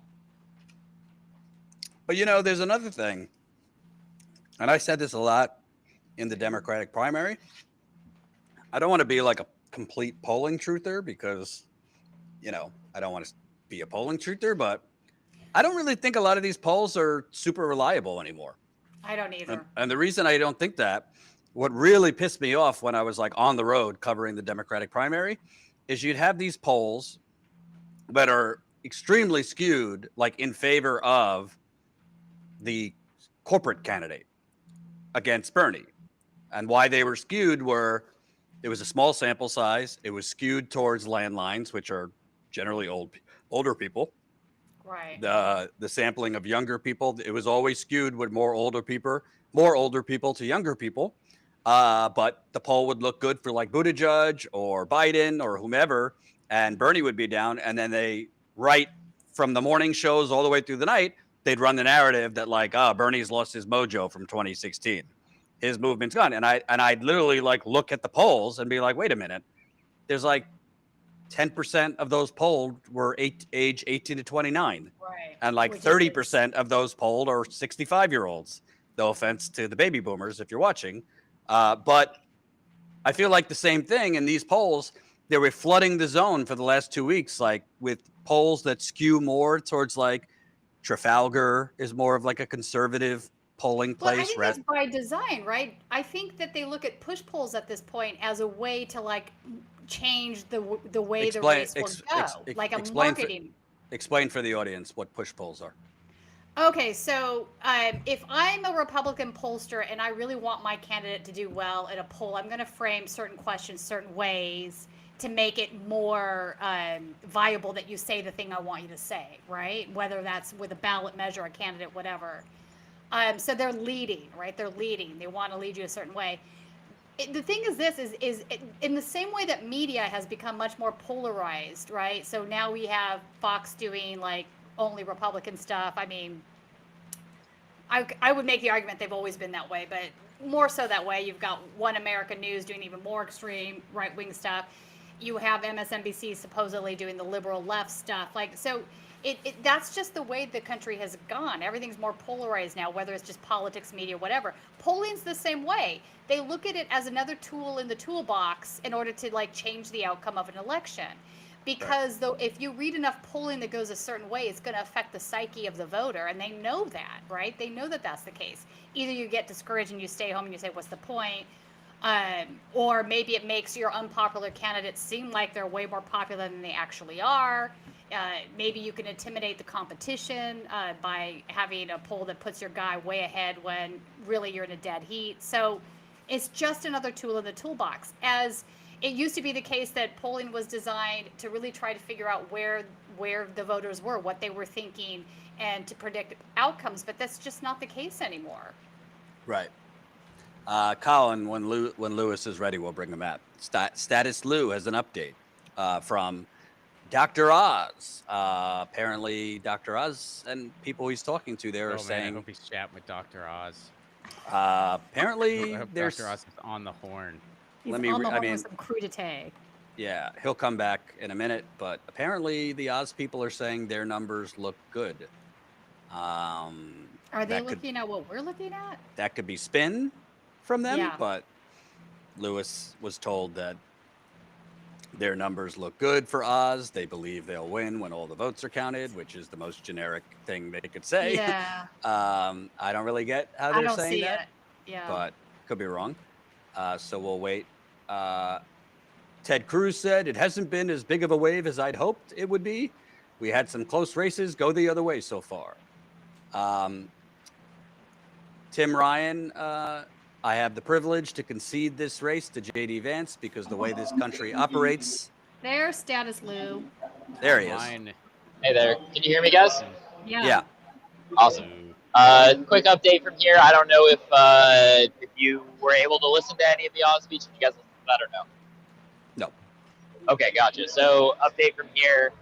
No declaration of victory or anything like that, but he came on and basically probably only talked for 2 minutes, maybe less, and said that the data that they have here, the things are looking good, and that they're confident when all the votes are counted that they're going to win.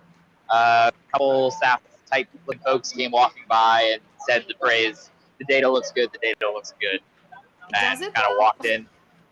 I mean, they're predicting. My guess is on the remainder of what's counted based on locations. It's hard to say at this point. Another staff person that I talked to seems to think that he's not coming back out tonight, so that's probably going to be it for updates from here at this point. Okay. I don't see where the data looks good though. I'm looking I don't see it either, but let me give you a little lecture from an old grizzled veteran here. They are seems to be. Are you talking about you, Jordan? Yes, seems to be a little spin coming out from the Oz camp here. I could be wrong, but the numbers. I mean, the mail-in ballots would be coming in last, and Fetterman has held the lead the whole time. So, I don't know. But it doesn't make sense on my end either. I'll be curious to see. I might pop off and pop back on in a bit here, just because I've got a couple of folks that I can talk to, just to try to get more info. But I'll definitely join back in here, and I'll ask them how much money they would give to Status Coup for me to sell out. I'm just curious. All right. I'll see if I can. I'll work my negotiation skills. We'll see. Thank you. Thanks, guys. See ya. All right. I like how he made 1-2 made an appearance, and now they're like speculating if he's gonna. Yeah, come I mean, back. it happened so fast we didn't even get the video. We don't know if he saw a shadow. He might not be back, but we'll see. You know what's interesting though? What they said. I'm looking at this. But map, I just don't what's see interesting is what he said was we feel confident that when all the votes are counted, we'll win. But their whole thing has been there's too many votes being counted, and trying to discard tens of thousands of mail-in ballots. So you think you'll win when all the votes are counted, but like you guys have been trying, the Republicans have been trying to toss out most of them. Oh, we got a Fetterman appearance here. Well, I don't know if it's not Fetterman appearing, but this is the feed. John Farina from the Fetterman event. Colin, I don't know if you could tell him just Where's to like. John at? John has been locked in a basement there, but that's the feed. So it's just the feed. Okay, it's just a flavor feed. Still haven't got. He'll let us know when someone's actually about to speak.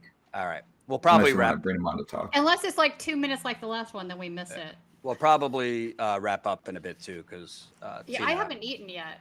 Yeah, so you all have had me here for 4.5 hours, almost 5 hours. You're damn right.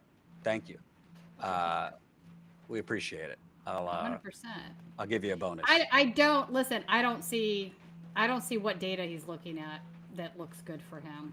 No, I mean I think it's going to be super close, but what I see going forward, actually, I think favors Fetterman. They're looking at the numbers in New Jersey.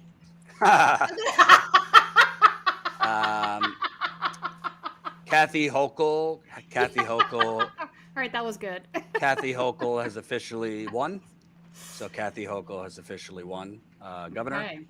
By the way, like that's her first actual win, because remember she became governor after Cuomo stepped down. So Ron's cats are involved and excited. Lucy's here. She's stoked. Yeah. Let's see. JD Vance won. Let me see if I missed any super chats here. Tina, if you got to go, I could helm the ship for a while myself. So no yeah, problem. we could do a couple. You guys might have done this already, but I'll give a shout out to Chris, because Chris said great lineup. Saw Ron do a comedy show. He killed. Thank you very much for that, Chris. If you're still watching, I appreciate that very much. And then Mike D, thank you for the super chat. Ron, when are you in Seattle next? Can you bring Kim? I'll definitely be back to Seattle soon, probably 2024. And does Kim do stand-up? Is Kim a stand-up? No. Who's Kim? Okay. All right. Well, I mean, I guess if she wants Kim to Brown, she was on. Oh, Kim. Oh, I was thinking like that's not your wife's Like, can name. you bring Sorry. Kim? Can you just I was like, wait, who's Kim? Can I'm you just assuming that's what he means. Yeah. I was Kim thinking your Brown, wife. yeah. That's why, and I'm like, wait, that's not Kim. All right. Oh, is Kim your wife? No, that's why I was wondering who's Kim. No, Kim's not my wife. All right. Thank you for that, Mike D. See you in Seattle soon. I don't want to start any rumors. That's not your No. wife. Oh. Yeah, my wife lives in Maryland. I'm in California. We like it that way. It's kind of long distance. I don't know let's why I see. didn't pick up on that. I don't know. Charlie Kelly, $10. Thank you. Elisa, Thank you. $10. Enjoying the mega Status Coup stream. We are enjoying it too. Jason, $10. Cheers from Vegas. Woohoo. Arlene Chambers, $20. This panel rocks. Thanks, Status Coup. Cheers. Thank you. Thank you. Mike D, €10. Ron, we just read that one. Why do we not have any returns from Nevada yet? That's the only thing I cannot figure out. Because they're all drunk at the casino. That's why. Allie Brown, $4.99. Despite a heavy propaganda campaign, amendment in Illinois to add workers' rights to the state constitution is winning right now. Yay. Oh, right on. That's good news. I'd be curious what that means, add workers' rights to the constitution. Like basically add a line. Is it a ballot measure? What is it? Add a line like we care about workers and then allow Amendment. the Okay, corporations to oppress them.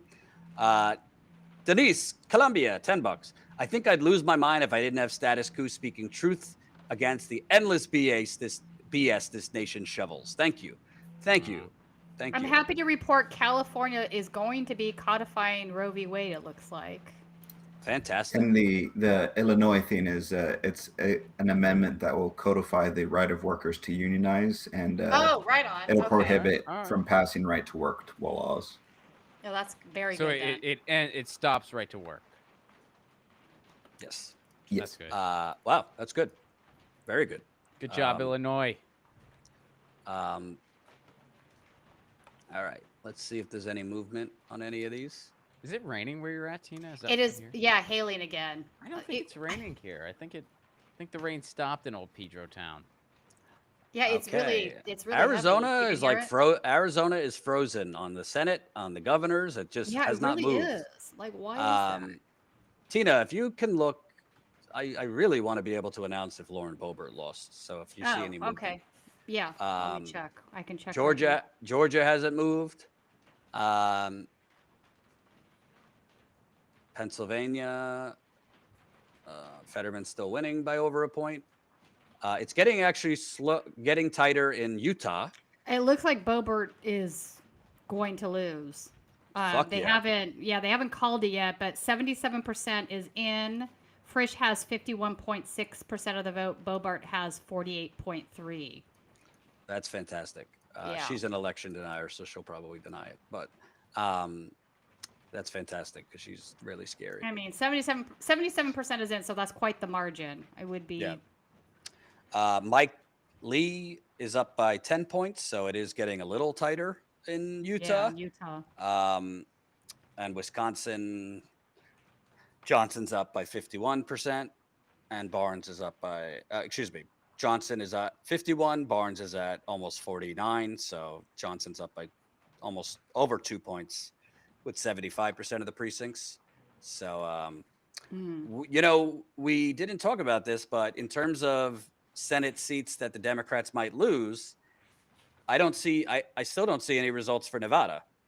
So yeah, no, there's literally no, I know. It's making it crazy. Cortez Masto is the Democratic incumbent, but a lot of the polls have been showing Laxalt, the Republican, as up.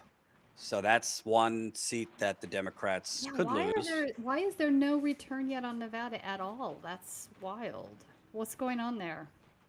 Usually they have something before California, no? I don't know. But, yeah. It's nothing. Nada. Nunca. Flint mayor results. Curious who won the Flint mayor results. I'm going to check one other place.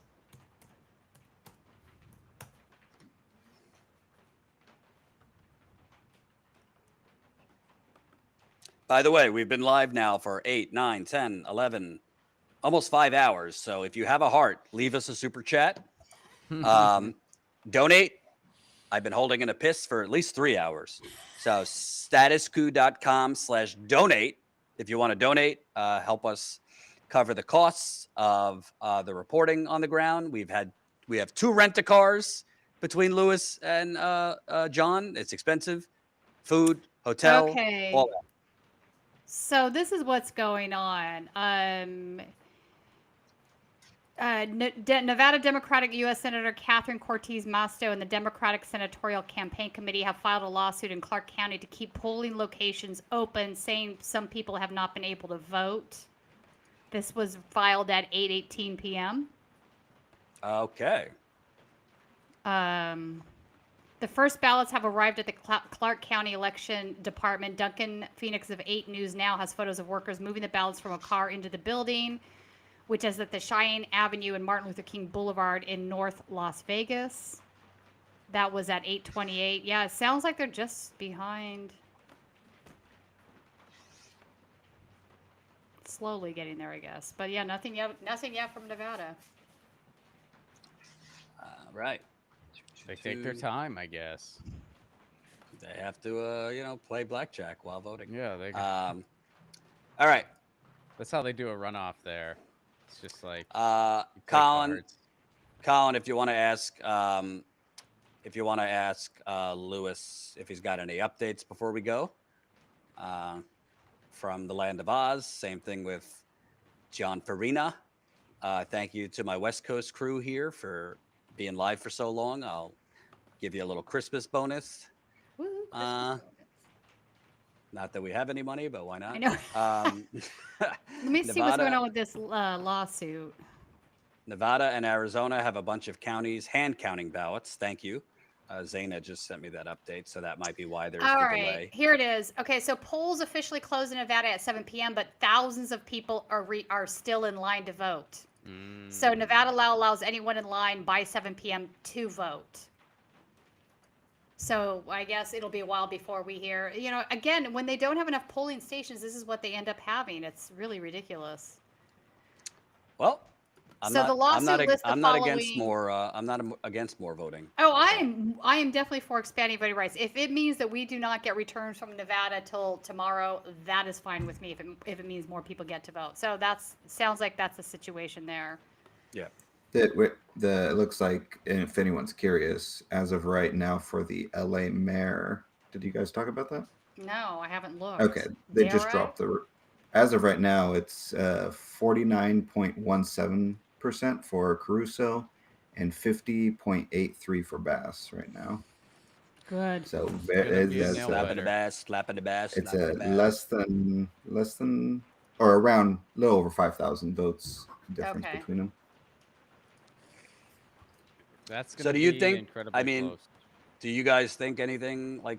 I mean, Karen Bass seems like a nice lady, but she seems like She's She's- milk toast dem. I mean, Yeah, do I think she's gonna rock our world and make a lot of progressive change? No, but she's definitely, without question, better than the corrupt billionaire land developer. Yes, Yeah, I mean, look. I think she's better I than think- Garcetti too. To be frank, I think she is a little bit better than Garcetti. Not like way better, but she's better than Garcetti.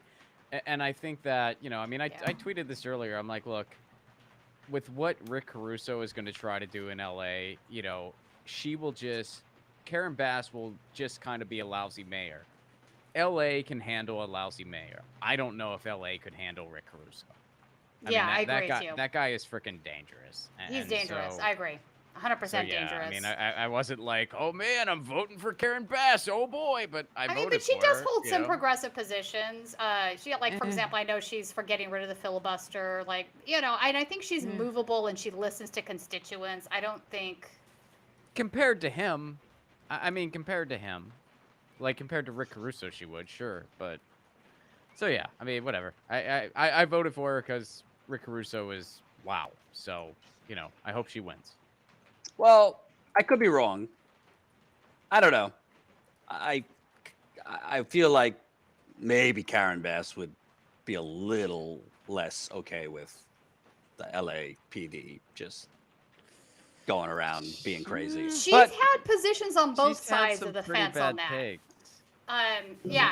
She's had good and bad takes on that. So I mean, we can table that Lou's for back. another discussion. Lou, Lou's did back. the pizza arrive? Did the There's pizza? no pizza. The crudité never showed up. You are I at don't the know. No, worst what? party ever, I dude. know. What is with these This is- billionaires not feeding the press? I don't know. How- I don't know. Yeah, it could be Wow. better. You gotta ask. Has John gotten any food? I haven't talked to John in a while. What are they doing over there? John's locked in a basement, so I He's guess like- it could be worse. I did very briefly see where was he? I don't know what No, was going he's on. in. Have you seen the movie? He's on the set of the movie Saw, and he hasn't found the bad guy yet. But Okay. but it looks like your Lewis- party's not exciting either. Lewis, Yeah. I am preemptively, I'm hoping somebody in the super chat will pay for this. I am Okay. preemptively giving you $100 budget tonight for whiskey, beer, whatever you like. Okay. All right. Some cheese balls, some nachos, whatever you want. You heard it. Super chats, Gummy get in there. You bears. gotta. My whiskey fund needs to. Maybe needs more money. maybe yeah. maybe steak, or Some if you're vegetarian, whatever. I'll is eat a your, steak. Yeah. your let's preference. Do, yeah. But No, I'm that giving you sounds good to me. I'm giving you $100 budget if anything's open when you leave, for alcohol and food, because I've sat through some painful events, but Yeah. Mehmet Oz's Chamber of Commerce election event, probably tough. So It if was- anybody there wants to fund that, $100 super chat, bring it in, baby. Yeah, let's do it. Let's do it. And yeah, I mean the data that the folks are mentioning. Some folks that I talked to earlier, one of them came over, and they didn't seem fully convinced themselves. But two things that they mentioned: Bucks County in Pennsylvania counts their mail-in ballots first, which is unique. That's the county that we're in right now. Most of the state is not doing that. And the other thing was Luzerne County. They had to extend their polls to be open until 10 p.m. because they were having major issues with their voting Uh-oh. machines. Okay. So there are a couple question marks. They just told me this 2.5 minutes ago. Okay. These were like people I talked to before. They're Oz supporters. They're people I talked to before the event, but definitely in the circle of they're Yeah, intelligent they got folks. some hopium. That's called hopium going on. Agreed. No. And I hopium. I like that. I did tell you though. There we go. I'm gonna read this one super chat out because I just saw it. $10 Oh, beer money humorous. for Status Lou. Jason. Whoa! And And humorous there you came go. through. Humorous. Humorous Well, there we go. delivered. $100. Thank you, humorous. My whiskey and steak fund is funded. And There we go. Jason, thank you. Jason and humorous. Thank you so much, humorous. That's very Oh, nice yeah. of you. We Jason. appreciate it. Lewis, Beer money for Status Lou. There you go. Lewis, I immediately reduced it to $25 with the rest of it going to me. No, I'm kidding. Jason R, beer money for Status Coup. Humorous, the $100. Thank you. Yeah. So, sorry, what were you saying, So Lewis? hopium. Oh yeah, I mean, like I was saying, they didn't even seem fully convinced. One of them, she was like, "Oh, do you think there's even really a chance?" And I told her, I was like, it doesn't look great if you're Oz for me, but I don't know. I'd like to ask you, Lewis, what you think. Obviously, you're not from there, but I happen to think this maybe plays a part. I think Fetterman's campaign did a really, really clever thing over the summer when, he clearly could not campaign, just having a stroke. They just kept hammering Oz as being from New Jersey. Yeah. Yeah. And I think that, they had TikToks with Snooki telling Oz, we want you to come home, Dr. Oz. Yeah. Even and Van I Zant actually, did one. I actually think I think there is a certain portion of voters who, who the fuck is this carpetbagger? Yeah, Yeah. it's fucked up. I think it's fucked up. I wouldn't want that. No, agreed. I think a couple of folks I talked to, even at the Trump event, although they said that this was more the issue in the Republican primary, that the reason they weren't voting for Oz in the primary was that because he wasn't from Pennsylvania, and that played into it.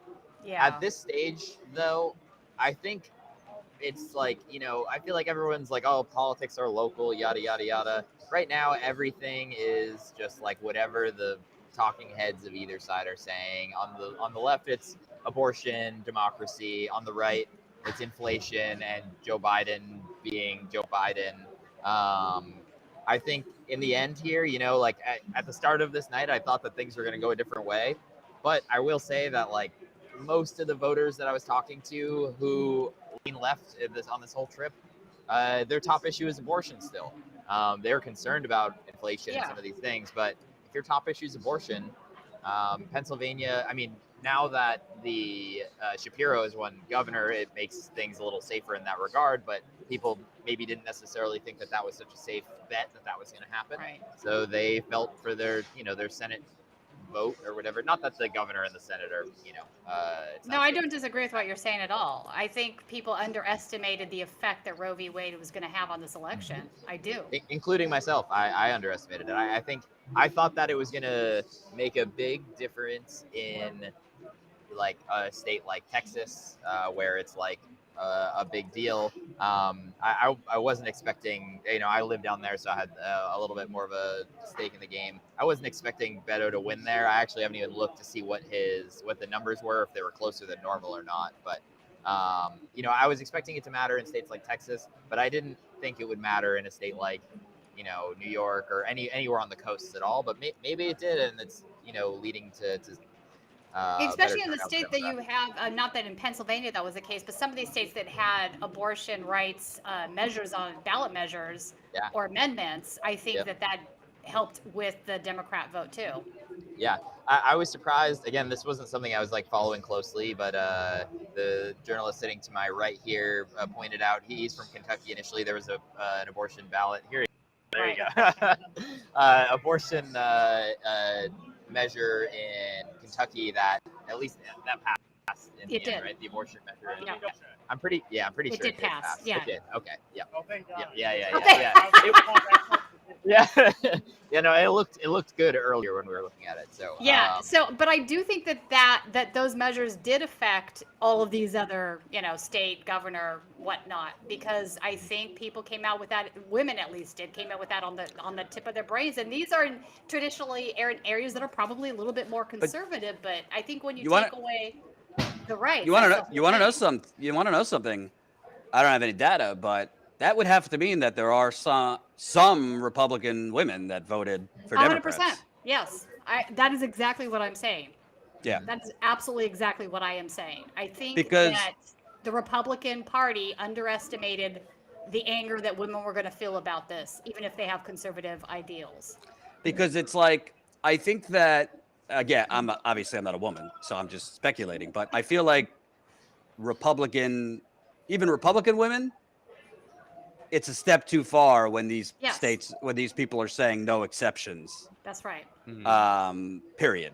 I mean, I think it's not acceptable, period, beyond the exceptions. No, it's too much. It's too much. It's not, especially if even more so if you were a small government conservative, right? You're really intruding in my personal space right now in a way that's completely unacceptable. So it's understandable why these women would feel this way. And I just kept thinking to myself, nobody's paying attention to this. Right. Ben Collins, who covers a lot of this kind of Republican extremism. Yeah, I know He tweeted, serious deja vu on the pro-Trump forums. Users furious at Fox News, calling any races for Democrats. Hyper-focused on Arizona, which they cannot believe they might not win. Obviously just assuming the whole thing is rigged. So apparently follow Ben Collins on Twitter. He's got a great Twitter. He does really good coverage of this stuff. Lewis, before I let you go, let's say that this holds and the Democrats, nothing changes and the Democrats keep the Senate. I fear that then gives the Democrats, it's like rewarding bad behavior, that they then think, we could just make excuses for the next 2 years. The parliamentarian, no, they can't. We don't have to do anything economically for anyone. So. Yeah, I mean, if they do hold it, I mean, I agree with you, Jordan. If they pick up 1 seat, 2 seats, they're going to do something with them. Yeah. Yeah, they need to do something, but I just like the feeling about Roe v. Wade isn't going to carry through. This is it. It's a one-shot deal. This was it. Right, but Tina, I mean, bottom line, they're just gonna say like, hey, Republicans that are extreme, fascism's on the ballot in 2024. You got to vote for us because the alternative is Trump or Ron DeSantis. Like, there's no, I think in that case, extreme they'll the other milk it until candidate is. they'll milk it until they lose again, basically. Yeah, I Yeah. don't I disagree mean, if with that that. happens. But I also think it matters on how extreme the other opposing candidate is, right? If you have a Mastriano, if you have, somebody that Carlake, for example, these are really extremist positions that these guys hold. If you have somebody that's a more milquetoast Republican, it's not going to be as effective of an argument. Right. That's true. Well, I also think the media has kind of done what they did for Trump with DeSantis. They have almost like normalized Ron DeSantis. How many articles have you seen? He's a more palatable version of Donald Trump, and he's I'm more. I'm But calling he's not. I hear you. DeSantis is peaking way too early. He's No way. No, he is. There's no way. I'm calling it out. There's no way that He's peaking. Wait, I love it. he is. He I is. agree. You know what I mean? I hear you. I there do. is so much time for him to fall apart. Yeah. Well, And he, the thing about DeSantis, and it was kind of shown in the debate with Christ, even though Christ is terrible, DeSantis is a real awkward motherfucker. Right. And the more people see him, the more they're going to see that.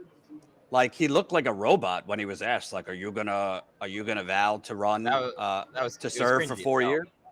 There's been reports in Vanity Fair and elsewhere that like his aides like don't talk to him, like he doesn't even look people in the eyes. yeah. I remember he was having staffing issues at one point during a campaign too. Staff was turning over very quickly. Yeah. We'll see. He's peaking too early. I'm calling it. Yeah, Lou, I'm gonna get out of here. I'm exhausted. Lou, you've done great work. You do not have to stay there any longer. I feel free to leave. Yeah. But don't leave the state of Pennsylvania just in case there's MAGA protests that I need It'd you be to cover. so funny if we just Yeah, see, no, like, I mean, Lou the MAGA running hell. away from the. Here, I'll just leave it You don't running. have to stay. Just leave it. But you've done good work there the last few days. Everybody follow Lewis on Twitter. Tell him your Twitter handle. At LewisD217. LOUISD 217. Dude, change your Twitter handle to something better than that. I almost like the Change nostalgia. Status change Lou. it to Status Lou. Status Lou. I do like Status Status Lou. Lou. Status Lou. I might have to change it to that. People are calling it in the comments too. I see it. Colin, if you could put his Twitter handle in the super chat so people know where to look, give him a follow. By the way, can you tell people, because you and I talked about it, after those MAGA Trump rallies, you really need to lay down for a little bit, right? I was exhausted. And like all my brain hurt, and also my voice was killing me because you got to be pretty loud the whole time if you want to get a word in with these people.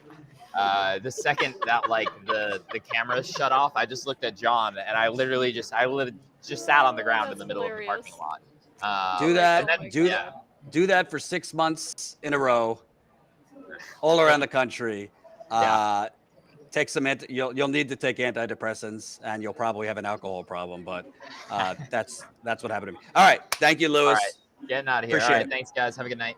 You too. All right, Lou. Be safe. We have a movement in Arizona. We went up 1 percentage point to 52%. Kelly's still in the lead by a lot, 57.8. Masters is at 39.9. Anything with the governor? Let's check. Let's see. Nope, still at 51. Apologize if I got your hopes up. It flipped now. Caruso's in the lead. Oh, damn it. Only Caruso in LA. Less than 2,000 vote difference now. Can you imagine if Rick Caruso wins by like a few votes and Cenk Uygur voted for him? Oh my god. Yeah, I mean he's still. Yeah. Well, I saw it. Yeah, Cenk's still real proud of his vote. Wow. Yeah. Wow. Can't wait for the 2024 Cenk Uygur Jimmy Dore ticket on the Republican side. All right. Georgia is now 91%. And Walker's up by like 0.3%. So not even, that's going to go to a runoff That's in definitely Georgia. going to runoff. That's, So we might have to be sending Status Lou there again because I ain't going down there. New Hampshire, Patty Murray has won in Washington. She's the incumbent. And Fetterman is still up at 85%. And is. 85? 85%. 85 Yes. reporting. Yeah. I think Fetterman's I think probably he's gonna gonna win. win. Then I do I'd be too. surprised at this point. All right, let me read some final super chats. Before we go, I just want to make a kind request to the viewers. There are a lot of channels going live tonight, most of whom have more viewers than us, but none of them ever leave their studio. God bless them. Breaking Points and others, I do obviously appreciate what they do, and we have a partnership with them. But we are the only ones that go on the ground, and it's very expensive. So if it's possible, totally understand if it's not possible. Tough times for people. If it is possible, definitely consider signing up with us tonight as a Status Coup member. StatusCoup.com/join. Once you're there, a couple options: $5 a month, $10 a month, $20 a month, or $179 for an annual plan. As a member, you get perks. We do a monthly Zoom call, which maybe the next one we'll get Ron Placone to do some comedy. So maybe if he could bring his cats on. So that's once a month on Zoom, where we take your questions, comments, concerns. Usually fun. We have behind the scenes videos when we're on the ground. We've posted a few videos for members while Lewis and John have been out there. And most importantly, we need to keep the lights on, and we don't take money from the big banks, the fossil fuckers, big pharma, big real estate, Silicon Valley, the military industrial complex, or any of the Republican or Democratic Party donors. So if you can support us, StatusCoup.com/join. We were really growing like gangbusters during the 2020 Democratic primary. We gained 700 members during the primary, and then something called the coronavirus happened, and we lost probably 500 to 600 members. Understandably, people just had to cut costs and couldn't afford it. We've gotten a lot of those people back, fortunately, but we want to grow. We want to be able to, Lewis, for example, paying him is made responsible through you. Tina and Ron, who host, obviously we pay them. Kim, who hosts once a week. So if you're able to support us, $5 a month. Think about what there are definitely things you spend $5 to $10 a month on that are wasteful or bullshit that you don't need to spend $5, $10 a month. Cancel it, move it over to us.